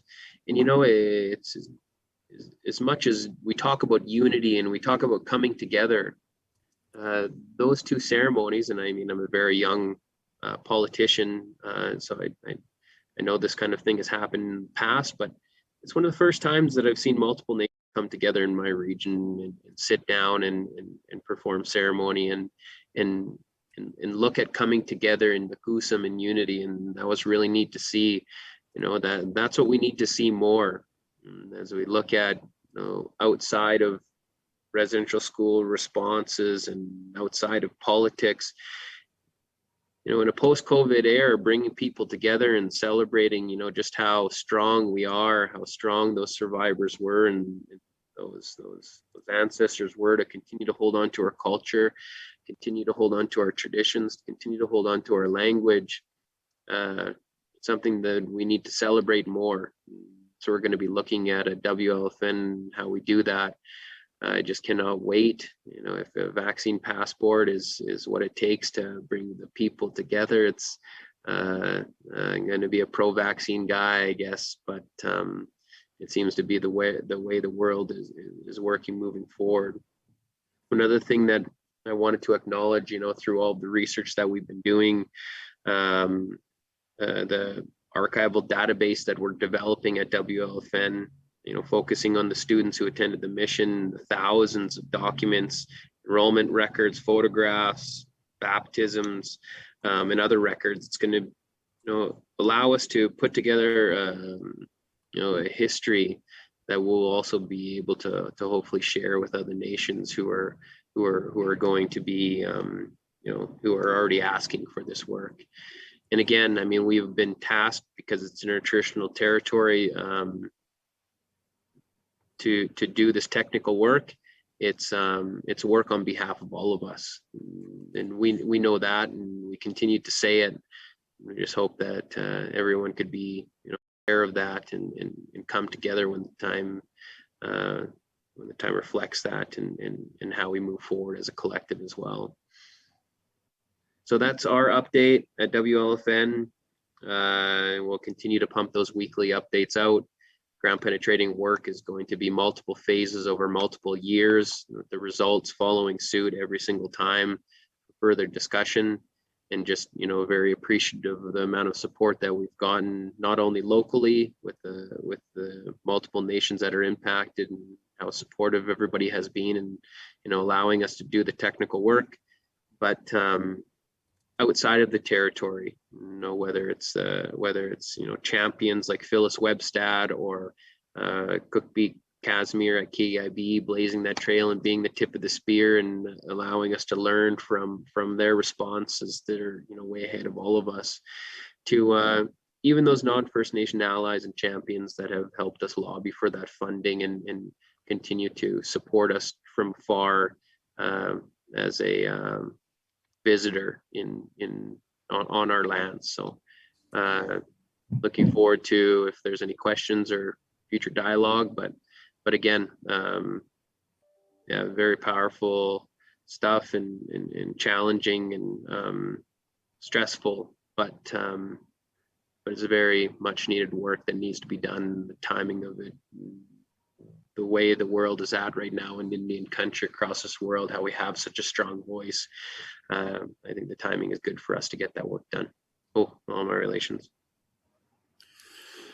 Thank you very much, Cookby. I greatly appreciate it. Let us turn to the regional chief for his remarks. Regional Chief TG. Masi Harold, Deneza, Tsekuza, Skyza. First of all, I just wanted to acknowledge the territory of Musqueam, Squamish, and Tsleil-Waututh and thank them for allowing us in their territory. I just want to thank you, Chief Willie Sellers, Cookby, Roseanne Casmer, for the leadership in this very difficult times in terms of, the finding of the many residential schools and the graves. I also want to acknowledge Ken Watts, who came forward earlier on this year after the findings of the 215 in Kamloops residential schools and started the initiative of discussions to speak to the other Indigenous communities that had residential schools in their territories. And there was a session on August 11th, where many First Nations and big part of that discussion was Tecumlip's Tissaquatmik, and want to thank Councillor Jeanette Jules and also Ted Godfredson, the cultural lead for Tecumlip's, who brought forward very valuable information in how to take over jurisdiction of their lands and of these graves and made sure that they're properly represented by Tecumlip's. I mean, regardless of where children came from, it was important to really, I suppose, what I saw is the integrity of the site, if you will, and make sure that, it's done in a proper way, not only culturally, but in a legal fashion, I suppose, with help from their legal advisors. And further to that's really some of the discussions that we need to have with the 18 residential schools in BC, and perhaps further to that, 3 First Nations Indian hospitals, as they were known, that what we need to discuss. And I know there is a session coming up October 14th and 15th in Moccasin Square Garden in Kamloops residential, or in Kamloops Indian Bands territory. Also recognize all those allies that came forward, Indigenous allies that wanted answers, and we've seen the outpouring after the findings of May 27th, 28th, of really brought up the conversation of residential schools. And since the original 215, there's literally been thousands found, not only in Canada but also the United States. And that number has increased well over 6,000. And in Saskatchewan, Cowessess First Nations, Chief Catamus territory, where there's well over 700 plus graves, unmarked graves that were found.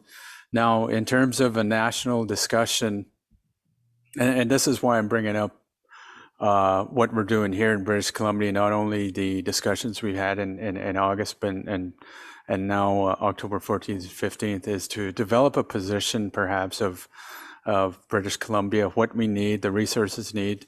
Now, Minister Rankin came forward this past summer with 12 million from the provincial government to delve into this issue, but also there was federal funds that were provided as it relates to the TRC. In particular, recommendations 70 to 76. I believe the approximately amount of money was 33 million that was allocated in 2019. 6 million was used. They added additional 5 million, so it's about 32 million. I'm sure that's going to be overprescribed by many First Nations communities throughout the country. Almost probably with the approximately 140 residential schools throughout Canada, definitely need more resources, and that's something that we need to discuss in our region, of what are the necessary resources for Williams Lake Indian Band, Kamloops Indian Band, and the other First Nations communities in terms of searching for our loved ones in these graves. And also too, on September 30th is the first Truth and Reconciliation Day, where they're recognizing I believe, having a reflection of not only Indian residential schools and also those that never came home, but also the current situation of many of our people that are survivors, but are also intergenerational survivors of residential schools. And we've certainly seen that in this province with many of our homeless, many survivors, and many that are dealing with addiction. So, that's another thing that we need to take care of, is those that are still here, those that are living. So I would like to see that, as part of British Columbia, and certainly we would support that, and the NLC would, support really, I think, a strategy in how to deal with these issues, and perhaps that will lend itself to more of a national discussion and a national strategy in terms of how best to deal with some of these very important issues. Also, from the national table, is that there has been discussions currently, and we will discuss this, I believe, either tomorrow or in the following week, about a trip to the Vatican.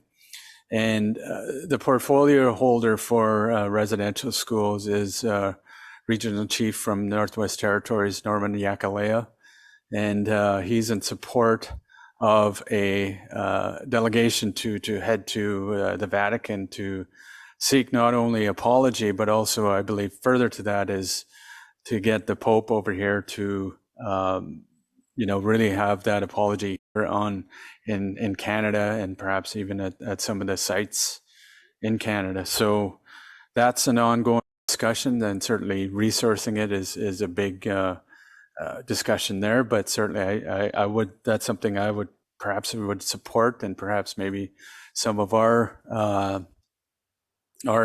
chiefs and our leaders attend that delegation if at all possible.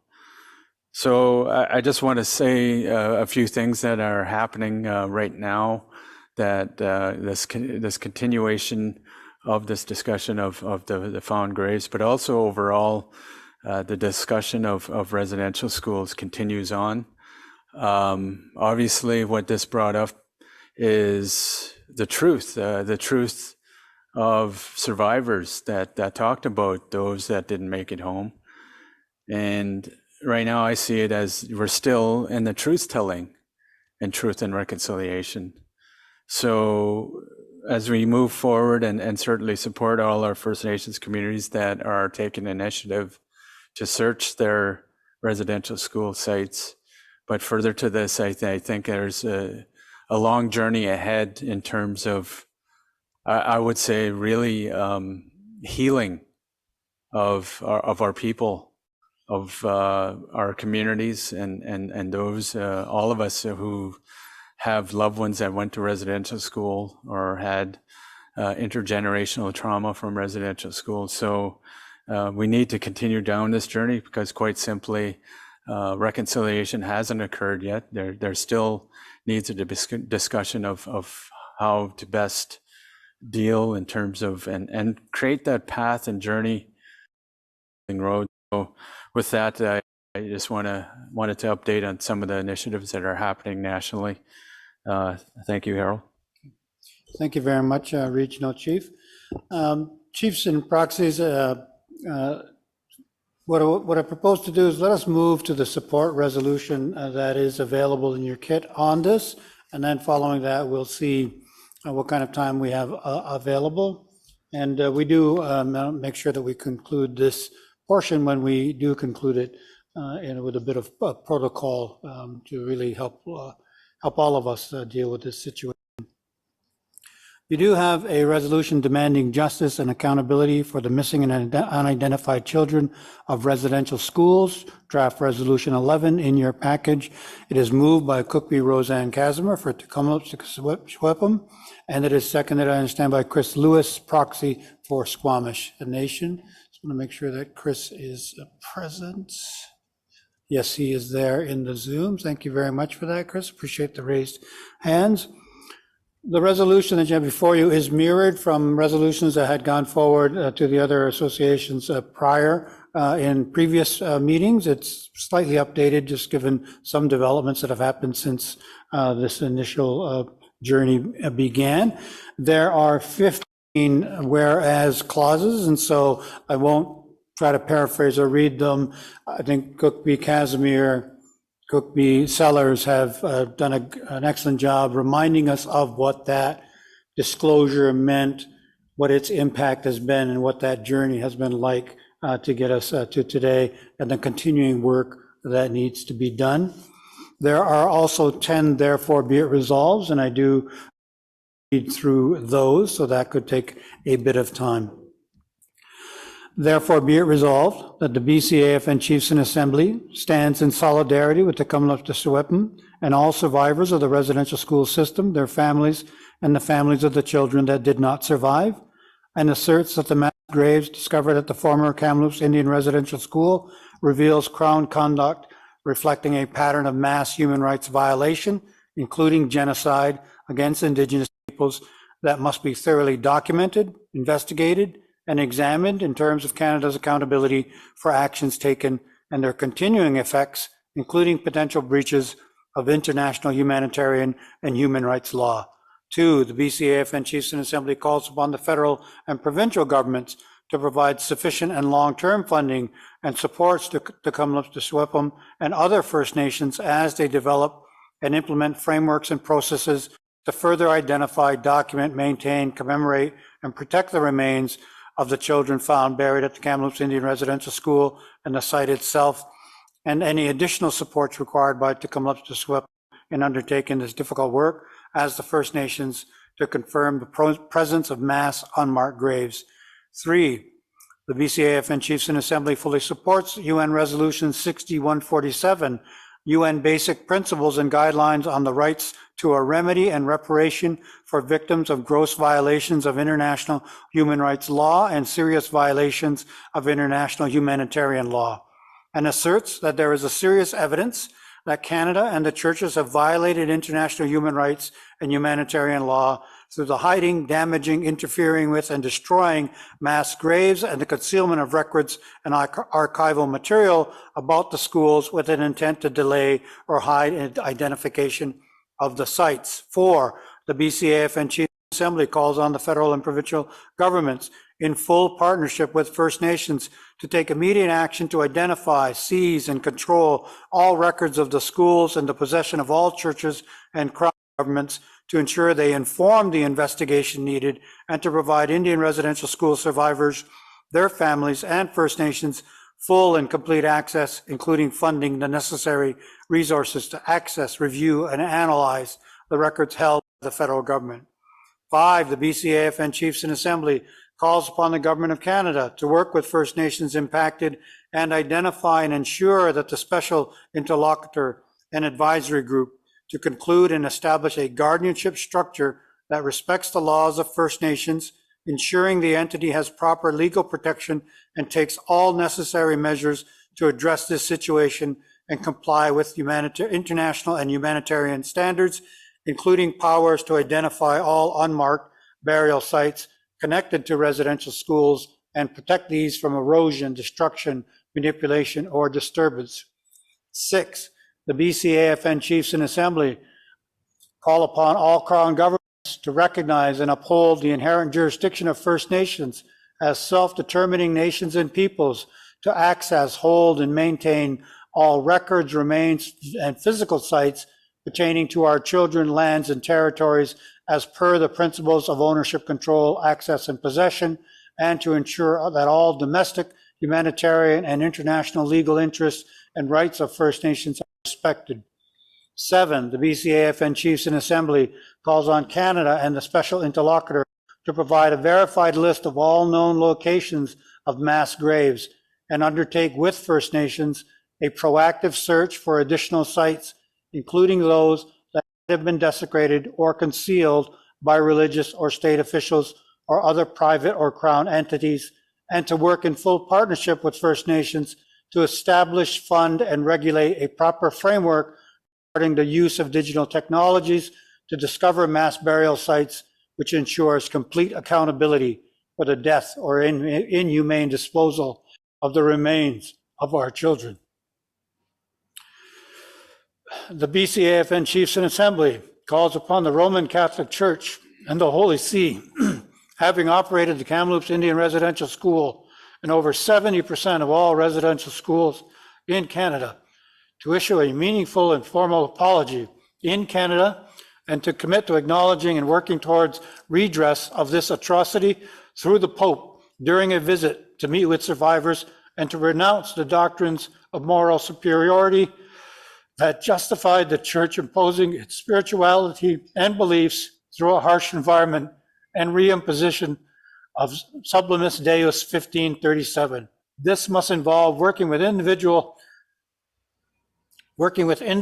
and interested First Nations, including Tecumlip to Secwepemc, on agreements that acknowledge the truth and outline commitments to actions moving forward.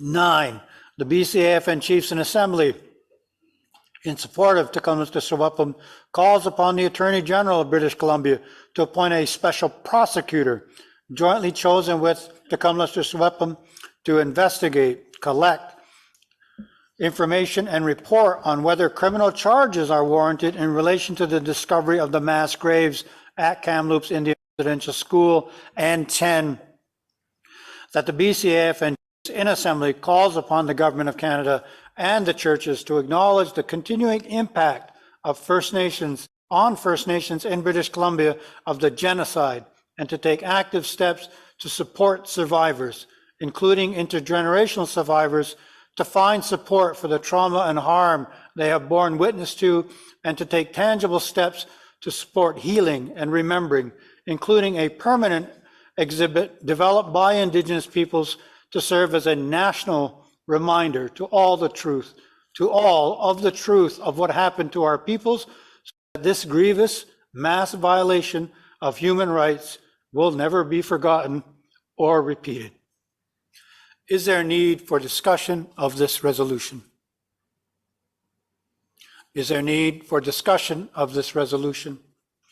Seeing or hearing none, with your permission, let us move to the question.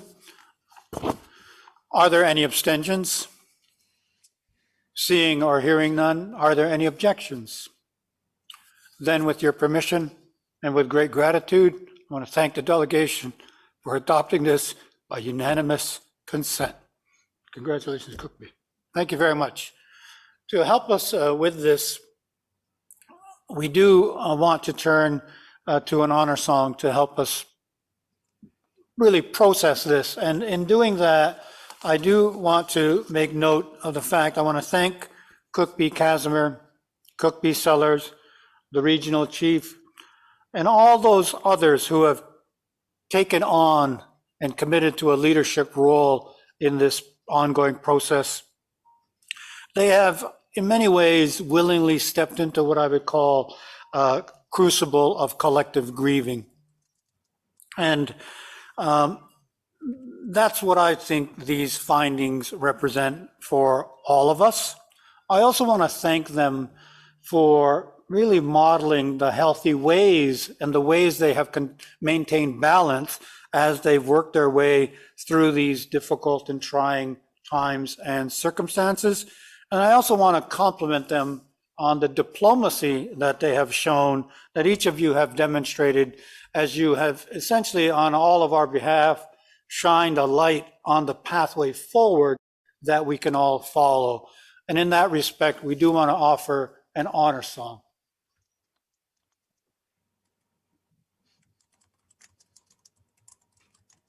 The song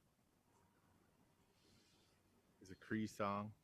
And, it's just praying for each and every one of you guys, sending nothing but love and, asking those ancestors to be with us so they can help us and so we can better help our people.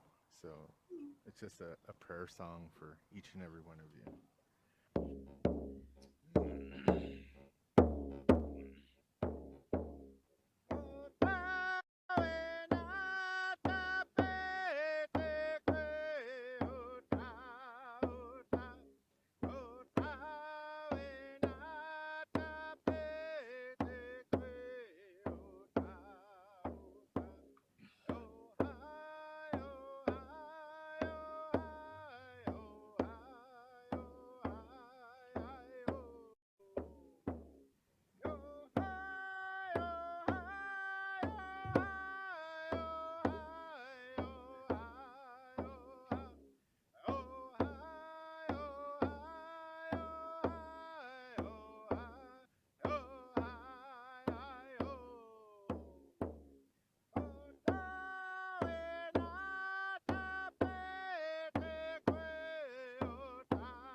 Once again, I want to thank Mr. Sams for providing that for us.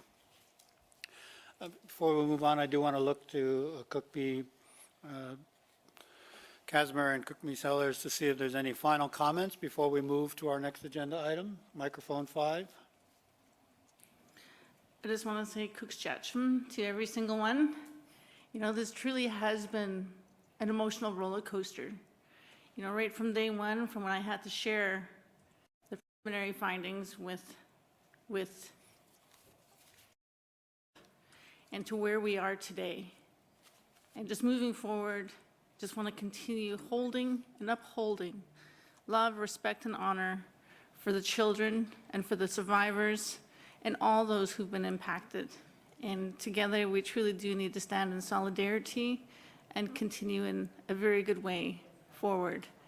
So then there could be closure for those children and for the families, and that we work on a healing journey. It's so crucial, and that national strategy is more important than ever. So Cooksjatchum for everyone today. And thank you very much for that honor song. It's about honoring those children and honoring all of us that have to continue doing this work. So Cooksjatchum. Thank you. Cookby Sellers? No, that honor song was definitely needed. And you could hear the amount of emotion in every single one of our voices when we start talking about residential schools and the responses in the communities and the survivors. It hits pretty close to home right away in every single one of our communities right across Indian country. And I've really struggled to find the balance myself. We need to make sure that we're practicing our culture, we're listening to that drum, we're experiencing that language and listening to our elders. There's also another part of that balance that I've been able to identify, whether it's getting out on the land and participating in dip net fishing, which has been a bit of a blessing over the past month, or getting out on the hockey rink and being able to play one of the sports that I love and get rid of some of that weight that's on my shoulders. The balance is going to be different in all of us, of course, but I would just I would really stress to every single one of you out there that's listening in to make sure that you're finding that balance and not overworking yourself and bearing all of that stress and anxiety and anger down deep, because we need every single one of you to carry the weight of these responses in your communities, and finding the balance amongst yourselves. This is a big way of how we're going to be able to do that and move forward and get to where we want to be, is healthy nations and healthy communities and healthy families. Looking forward to the rest of the day and moving forward, and just thank you and hold up those speakers today and that song especially. Oh. Thank you very much. Coopy. Over the years, I have felt the emotional impact of this. I've had the great privilege of serving as the project coordinator for the St. Joseph's Memorial Residential School commemoration, at which Orange Shirt Day was launched. And so very familiar with this. But as I've noted, on many occasions, the emotion of what we do has affected me, and I've never once felt any regret for that, because I think it is appropriate and healthy in order to be able to move forward and do exactly what the two Cookbe have asked of us in order for us to address these things. We now make the transition to our next working item. And perhaps to ease that transition, I do want to announce that Frida Davis, you are a door prize winner for the assembly, and we shall make arrangements to get that to you. I would note that in our agenda, we did have some technical issues connecting the executive director of the BC First Nations Housing and Infrastructure Council. As best we know, he is online, I think using his app on his phone, and so we will look at him for a presentation. Joseph Wabigijic, if you are able to, please take the microphone. Awesome. Thank you so much, Chair. And you pronounced my last name correctly. Thank you so much for that. All right. Thank you so much. There's my slide. Thank you, Chiefs and Assembly, for welcoming FNHIC representation to present and update on progress made to develop an organization to support BC First Nations communities to strive towards stronger housing and infrastructure. Unfortunately, Chair and Chief Mark Point sends his regrets that he couldn't be in attendance to present. I've asked him if he included any jokes in his presentation, and he said he included a photo of me. So I want to thank him for that. Okay, next slide, please. Okay, so today we're gonna be providing an overview in terms of our current state of planning and development. We're gonna also reflect on the engagement to date, our research initiatives, and we'll open up for questioning at the end as well. Next slide, please.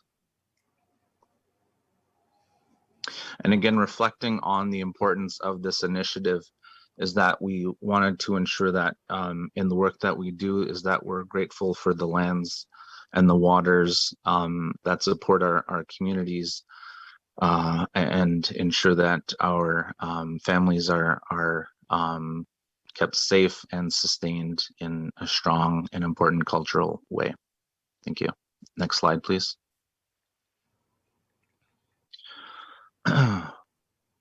Additionally, we also wanted to wish all of our brothers and sisters, children, grandparents, and parents during this important time to heal and also move forward together in a good way.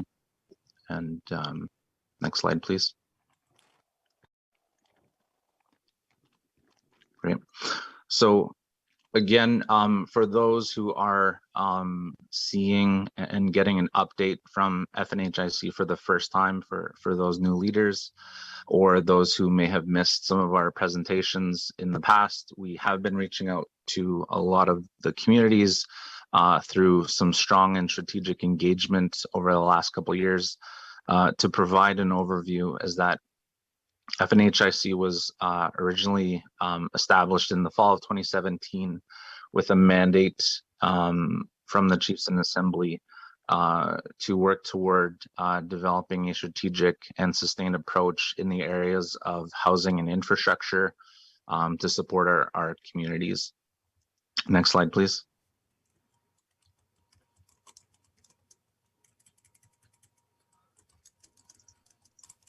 Okay, so what you see here are our core values in how we are working toward developing the future organization that will lead our efforts that reflect the mandate to support housing and infrastructure in the region of BC. These core values are essential that are woven into areas of environment, economic sustainability, and also are based on a community-driven approach that we continue to be transparent and wanted to share our progress to date in terms of how exciting the opportunity has been to develop over the last couple of years. Next slide. Thank you. So reflecting on the timelines. So again, I mentioned in 2017 was when the mandate was established. It trickled into 2018 in terms of ramping up to develop the strategic approach on what we wanted to have this organization look like in the future. So we saw the need to have strong community engagement continuously throughout the entire process, in addition to establishing a baseline of what the need is in the area of housing and infrastructure. In 2019, an agreement to move forward in terms of next steps was established with Indigenous Services Canada, and where phase 2 had begun, and again continuing the important community engagement. At the time that was in person, due to COVID in 2020, we had to quickly transition to do community engagement online. It did stall some activities.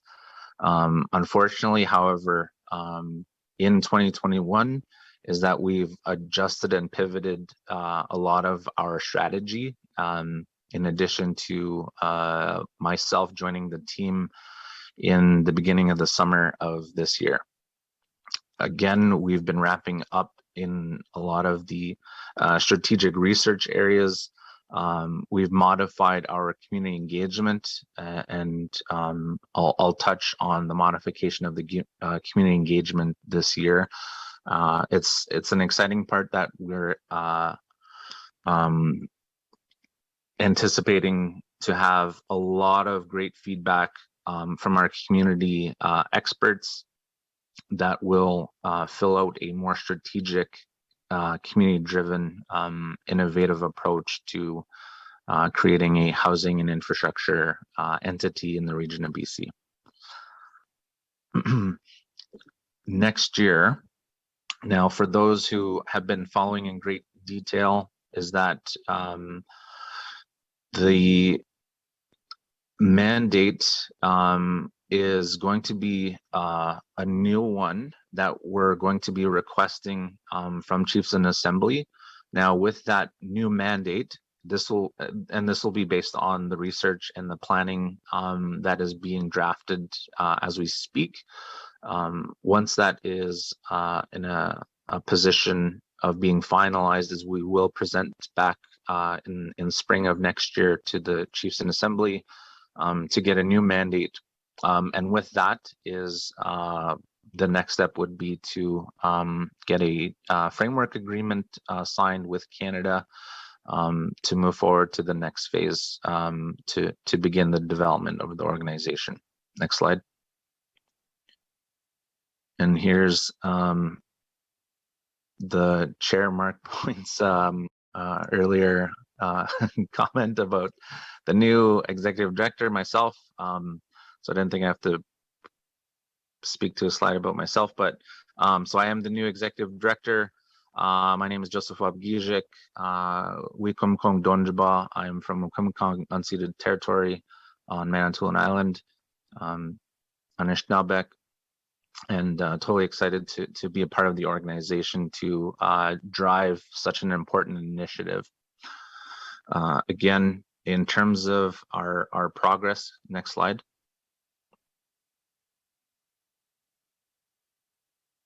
So recently, I hope that some of the chiefs, if not, please send me an email. I'll be sharing my contact information at the end, is that we completed the phase 3 engagement report that was sent out to communities. And it was a lot of work that was put into reaching out to communities, hosting a lot of engagement tables, getting some strategic input so that, again, the importance of a community-driven process is at the core of the development of this organization. Next slide.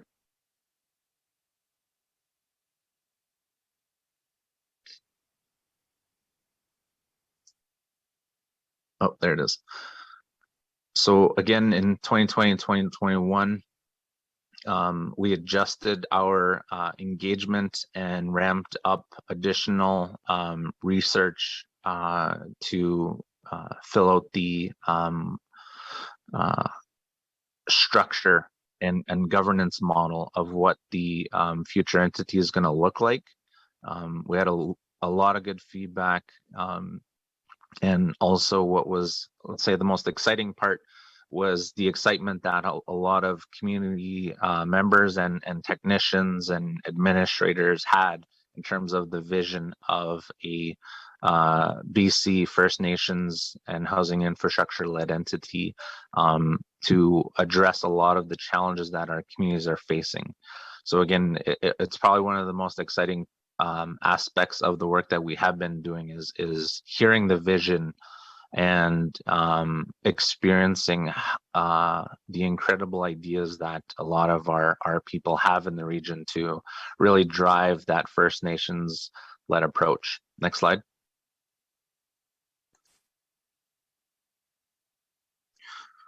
So in terms of the engagement that has occurred, is that we hosted 9 information webinars, 90 regional feedback sessions, 9 targeted focus groups, 157 chief and council presentations, 1,283 participants, representation from 133 First Nations, and estimated more than 2,000 hours of direct engagement. So again, it has been an exciting one, also challenging given COVID, but the team has been incredibly successful to do the amount of engagement during some very challenging times. And we're not done yet. Like I said, we're going to continue to do that strategic engagement to ensure that we get as much input as we can. And we're excited to continue the strategic engagement. Next slide, please.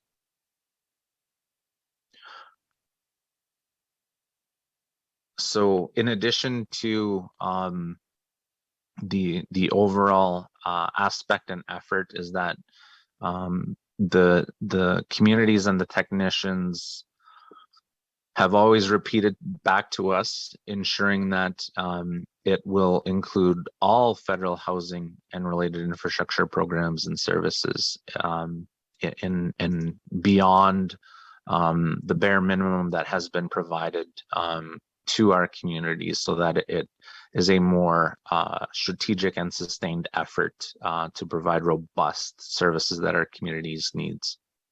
Next slide.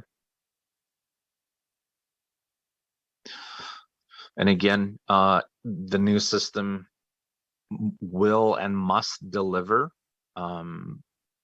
transformative legal and social challenges as it relates to the housing and infrastructure portfolio. Next slide. I'm going to try to speed this up here in the interest of time. And again, in terms of what we kept hearing during the engagement sessions, is that we can only be successful through working together. And so we have been reaching out to a lot of other organizations who have strategic mandates from the Chieftains Assembly, so that we're all working together in the best interest of our communities. Next slide.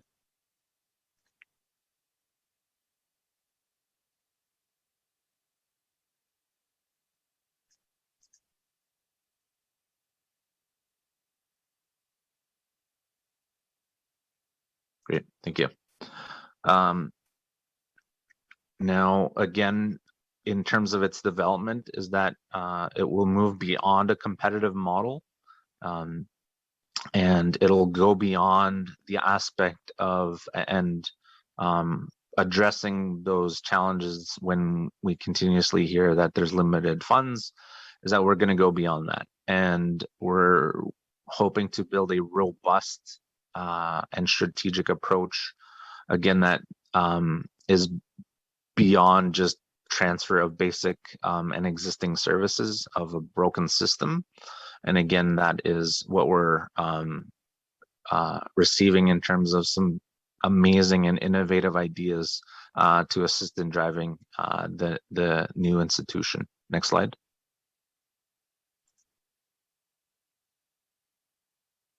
So I know I mentioned a lot of this earlier, is the First Nations led, where we're accountable, transparent, trustworthy.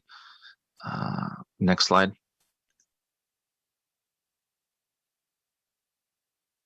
These are the core drivers of the work that we do.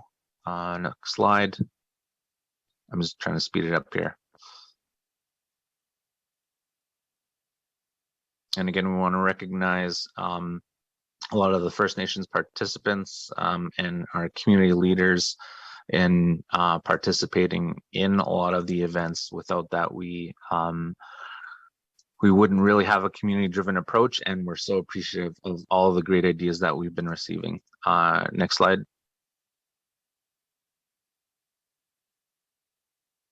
All right, next slide. So this speaks to the engagement aspect. Like I said earlier, we've had significant participation from our communities. Next slide. Now, some of our upcoming engagement activities, like I said earlier, we're going to continue to reach out to communities and continuously update as we progress in our planning and development of what new programs and services and mechanisms for funding will look like. And next slide. So here's our engagement team. You'll be connecting with one or more of these individuals. Feel free to reach out to me as well. Next slide. Now, as I mentioned earlier, some of the changes that we'll be adjusting is providing more strategic webinars and workshops. This has been a big request. And additionally, because the portfolio was so massive for both housing infrastructure, is that we're developing a stronger and strategic approach to collecting all these great ideas and innovations, both from communities, but also from industry experts. And this is a summary of what those aspects will be to include in the development of the organization.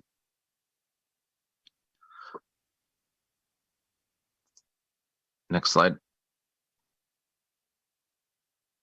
Okay, research. So this is an exciting one. So we have been developing a more aggressive approach to some of the strategic research areas, and have developed some strategic relationships with some regional and national partners to fill out some of the research and data aspects that we need to collect to drive a strategic approach to how we secure initial capital to both start up the organization, but also drive strategic investment directly into the communities that we serve. In addition to that is we're completing a gap analysis based on a lot of the survey and data that has been collected over the last few years that many people and communities have participated in. And we're excited on the information that we have collected to date that we're going to be coming back to drive as part of the strategic planning, but also come back to the Chiefs in Assembly in the spring based on this information that will assist us in closing a lot of the information gaps moving forward. Next slide. So also in the future, and this is something for all chiefs to keep on their radar, is that the province, so the Ministry of Indigenous Relations and Reconciliation, has included in their mandate letter the ambition to do a regional cost share in the area of housing. And this is something that we're going to be proposing for the Chiefs in Assembly to provide a resolution to have the federal government provide an additional 500 million investment cost share on housing in the region of BC. So that is something that is going to be coming in the near future, as this is a brand new aspect that we have recently engaged the province with. So that is something that we'll be connecting with chiefs on to push forward for stronger investments in housing in BC. Next slide.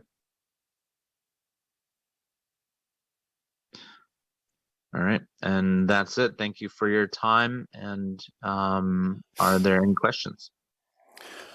Thank you very much, Joseph. I'll look for the raised hands to see if there are any questions following the update. Nicely done, Joseph. Again, I'll just check to see if there are any questions for the BC First Nations Housing and Infrastructure Council. And Joseph, you mentioned you were a new executive director. When did you join? I joined May of this year.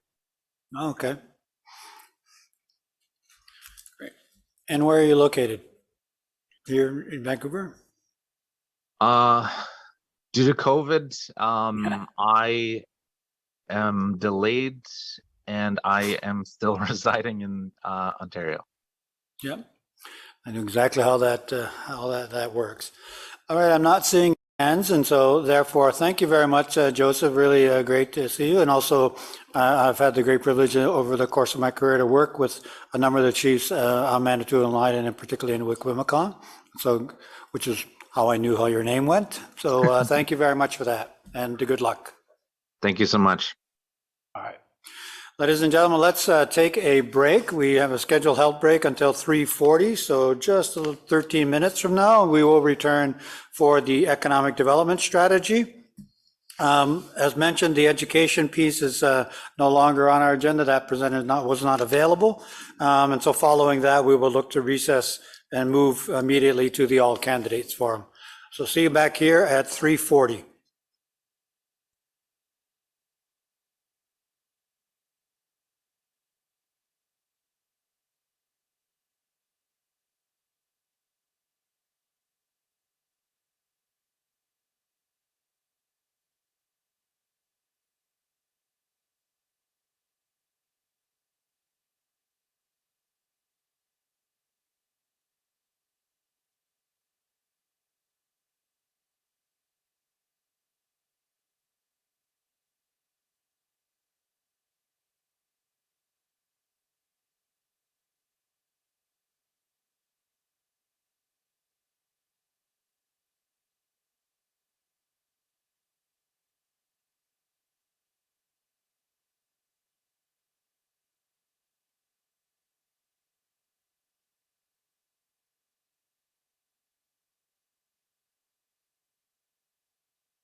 Good afternoon, ladies and gentlemen. We are just arriving in a few seconds to the 3:40 mark, so I just want to call everyone back to their machinery. In terms of our work, we'll turn our attention to the Bcafn Economic Development Strategy. The regional chief will present on that. The other agenda item, and we do have a resolution attached to that discussion as well, which is in your package.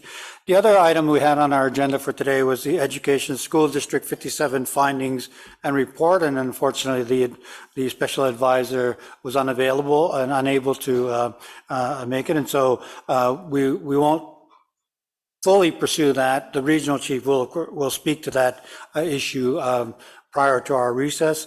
We will recess till the designated time for the All Candidates Forum at 4:30. So the All Candidates Forum for the Women's Council representative will start at 4:30, and we'll carry that on. Opening remarks, Q&A, closing remarks, and then following that, the Bcafn electoral officer will get you ready for tomorrow morning's vote on the Women's Council representative. And so with that, let us turn our attention to the Economic Development Strategy, and I'll turn it over at microphone 7 to the Bcafn Regional Chief, Terry T.G. Thank you, Harold, and really don't have a formal PowerPoint presentation, but a verbal presentation in regards to economic development as part of some of the work that we're doing here at Bcafn, and I still hold the portfolio nationally in terms of economic development since we've elected a new national chief. I still hold that portfolio. Certainly in the future, she may change some of her portfolio holders, but that we haven't seen that yet.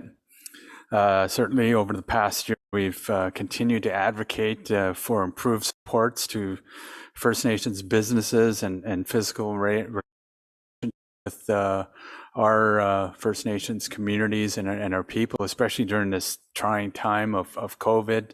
We've seen a number of initiatives where the federal and provincial government have brought forward allocations of funding. However, there's certainly an issue there in terms of fully involvement of how decisions are made in terms of the allocation and how those decisions are made in terms of First Nations involvement, and we'll continue to push for more inclusion as we come out of COVID, and much of what we heard and the political side is building back better, and we want to be a part of that, and certainly we were shut out in a number of economic development initiatives, so perhaps COVID would allow us to really take our rightful place in terms of economic development. My last update in March, I did speak of a concept that we were working on at Bcafn, and it's a concept really that builds upon some of the work that we've been doing with the Black Books, and it's more or less what we're calling a BC First Nations Center of Excellence for Economic Development. And certainly this idea is looking at providing further supports, not just the notion of the support of the Black Books, but also having further carry on the work that is needed in terms of economic development and supports for First Nations communities. Also during the year, we've had many workshops on Zoom in regards to the Black Books and also economic development forums, and we'll continue to have those over the next year, and really look to First Nations that can provide advice in terms of of their successes, and also need to know, at least from our perspective, what needs to change. There are certainly the issues of many barriers in terms of accessing. Perhaps one of the issues is procurement, or perhaps is access in some of the contracts with big companies, or procurement with the federal or provincial governments. Those are very lucrative, and it's that type of support we need to find First Nations communities, but also get advice in terms of how best to really negotiate those types of agreements. Certainly, the global pandemic has created, as I said, perhaps new opportunities for First Nations, but it also highlighted for our First Nations communities and governments and also our First Nations businesses the real shortfalls in terms of what we're dealing with in terms of our economies, how it relates to building back better, and that's really the conversation we need to have at some of these development farms is what's our perspective and what's the best way to go forward after we come out of this global pandemic. We know that First Nations businesses are increasing their capacity to enter into more national, international markets, and that is some of the discussions we had at a national level. Certainly looking at Indigenous trade zones and want to continue that work. Pushing the federal government to sign on to the Jay Treaty so we can freely trade with our American brothers and sisters and freely trade, not just simply artisanal products, but also commercial products as well. So this is some of the initiatives that we've been working on, but also, trade-related services are being provided to First Nations from various sources and programs, including the Export Navigators Program and the Vancouver Board of Trade's Trade Accelerator Program. So we've also worked on an initial report related to First Nations concept of wellness. This is the report that we released last year in terms of a wellness index. It's not simply looking at gross domestic product. It's looking more at the overall health of our people. And it's not simply the economy. It's looking at your mental health, your health, not just the health of your so-called wallet or if you're gainfully employed. But it's also, looking at a holistic view of our communities, of our people and how we contribute to really, the impetus of that report began in late 2019 or early 2019, where we saw a report that came out of Manitoba in terms of the contribution of First Nations contribution to the overall economy. I wanted a similar report for British Columbia. It turned out to be much more than that, and really progress to this wellness index, which many progressive countries are doing right now. Well over 50 countries in the world are looking at not just gross domestic product, but the wellness of their citizens. As you well know, we're in the era of free, prior, and informed consent, and really this is not just a province, it's a federal government too, in terms of projects within your territory, and that's really how that relates to business in terms of if there is a project within your territory, how do you get to consent? So it's going back to some of the statements that we've made, that we need to create that space where all governments and all the decision makers come together, and we come to a place where decisions are made together and there is consent. So as I said, in terms of some of the work that we've done, it is in regards to COVID recovery and also the regulatory changes needed to improve First Nations wealth management. We still need changes to fiscal and tax tools, including changes to the BC property transfer tax, so that First Nations governments and First Nations entities do not have to pay tax to the BC government when a First Nation gets back their land. It's incredible to think that BC wants First Nations to pay tax for their own land. This is one of the issues we need to really push upon the provincial government. So we know too that Crown governments seek to improve capital and investment in BC, but it cannot be at the expense of First Nations' well-being nor their rights and title. The BC ESG report, which covers the environmental, social, and governance efforts of the BC government, is one of the latest efforts we must have involvement in. And really here is another place where we need political will and also our involvement with our First Nations to really have the government hear our voice and not just merely on advice, but also take direction.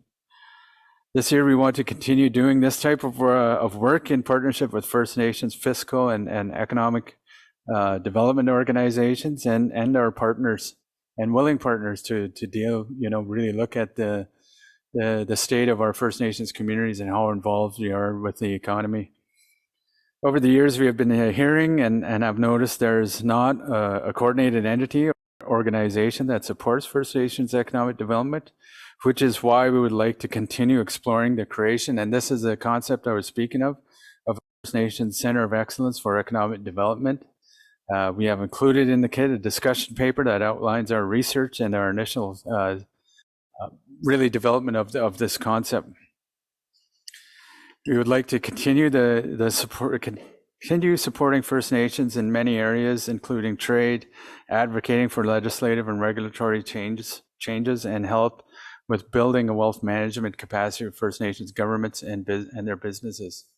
So the concept itself, we've definitely brought it forward at our meetings and our forums. We've also brought it back to our Chiefs Committee on Economic Development. We presented to other regions of what our thinking of. So we brought it to the Champions Tables.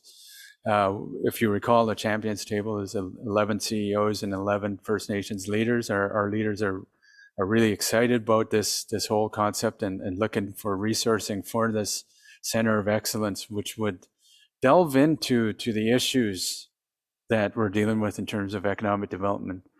And I think it's really an initiative that can perhaps, as we get it going, can really support and help First Nations communities. It's a novel idea. There's really nothing like it around in the country. And other regions are quite interested in what we're doing here in British Columbia. They're also interested and have looked at our black books and also are replicating in other areas. And it's, some of the work that we've been doing. I just want to thank Minister Kayla and Minister Rankin for their support over the last several years in the development of the black books and this concept, and now moving forward, perhaps more resourcing for the concept of the Center of Excellence. So thank you. Really appreciate the time for updating in terms of economic development. Thank you, Harold. Thank you very much, Regional Chief. Essentially, as has become our custom, we'll turn to the resolution and then take a moment to see if there's any need for further discussion on the economic issues before we ask the Regional Chief to give a brief update on the Education Schools District 57 situation. So you do have in your package draft Resolution 12, a BC First Nations Center of Excellence for Economic Development, which the Regional Chief has referred to. In the whereas, of course, notes the economic components in the United Nations Declaration, speaks to the 6 resolutions you have passed providing a mandate for economic development work over the last few years, and in whereas C refers to some of the specific work which the Regional Chief mentioned in his presentation that the Bcafn has been doing. Emphasizes again the impact of the pandemic has had on First Nations businesses as well as other businesses, and again emphasizes that does not exist a dedicated First Nations institution in BC to support economic development of First Nations across all sectors, and that the Bcafn proposes to work with rights holders to develop such a Center of Excellence, given your permission with a mandate.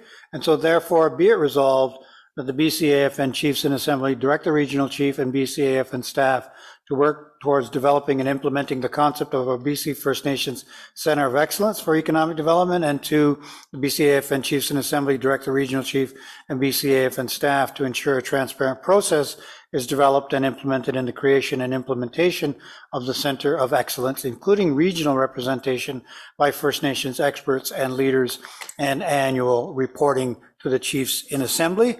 I would correct myself briefly by noting I do need a mover and seconder for this draft resolution, and I do see Chief Casimir has agreed to be the mover. Thank you for that. I will need a seconder, and I want to thank Chief Counselor Elaine Moore from Nishka for being the seconder.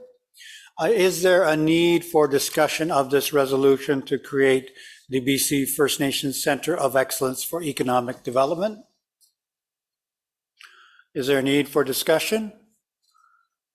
Seeing or hearing none, let us move to the question. Are there any abstentions to this resolution? Are there any abstentions? Seeing or hearing none, are there any objections? Any opposed to this resolution? Seeing or hearing none, then I would note that this resolution, as many of our others have, is adopted by unanimous consensus. Thank you very much, Chiefs and Proxies, for that. I do want to double check with the delegation to see if there are any other questions about the economic development work for the Bcafn or any economic development related statements from the delegation.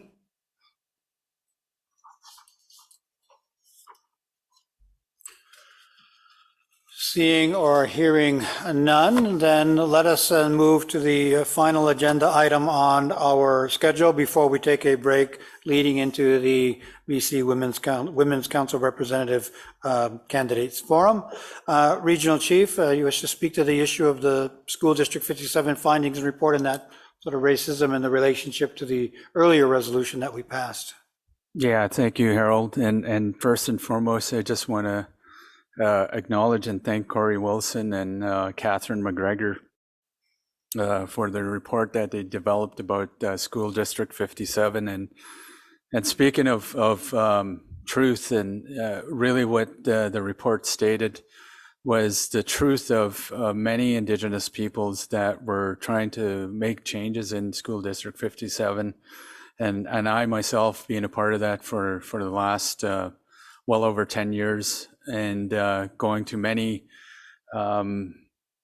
school district meetings with board members and seeking involvement of our Indigenous peoples within School District 57, in particular how resources are used in terms of funding and also curriculum development, for many years have been just taken under advice and never fully implemented. And that really the issue, one of the major issues in School District 57.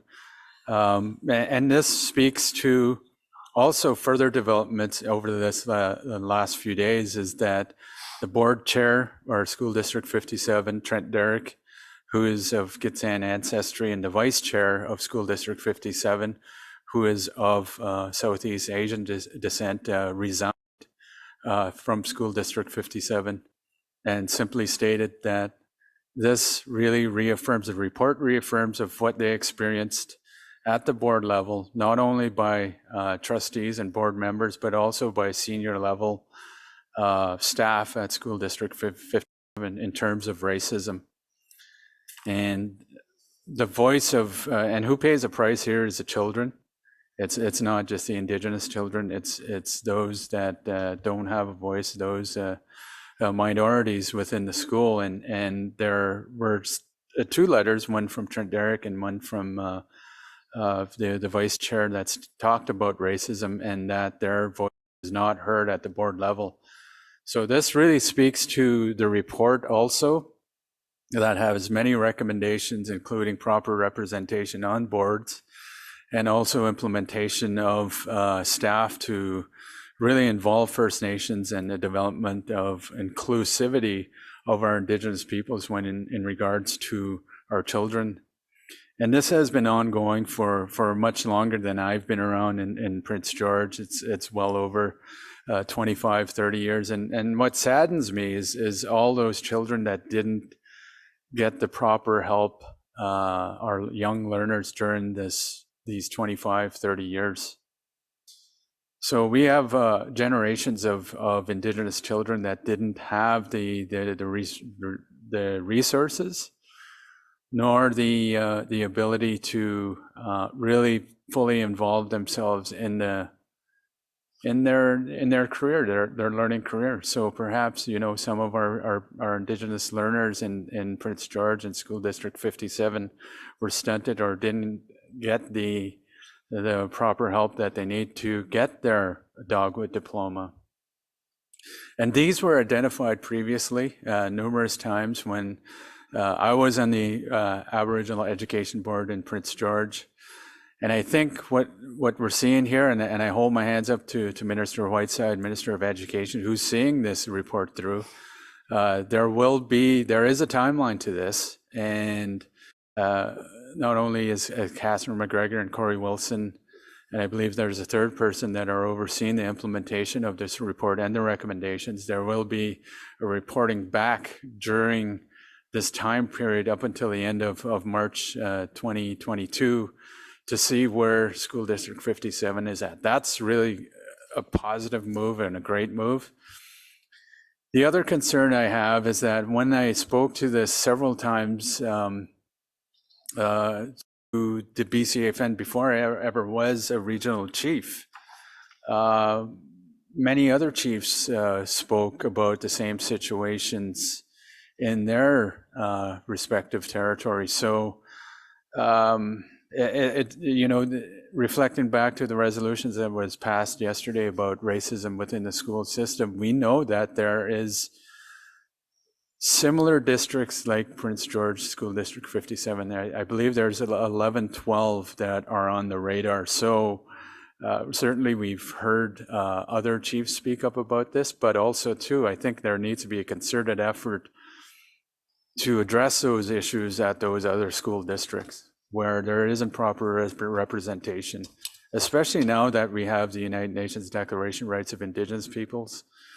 And there certainly, we will have to look at not only racism within the healthcare system and the Police Act, but also now the education system. And I believe that's what really the resolution that was passed yesterday looks at, that this issue of racism is rampant. It's not only in the highest levels of the provincial government, it's also in municipalities, and it's in school districts. School districts have too much autonomy, and that was really, you know, the fight that we had in Prince George with the many First Nations parents, but also representatives in the organizations that made up the Aboriginal Education Board. So I'm excited and happy with the report that held no punches and was flat out stating that racism exists in School District 57, but we certainly know it exists elsewhere in the province and elsewhere in other school districts. So I think further to that, here at the Bcafn and perhaps maybe even the FNLC, I'm not sure, that we need to really look at the education system with support from First Nations Education Steering Committee and other places to make sure that that perhaps there needs to be other reports out there with these other school districts that we know that there's a very similar relationship with the Indigenous people. So I'm thankful for the report. Definitely there will be a report back, and perhaps we could, at our next meeting in March in the spring, invite Catherine McGregor and Corey Wilson to report back at the current situation of School District 57 and get those other school districts on the radar so we could start dealing with those issues as well. So I'll leave it at that, Harold, and thank you once again. Masicho. Thank you very much, Regional Chief. Is there any comment or discussion from the Assembly on the education issue? I see Chief Louis from Ahousaht. Yes, thank you, Harold, for facilitating and guiding us through, stick handling all this agenda items and the speakers, and a big clicko to our former chiefs who did the residential school presentation. I could see all and feel all the heartfelt emotions. But thanks. And just to the regional chief, and if Tyrone is on the line here, I don't know if Tyrone is still chimed in here, Harold. Just and the regional chief did allude to the resolution that I did support yesterday with the education, but just want to encourage if Ty is listening, that FNESC and FNSA, along with the LC, cast a broader net with regards to the resolution that was passed yesterday, with racism in school districts. That's just not the curriculum, not just the literature, not just racism against students, but yes, regional chief, again, to the employees that are First Nations employees that are working in the public school systems, and also that there's equal opportunity for our First Nations people in the public schools. And that's what I wanted to share. Regional Chief and Harold, thank you for the time. Chu.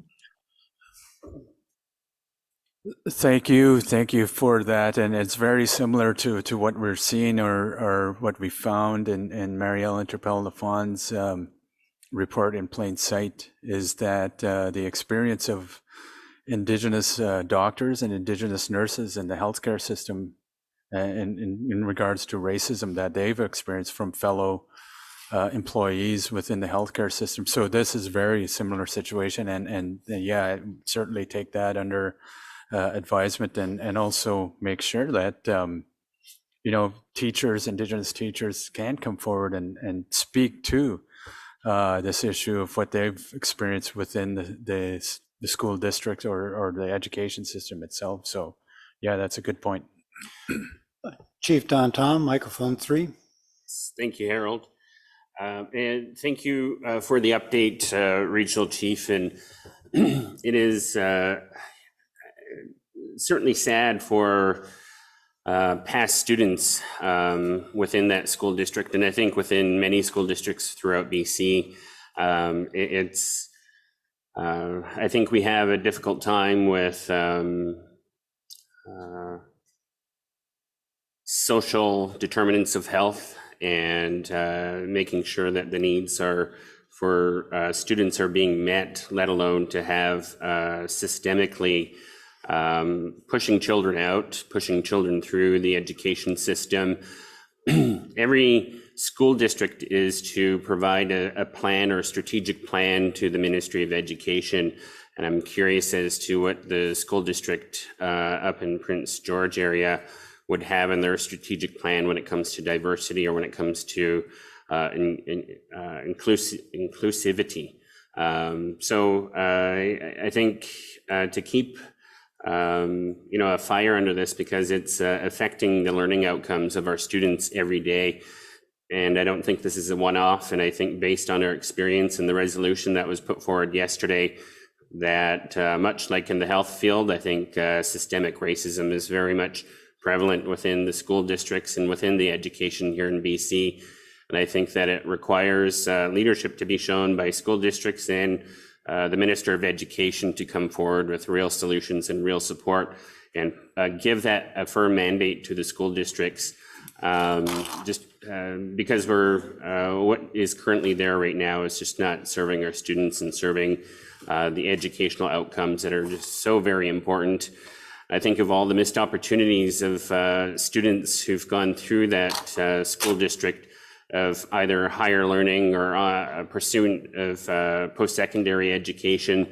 These opportunities may have been more than likely taken away from those students. So thank you for the update. And I think this is unfortunately what we know in each of our communities and our experiences.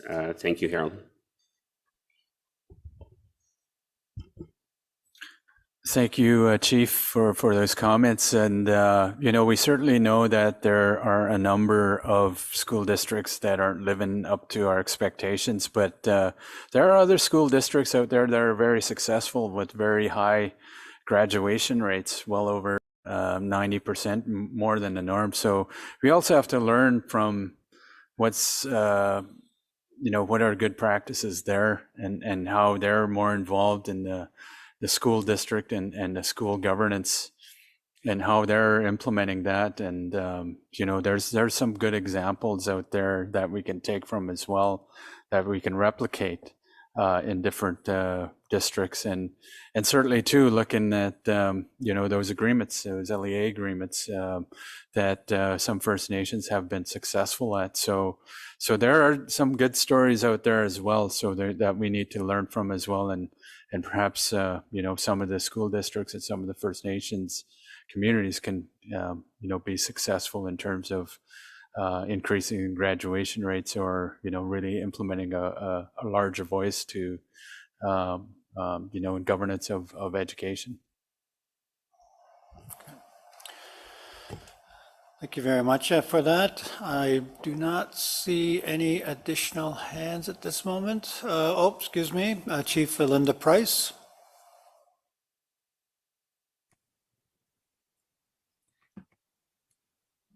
Thank you, Chief Terry, for sharing your experience with the school district. I was a school trustee for several years for School District 27, Chilcotin.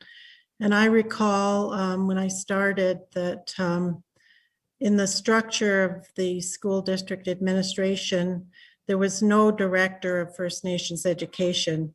Like, we had the superintendent, the assistant superintendent, director of education, and director of all these programs sitting at this table, like a management table, but we never had a director of education for First Nations. So we restructured that, and we made sure that we had someone at that level at the table.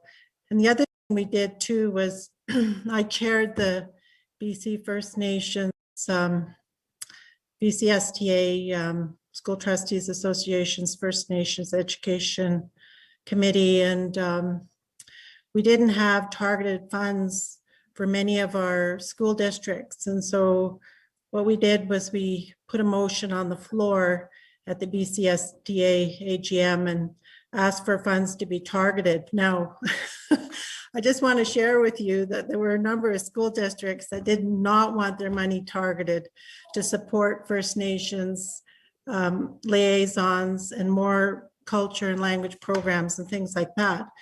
And we said, well, the reason we have to have it targeted is because the school boards will not allocate adequate resources in various school districts across the province.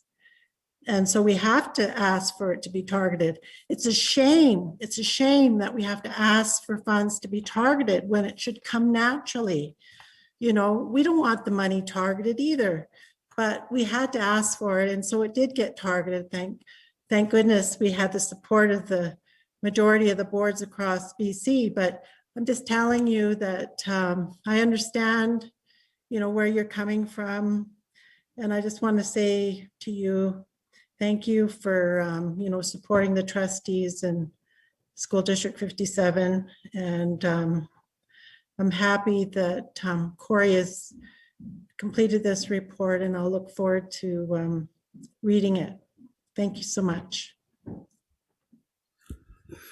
Thank you for that. And certainly, I think what we need to see at all these school district levels and also governance levels is proper representations of our Indigenous peoples that can make decisions and have binding decisions. Far too often, in my experience, what we were was just an advisory board.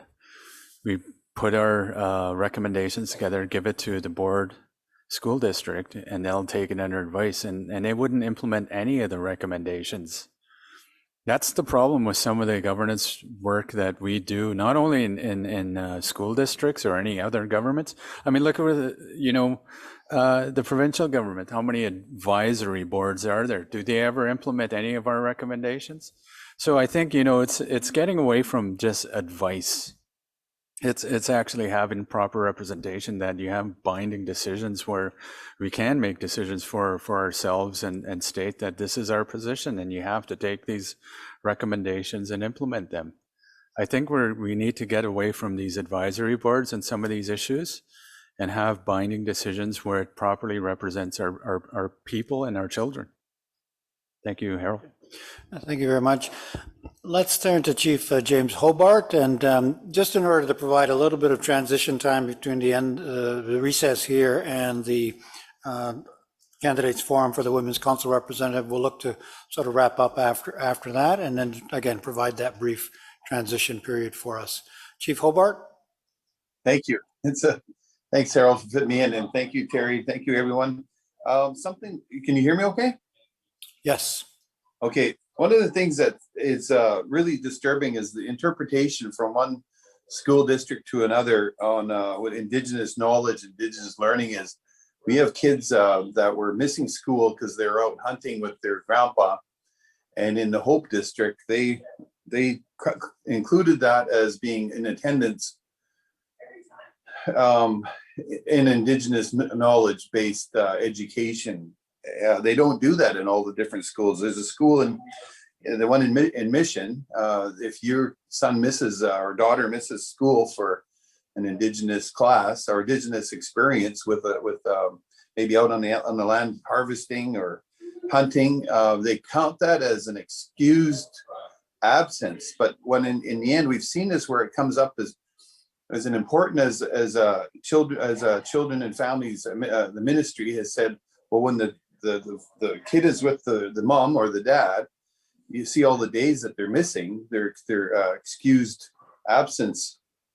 But the reality is that that's that Indigenous parent that's taking the kid out on the land and doing stuff, and they've gotten marked as away. And what they've said is you're going to be missing an important online discussion around, maybe beating. And meanwhile, the parent, the son or daughter is out with the parents picking some medicine that's only available in a certain window, and they're being marked down as being, excused absent, when really, like just as the way I'm just referring back to the way Rod Peters did it in Hope School, he marked it down as them being in school, not an excused absent, that they were actually there attending, because they really were attending something that is unteachable in school.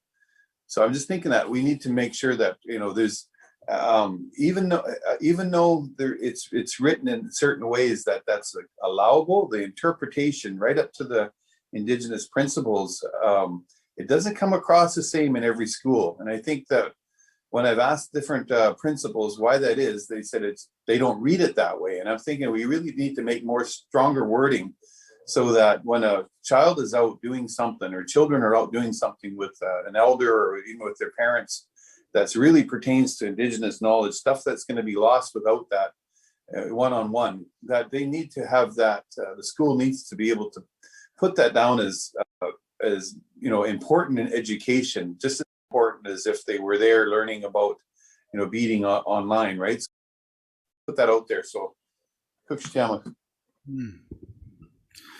Thank you for that. And certainly I think that speaks back, speaks to development of curriculum and that curriculum and what is recognized as really learning, traditional versus contemporary.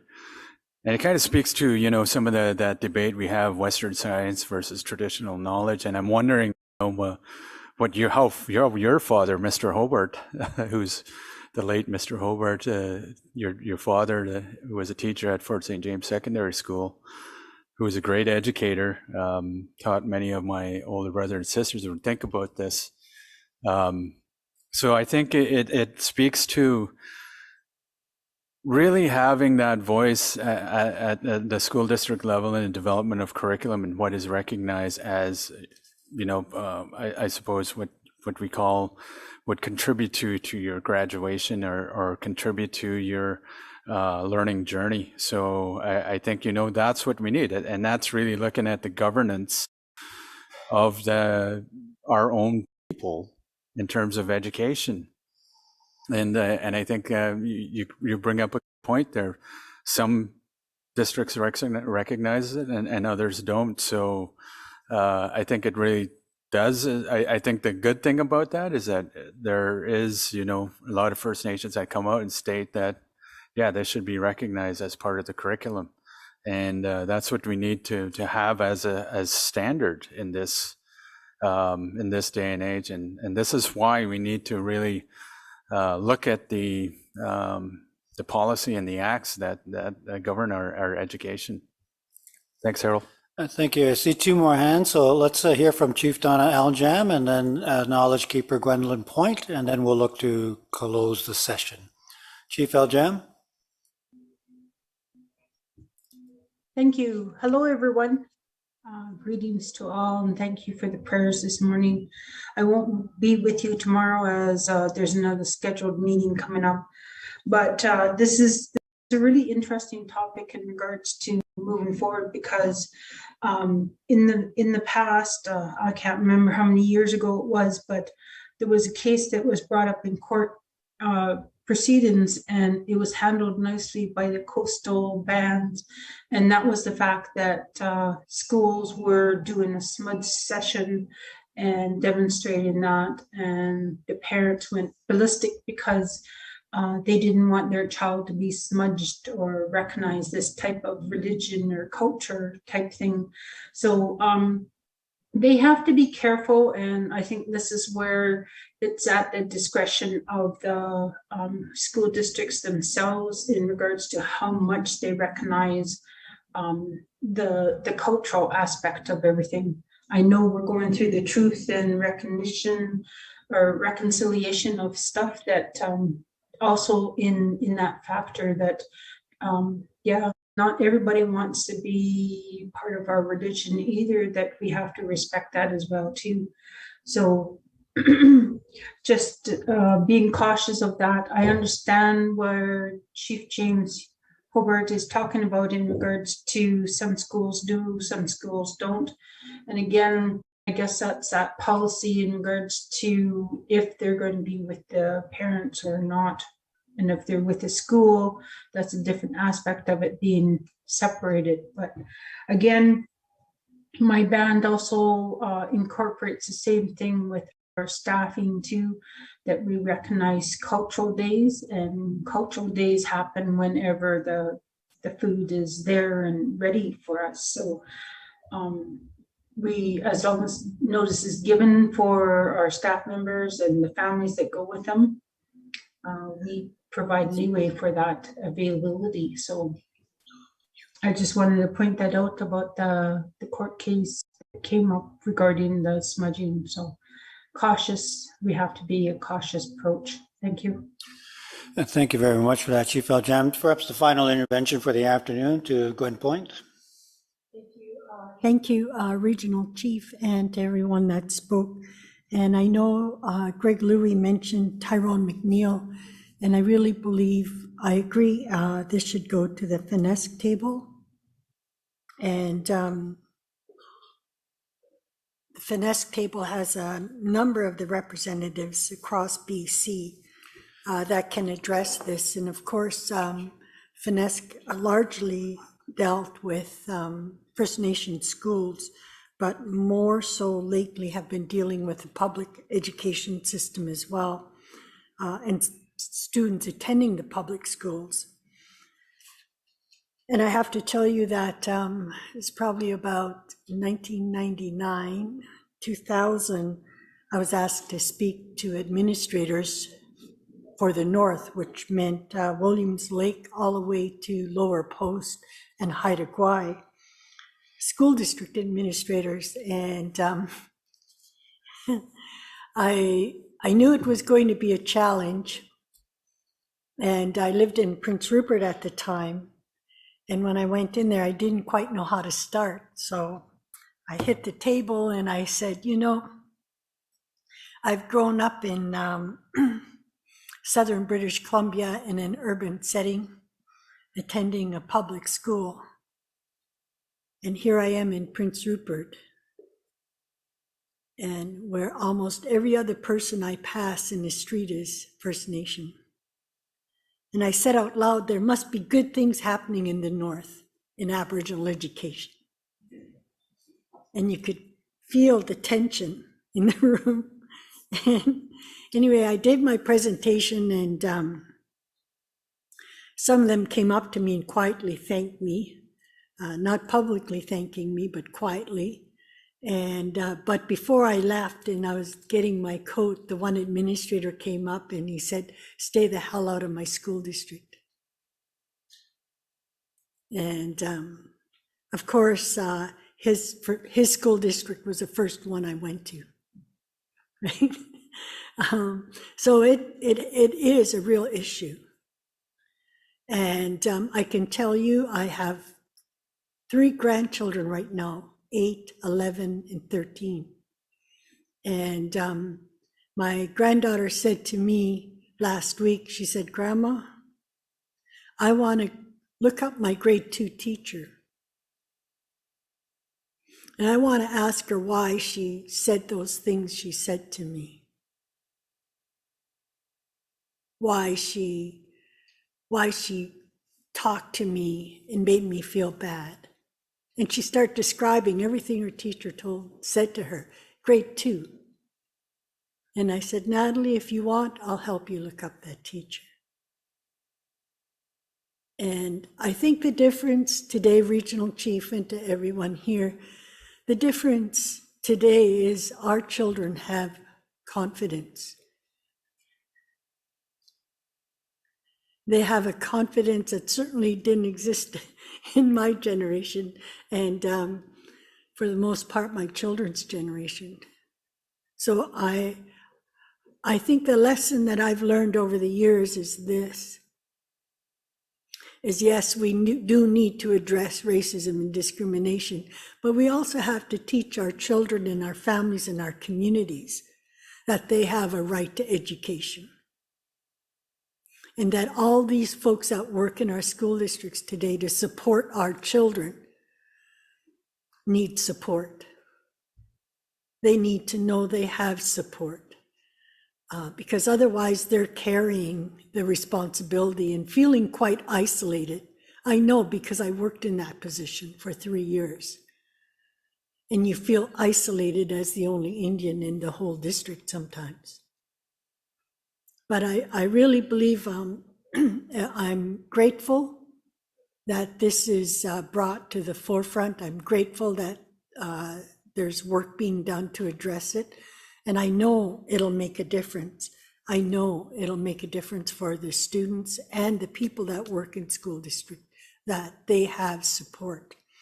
So again, I think it really is, I think that's why Greg was looking for Tyrone, because this can be something that can be addressed at the FNESC table, and it'll go province-wide. Thank you. Thank you very much for that, Gwen. Perhaps on that note of confident growth about our youth, let's look to recess for the day. We'll have a few minutes before the 4:30 designated time for the candidates forum, which will take place here. I would note that Chief Colleen Jacobs from Hawk Clip is the winner of our next door prize. And so congratulations on that. And so a quick recess. We'll turn the camera off briefly as we get set up for the candidates forum.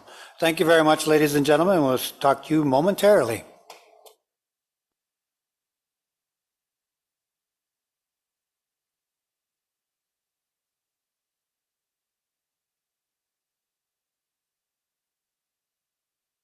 Recording stopped.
from Squiluk and Louisa Housey Jones from Healthsook.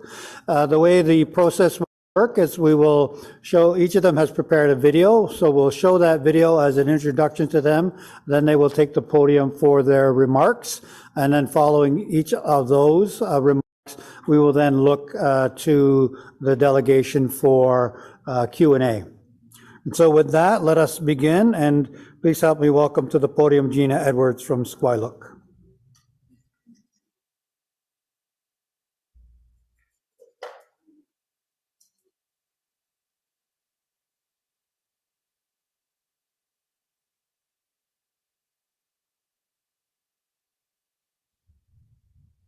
Hello, my name is Justin. I'm the elected chief in Squiluk First Nation, and I'm here to promote our council, Gina Edwards, who is running for the women's position on the AFN committee. Gina has been raised amongst her past leadership. Title and rights is her passion, her background, her education is in child welfare, social services.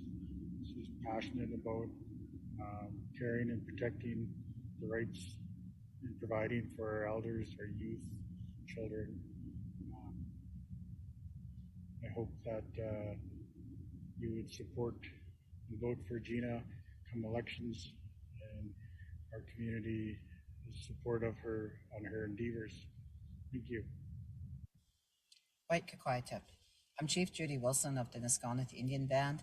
I am part of the Bcafn Nation, and I fully support Gina Edwards in her candidacy for Bcafn Women's Representative. Gina comes from a formal academic education background and comes from a long line of chiefs. She uses her voice in a respectful way to decolonize the oppressive systems placed on Indigenous peoples. She's not afraid to challenge policies that create barriers for us. With this, she'll represent all women across BC in a good way. She is passionate about issues affecting the most valuable population of our nations, the children, especially those in child welfare systems. She is passionate also about environmental factors which will affect our traditional way of life with climate change. She utilizes her traditions of ceremony, songs, language, harvesting, and helping one another. On September 16th, I encourage you to support and vote for Gina Edwards. Thank you.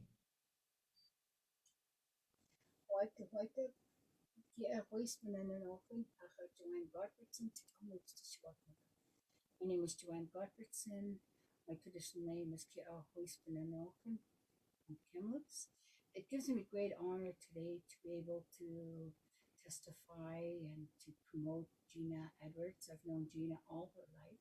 She comes from a very strong, caring, loving family who practices their traditional ways. She is an advocate for equality and fairness, and above all, advances Indigenous women. She has a very strong formal education. She has a master's in social work. She is currently a student in her PhD in global Indigenous affairs. And Gina is a mother of two, a grandmother of one. She's very dedicated to family, her community, her nation, interior, and she was a past president or vice president for BC Native Women. She's an advocacy for all women of all races.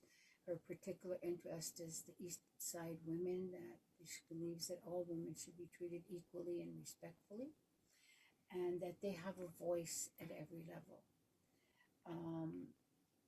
Gina brings to you a very strong academic and cultural and traditional way of life, because she's a harvester, she's a fisherwoman.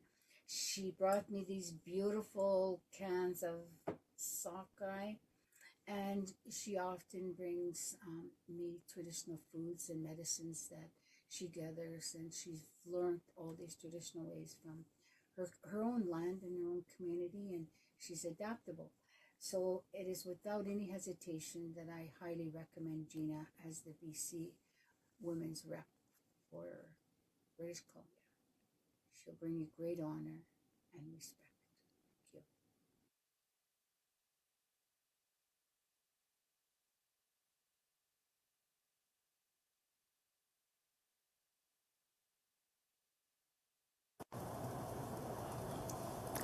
Kaswa'a. First, I'd like to recognize and honor the unceded territory of the Musqueam, Squamish, and Tsleil-Waututh Nation. Kuksjam to Dr. Gwendolyn Point for your opening remarks in a good way this morning. Kuksjam and happy birthday to Chief Robert Joseph for your words of wisdom. Kaswa'aun Squachicha Nithli Ama Kukchtitna Statliam Squilachum. My name is Gina Edwards. I come from the Statliam territory of the Squilach and Hachlik communities. My parents are Sharon and Jolly Edwards. My grandparents are late Grand Chief Victor Adolph Sr. and Cora Diablo. I have two beautiful children, Darian and Taylor Edwards. The apple of my eye, my grandson, is Taushbula Grayson, and my fiance is Medrick Azak of the Nisga'a Nation. I have a bachelor's of social work degree. I have a master's of social work degree. I still hold the highest GPA of my cohort and of the School of Wilfrid Laurier of 4.0.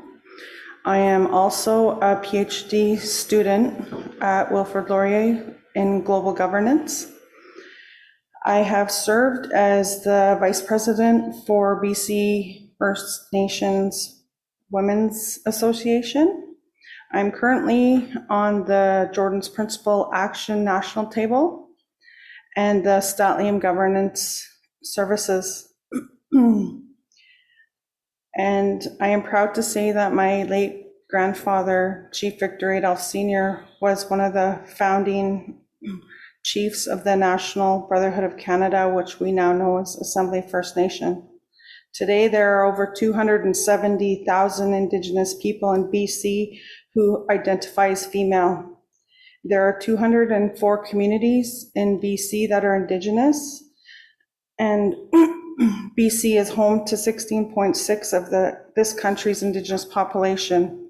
Women's issues that affect all women in Canada, especially in BC, are poverty, gender pay gap, gender-based violence, especially the murdered and missing Indigenous women, girls, two-spirited LGBTQIA+, child welfare, retention of Indigenous languages, and the decline of traditional practices of gathering and harvesting due to climate change. And more recently, the impacts of COVID-19 and the findings over 6,000 children's remains at informal residential school institutions, with 584 in Canada, and more recently, the wildfires in BC. In 2019, from the National Inquiry, it was declared violence against Indigenous women and girls a national tragedy of epic proportions. We in BC have to make this priority. When I was the Vice President of the BC NWA, I met with the province of BC in 2018. They were seeking our support for the implementation of their Path Forward initiative, which started in 2019, with the 4 core principles of people-centered, healing-centered, reciprocity, and community-driven and community building. Then again in 2021, there was another Path Forward session with the main themes being safe spaces and safety plans, healing support, strengthening relationships with our partners, and access to resources and recommendation. What has changed and why is it taking so long? We need to start the healing process with our culture and traditional practices. We need to utilize our culture and ensure this process is inclusive and as it is affected by all in this important issue. In 2019 and 2020, there were 2,265 children in care in BC. 54.5% of those children are Indigenous. This is unacceptable, especially after the passing of Bill C-92 in January 2020. As you've heard previously earlier today from Cheryl Casimir, it's taken 13 years to implement the UNDRIP in Canada. Having further delays is unacceptable. And now finally in August 2021, the governments are going to ensure laws are consistent with that declaration. In, in 2005, the International Union of Conservation Nature met in Africa, and at this meeting, there were targets which impact Indigenous women in Canada. And Canada has not met these targets. Target 14 states by 2020, essential services, livelihoods, and well-being are restored and safeguarded, taking into account the needs of women, Indigenous and local communities, the poor, and the vulnerable. So once again, Canada has failed Indigenous women. Healing is important because we as Indigenous people are still impacted by the residential schools, especially the findings of the missing children. We can start to utilize our spirituality, language, culture, and ceremonies to fully engage in our indigeneity. I am passionate about child welfare, climate change, the murdered missing Indigenous women, girls, two-spirited, LGBTQIAIA+. I ask for your vote for all women in BC, from the Northern First Nations community of Lower Post to the most eastern community of Tobacco Plains to the most southern community to Beecher Island and the western community of Haida Gwaii, and all women in between in the urban centers, especially those who are 5 blocks away from us here in the downtown east side core of Vancouver.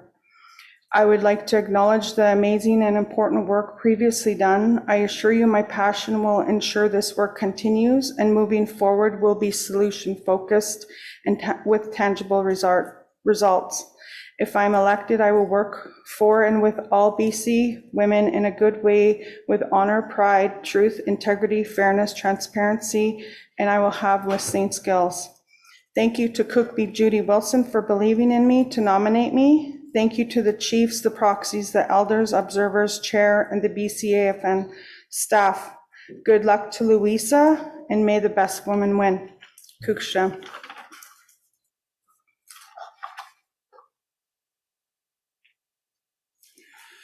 Thank you very much for that, Gina.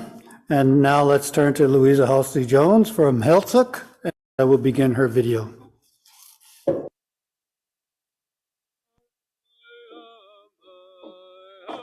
Yo, my name is Klux Louisa Halsey Jones, and I am a member and counselor of the Heiltsuk Nation.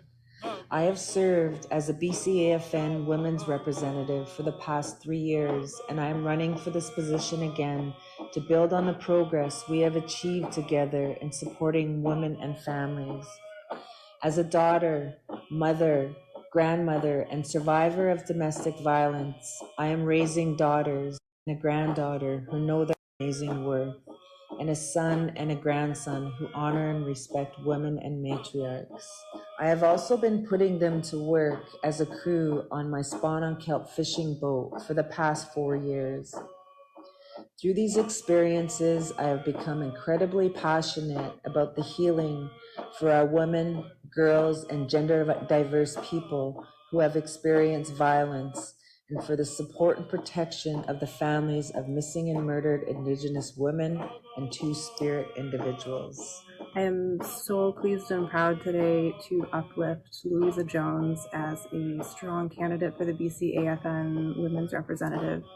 I have spent more than a decade organizing alongside Louisa in our community and on the coast, and I have seen how she shows up for her people, and particularly for women and children and families, to empower them to make positive change and live in their strength as Indigenous people. I know from a lifetime of experience that she will fight as hard for you as she's fought for her people. Over the past 3 years, I've worked side by side with our BCAFN leaders, community members, and incredible women and 2S LGBTQIA+ advocates to create real and lasting change.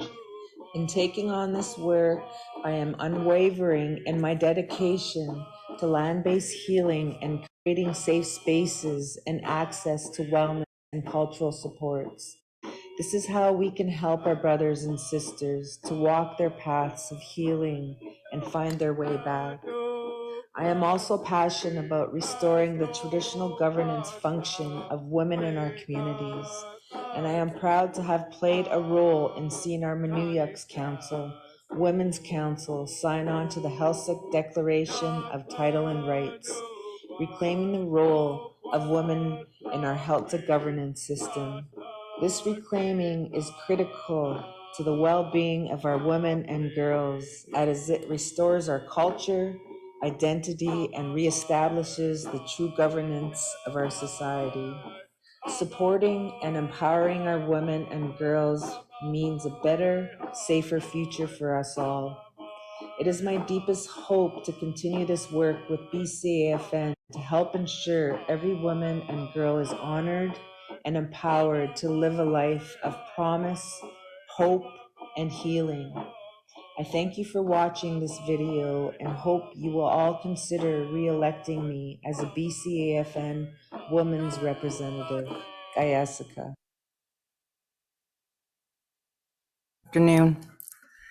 Again, my traditional name is Umkalux, Louisa Housty Jones, and I come from the Helsikh Nation, located on the north coast of British Columbia. I come from a long ancestral lineage that dates back at least 14,000 years.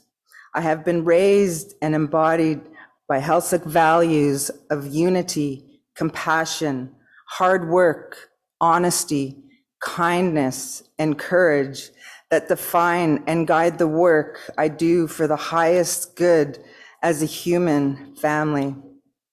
It is important to rebuild individuals, families, and community. 17 years ago, I began my journey in breaking the cycle of domestic violence. It was then where I discovered my passion of working with women with all issues that women and girls and gender diverse humans face every day. It is with this I work every day that I walk in guiding women to start their healing journeys, finding their identity and who they are. In my nation, I work endlessly, guiding women, young girls, and gender diverse to help find their identity as a Helsikh person and find their place within our nation. It is my passion to give women and young girls and gender diverse hope that we all deserve. This work has always been my passion. Over the past 3 years, I've made many connections with individuals and other like-minded organizations. Collaborating with others and having one voice makes us so much more stronger. Working with women and victims of any kind or whatever they experience, one thing that I've learned is that we have to gain the trust. We have to gain the trust of the victims. And I believe I have done this in the past 3 years with organizations, families, survivors of residential school, of the missing and murdered women, of domestic violence. I feel that I've gained the trust, and I really feel that, this is why I deserve to be here. Continuing to move forward, with the projects and progressions that we have made over the past 3 years, because we have made a lot. We have done a lot the past 3 years. One person that I have come close with over the past year is UBCIC Women's Rep Melissa Moses. I talk to her quite frequently. Before the summer, we were talking about, joining together and having dialogue sessions. And one of the dialogue sessions that we were wanting to host was women in the workforce, in a male-dominant workforce. She talked about firefighting, and all the work that she has done. You know, she's a experienced dive instructor. This summer, I went up to Prince Rupert on a seine boat fishing, and that was definitely a male-dominant workforce. I left there with, you know, I learned a lot, many lessons, and there needs to be change. We need to be treated equally. Women need to be treated equally.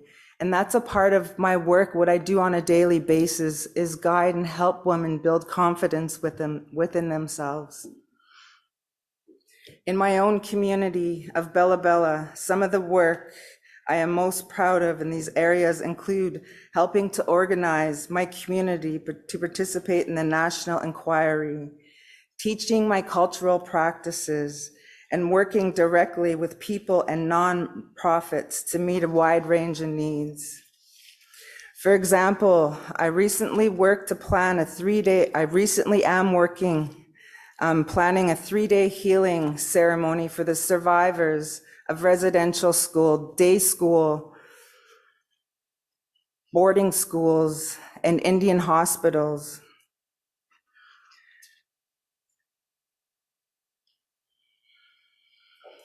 Residential schools has had an impact, you know, on communities within BC, and I believe that healing is going to, and coming together is going to take us and lead us forward in a strong, strong way. The governance role has been lost over the years. Women have always had a huge, important role in our governance system. And now that has been restored, we need to rise and start moving forward.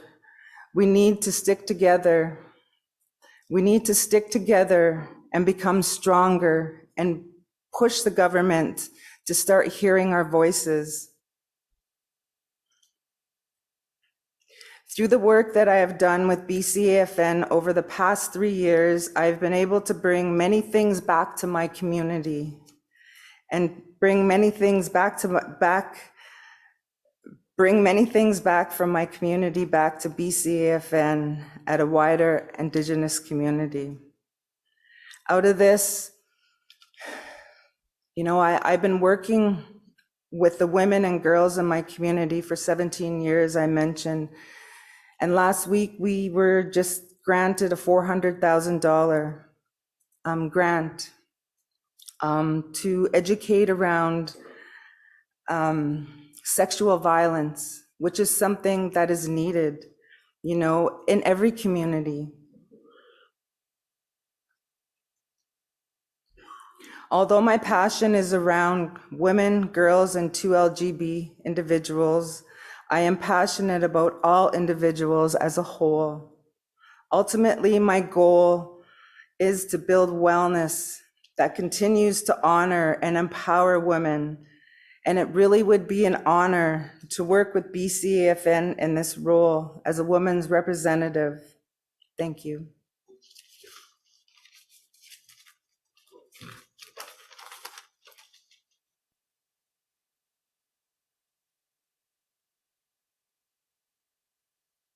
I fully support Louisa Housty-Jones's re-election for Bcafn Women's Representative.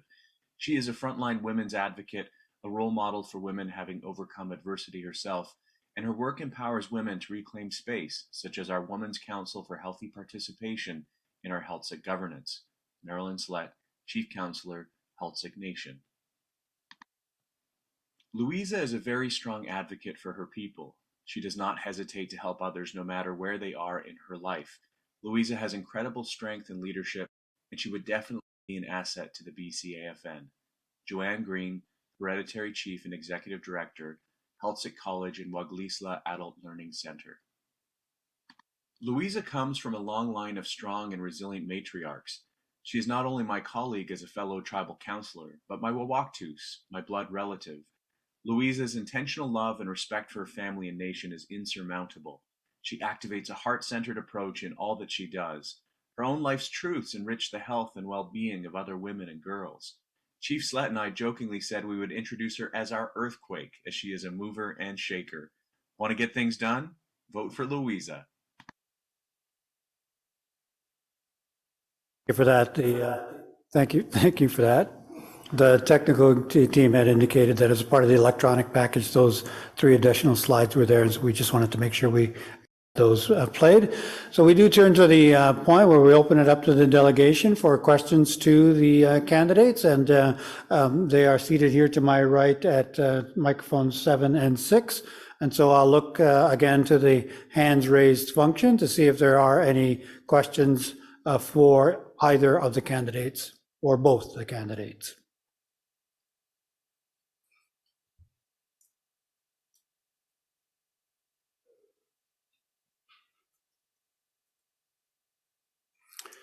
Chief Don Tom, microphone 3.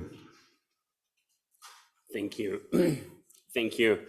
I've been thinking about this question, and a good friend of mine shared the idea of, within the Bcafn or AFN, we have a women's representative, and that is to bring forward and to advocate for women's issues. Something that was made my mind a bit curious is what do you think of a male representative? What do you think of because I think without we have an elders council, we have a women's, I think it says that, men are fine and they don't need help when we don't have a representative. And it just jogged my thinking in that way. Curious what your thoughts are, and just a broad question of what your thoughts are about that. And I'll leave it there. Thank you, Harold. Okay. Looks like Louisa ready to go. Microphone 6, and then Gina on microphone 7. I've been thinking about that for a long time, and I've asked many questions, because I've been working with, women and victims. I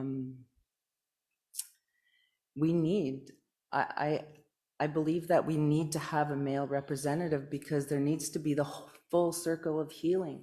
We can't leave the abuser out.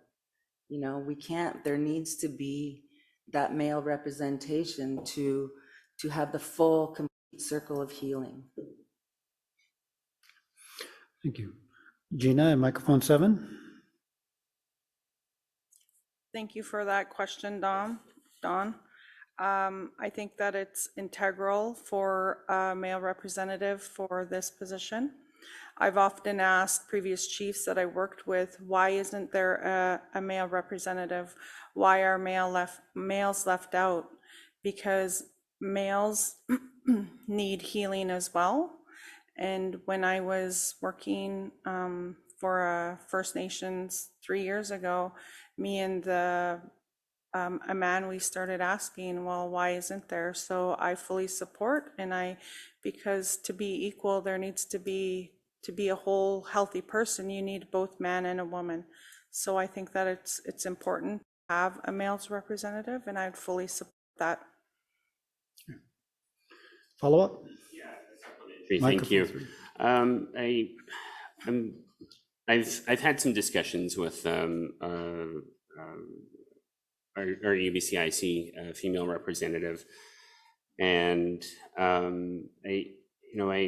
listening to some of the challenges and listening to, it's a big role and a lot of responsibility, and I think a lot of not very easy work that goes along with some of the work that you do. I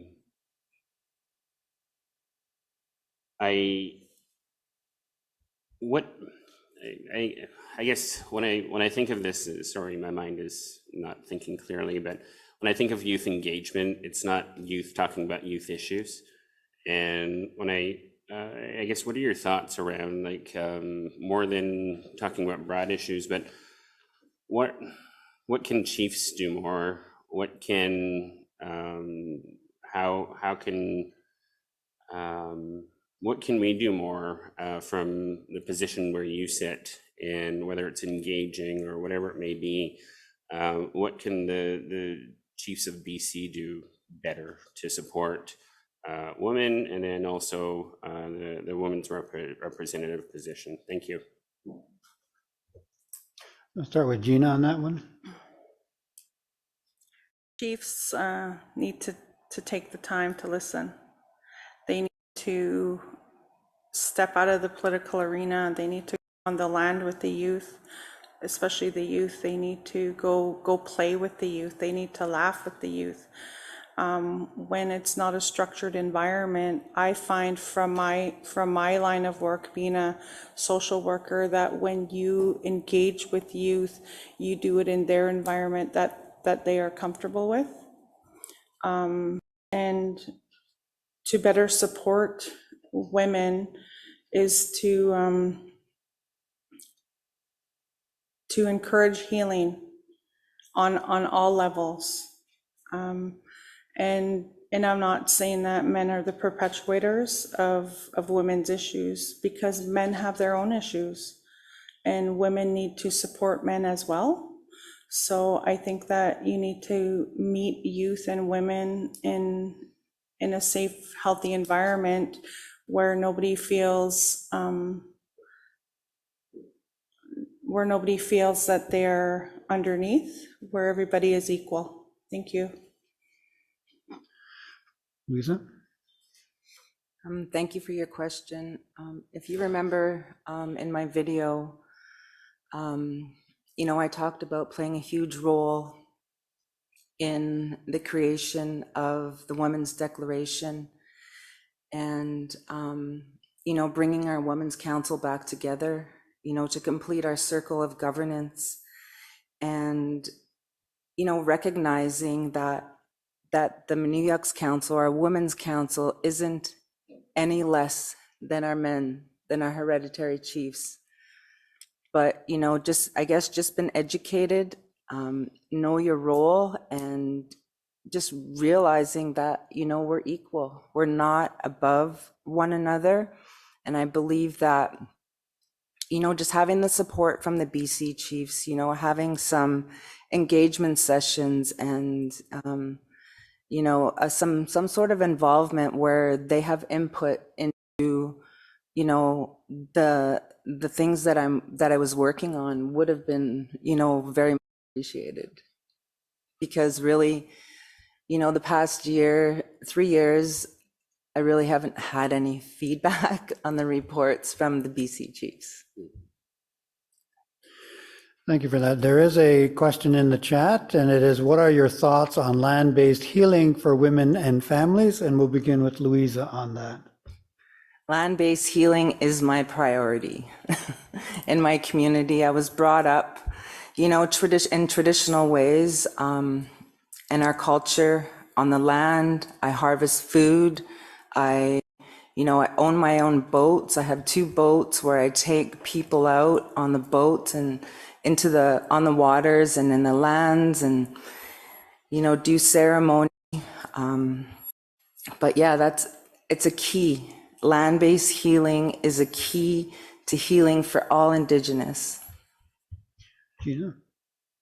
Thank you for the question. Land-based healing is part of who we are. It is our indigeneity as human beings on Mother Earth. Without the land, we could not sustain ourselves. So with all the systems that Indigenous women and children are in today, I think that it's vital and it's imperative for women and children to have that opportunity for land-based healing, especially those women and children who reside in urban centers and settings. And it's vital, and it's important to retain who we are as Indigenous people, because we connect with the land and we connect with Mother Earth. That's where our culture and that's where our language comes from. Thank you. Thank you. I see that Chief Kane has put his hand up, so let's turn to Chief Kane. Thank you. Yeah, from Squala, Gina is their counselor. So I just had a question in regards to this position.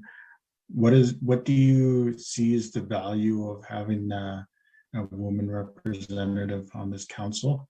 And what is your commitment to not only the council, but also to your community, and how the balance? And again, just as we're switching order, I'll start with Gina on that one.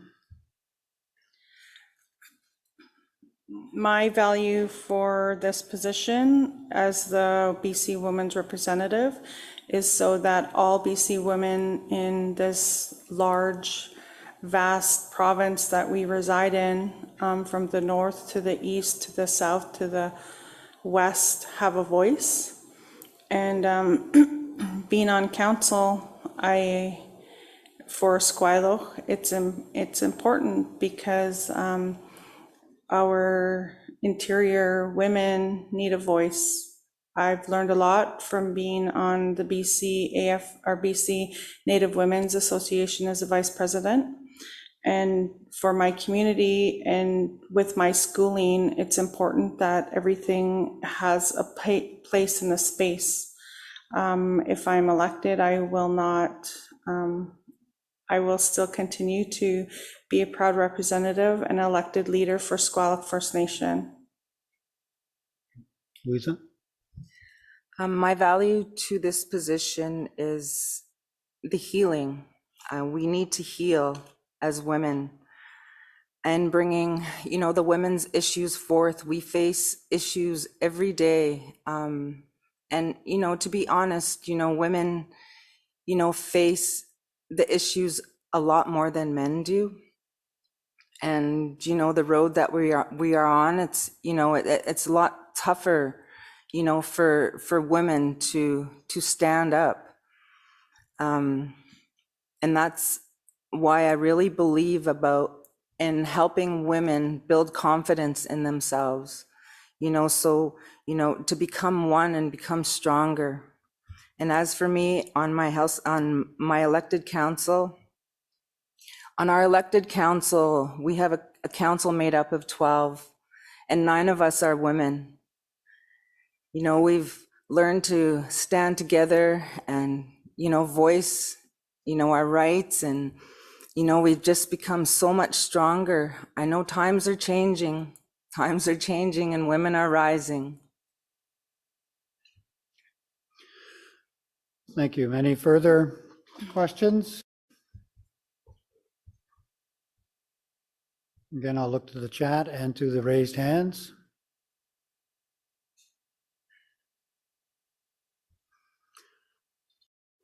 And just as we're waiting, perhaps one thought, there are a significant number of women chiefs, counselors, presidents, and those who are in other leadership roles.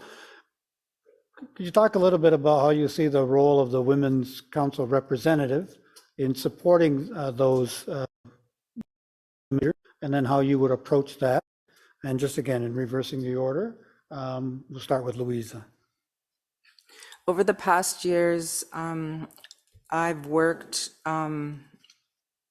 with Sarah on bringing forth, issues with systemic racism, and, planning on,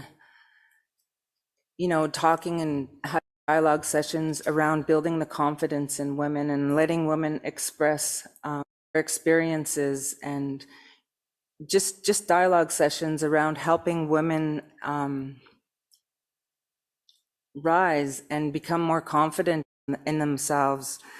I know on our council, we've had to fight very hard for our positions. We were elected in, but we've had to fight very hard for our positions at the table because times are changing.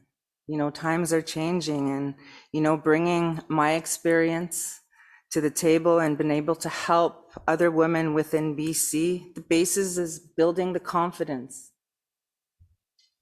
Gina? Thank you for your question. The role of the Women's Council is important for BC, And how I would support that is I would ensure that each woman leader has a space and a place to be able to talk about issues that they need to talk about. I will have an open ear. Women are and were the backbone of our communities. When my great-great-grandfather was a chief, it was his wife who held him up. It was his wife who did the fundraising for him to take the train to Ottawa in 1901. And I was born into Indigenous politics. Both of my parents were politicians all throughout my life. My grandfathers were chiefs in both Squamish and Haklip. And I think that women are coming forward to be the leaders that we always were. And it's important that women leaders today are equal. And I fully support a women's council, the role of women's council. Thank you. Thank you. Chief Linda Price. I'm so proud of both of you for putting your name forward for this important position. Best wishes to both of you. My question is, how will you work with existing political organizations such as the Summit and the UBCIC and the BC Women's Association? Thank you. And we'll start in reverse order again. So I think it's Gina. I will support political women's organizations by introducing myself, making myself known to these different organizations. I do have a relationship with Cheryl Casimir and Chief Judy Wilson. And with the British Columbia Native Women's Association, you've seen President Joanne in my video. And as on my term, when I was the BC Native Women's Association Vice President, we were not involved with any political bodies in BC. However, through the Native Women's Association on the national level, we were more involved.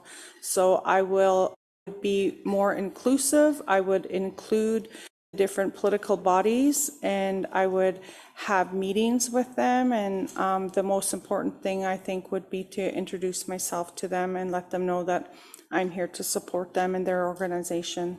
Thank you. Thank you. Louisa? So over the past 3 years, we have been working with other organizations. I've always stressed that working together makes us so much more stronger. So we have been working as a Bcafn representative for the past 3 years. You know, we have been working collaboratively with other organizations.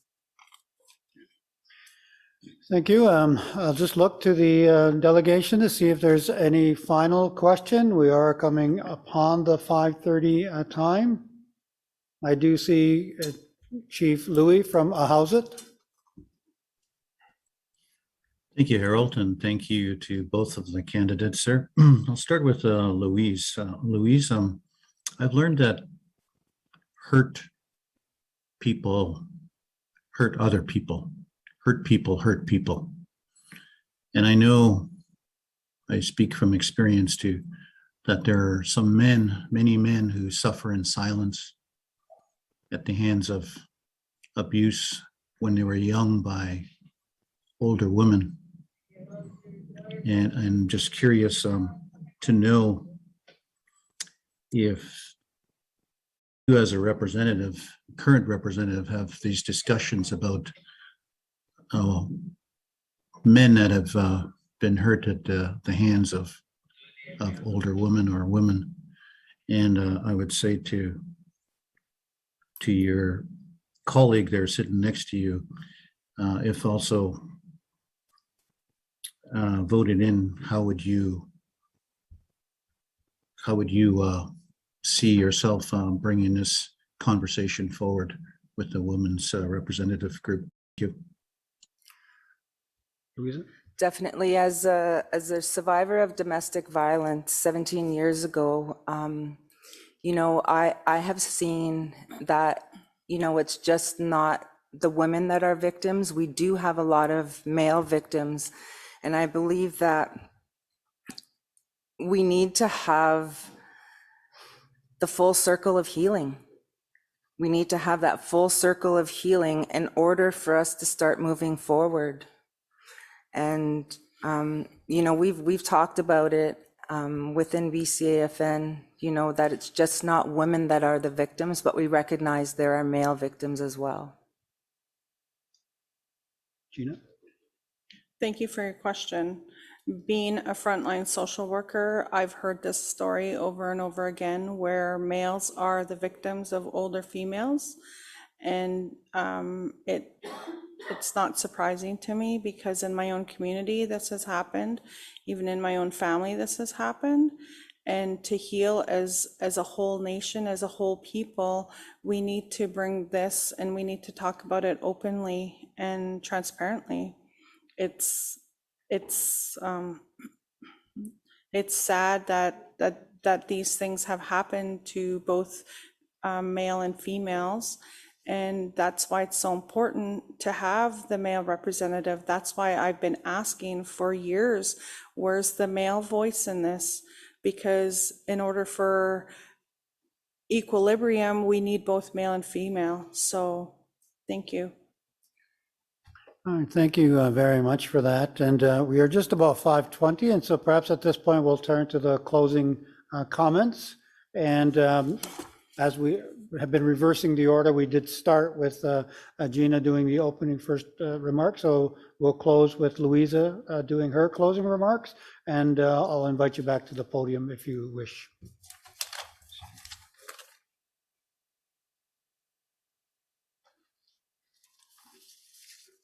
Thank you. Ultimately, my goal is to build wellness that continues to honor, empower women and young girls and LGBTQIA. It would be an honor to continue to do that work with Bcafn. And I want to encourage you all again to look at your the report that we put in your kits today.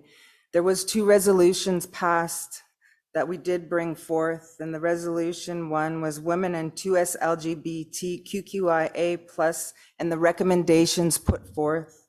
The second was on what we heard report, MMIWG 2S LGBTQIA. My passion, this has always been my passion, and I work hard to fulfill and make sure that every woman and young girl and LGBTQIA and gender diverse have the confidence to walk how they should, find their identity and who they are in their rightful place in this world. Thank you for the past 3 years. It's been amazing. It's been a learning experience for sure. I've gained so many friends, worked with so many different other organizations to build on what we've brought forth to the government. And if I'm elected, I will continue to work hard to ensure that the government hears what women in BC have to say. Thank you. Gina? Thank you. I would just like to say thank you for your time today, because I know that it's after 4:30 and a lot of people are getting tired and hungry. So I will make this short. If I'm elected, I will be inclusive of all women in BC. I work collaboratively with the chiefs, with men, with youth, with elders, with the LGBTQIA+ people. And in my academic education, I have had the opportunity to travel internationally and to be an international speaker on Indigenous women's issues.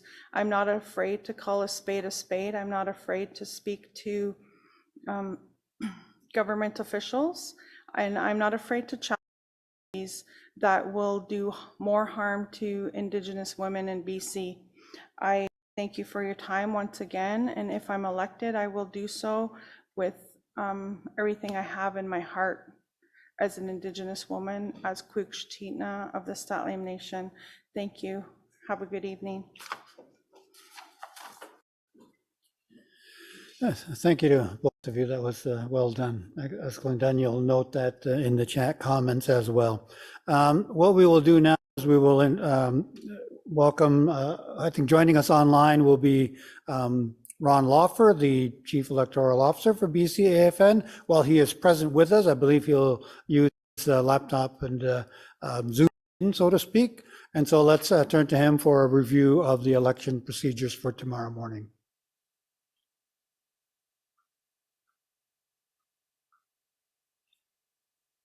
Thank you very much, Harold. Good evening. Many of you already know me. I'm the BCAFN Electoral Officer, Ron Lawfer. I'm here today on the unceded territory of the Musqueam, Squamish, and Tsleil-Waututh. And I just want to take a moment to thank the two candidates for their presentations just now and their participation in the forum, as well as the election overall. It's wonderful to have two candidates seeking this important position within the BCAFN, and I know it always takes quite a bit of courage to stand for these positions. I also want to acknowledge the two individuals that put their names forward for the BCAFN Board of Directors that were acclaimed. That is Chief Harvey McLeod and Chief Linda Price.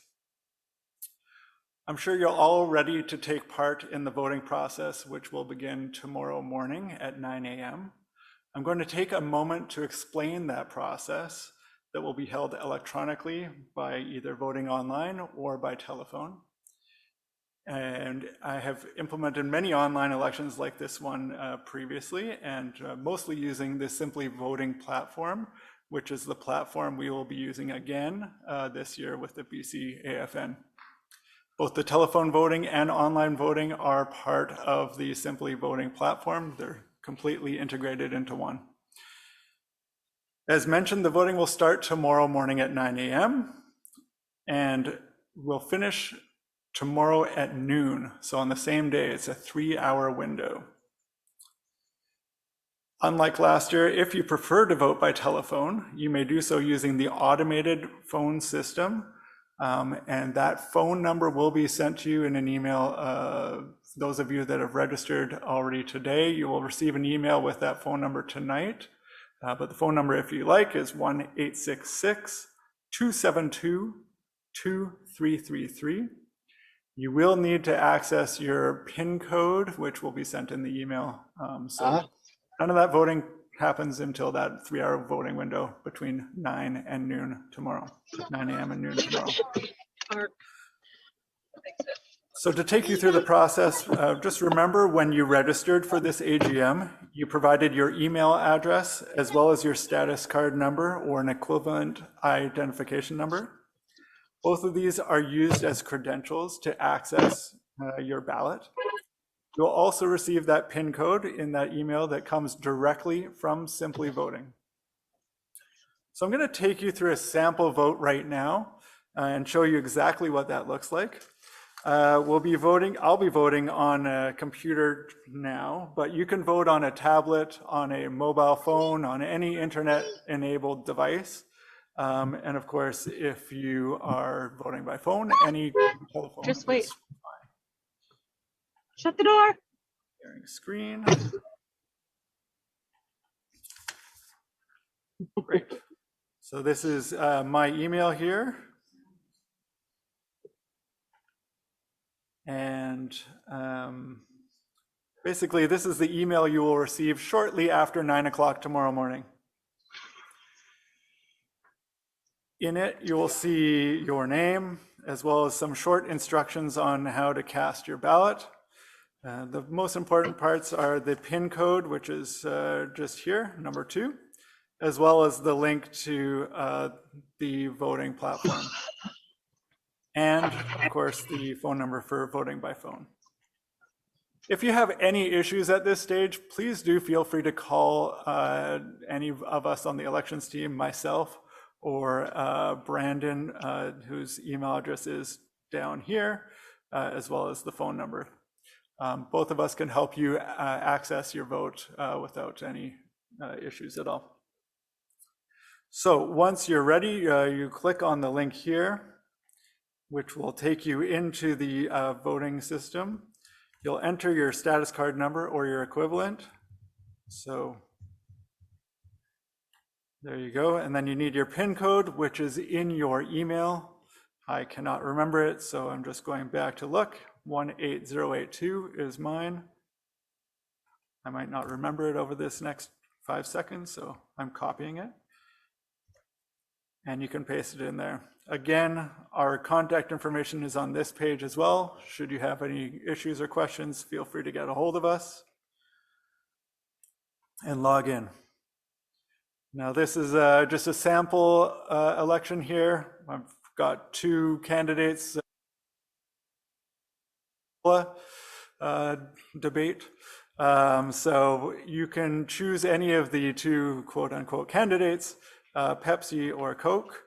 If you're abstaining, you don't need to select either. Tomorrow you'll see obviously the 2 candidates standing for election, and you can click and see their biographies by clicking on view details, biography and a photo, should you be interested. I should also note that the candidates order come up in random order every time. So each time this ballot is opened, every voter will see the candidates in a different order.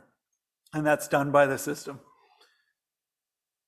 So once you choose a candidate and are confident that's the one you wanted to choose, simply click on continue, and you'll have a confirmation page here. And you can either go back and change your choice if it was incorrect, or click confirm. And once you confirm, your voting process is done. And you'll see that your vote has been accepted successfully, and the agenda for tomorrow. The results will be announced shortly after 12 o'clock. So please do join us tomorrow, and please do join us for the results as well, which will be at 12:05 approximately.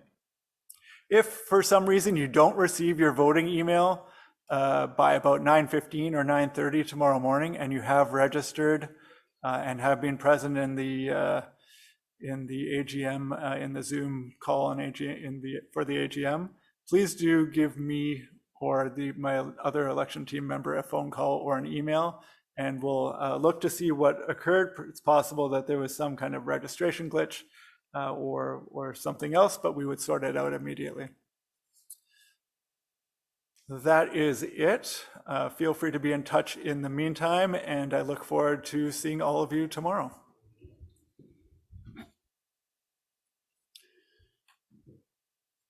Thank you very much, Ron. Much appreciated. And once again, thank you to the 2 candidates, and we wish you well. Just by way of reminder, so the election begins at 9, as well the assembly reconvenes at 9 a.m. with the opening blessing. We do have the agenda item on the cannabis update, and we will also look to the work of the Bcafn Governance Committee.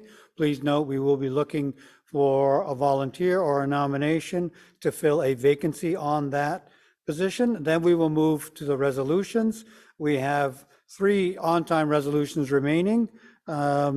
Languages funding, a moratorium, call for a moratorium on water bottle licensing, and then a resolution on data governance.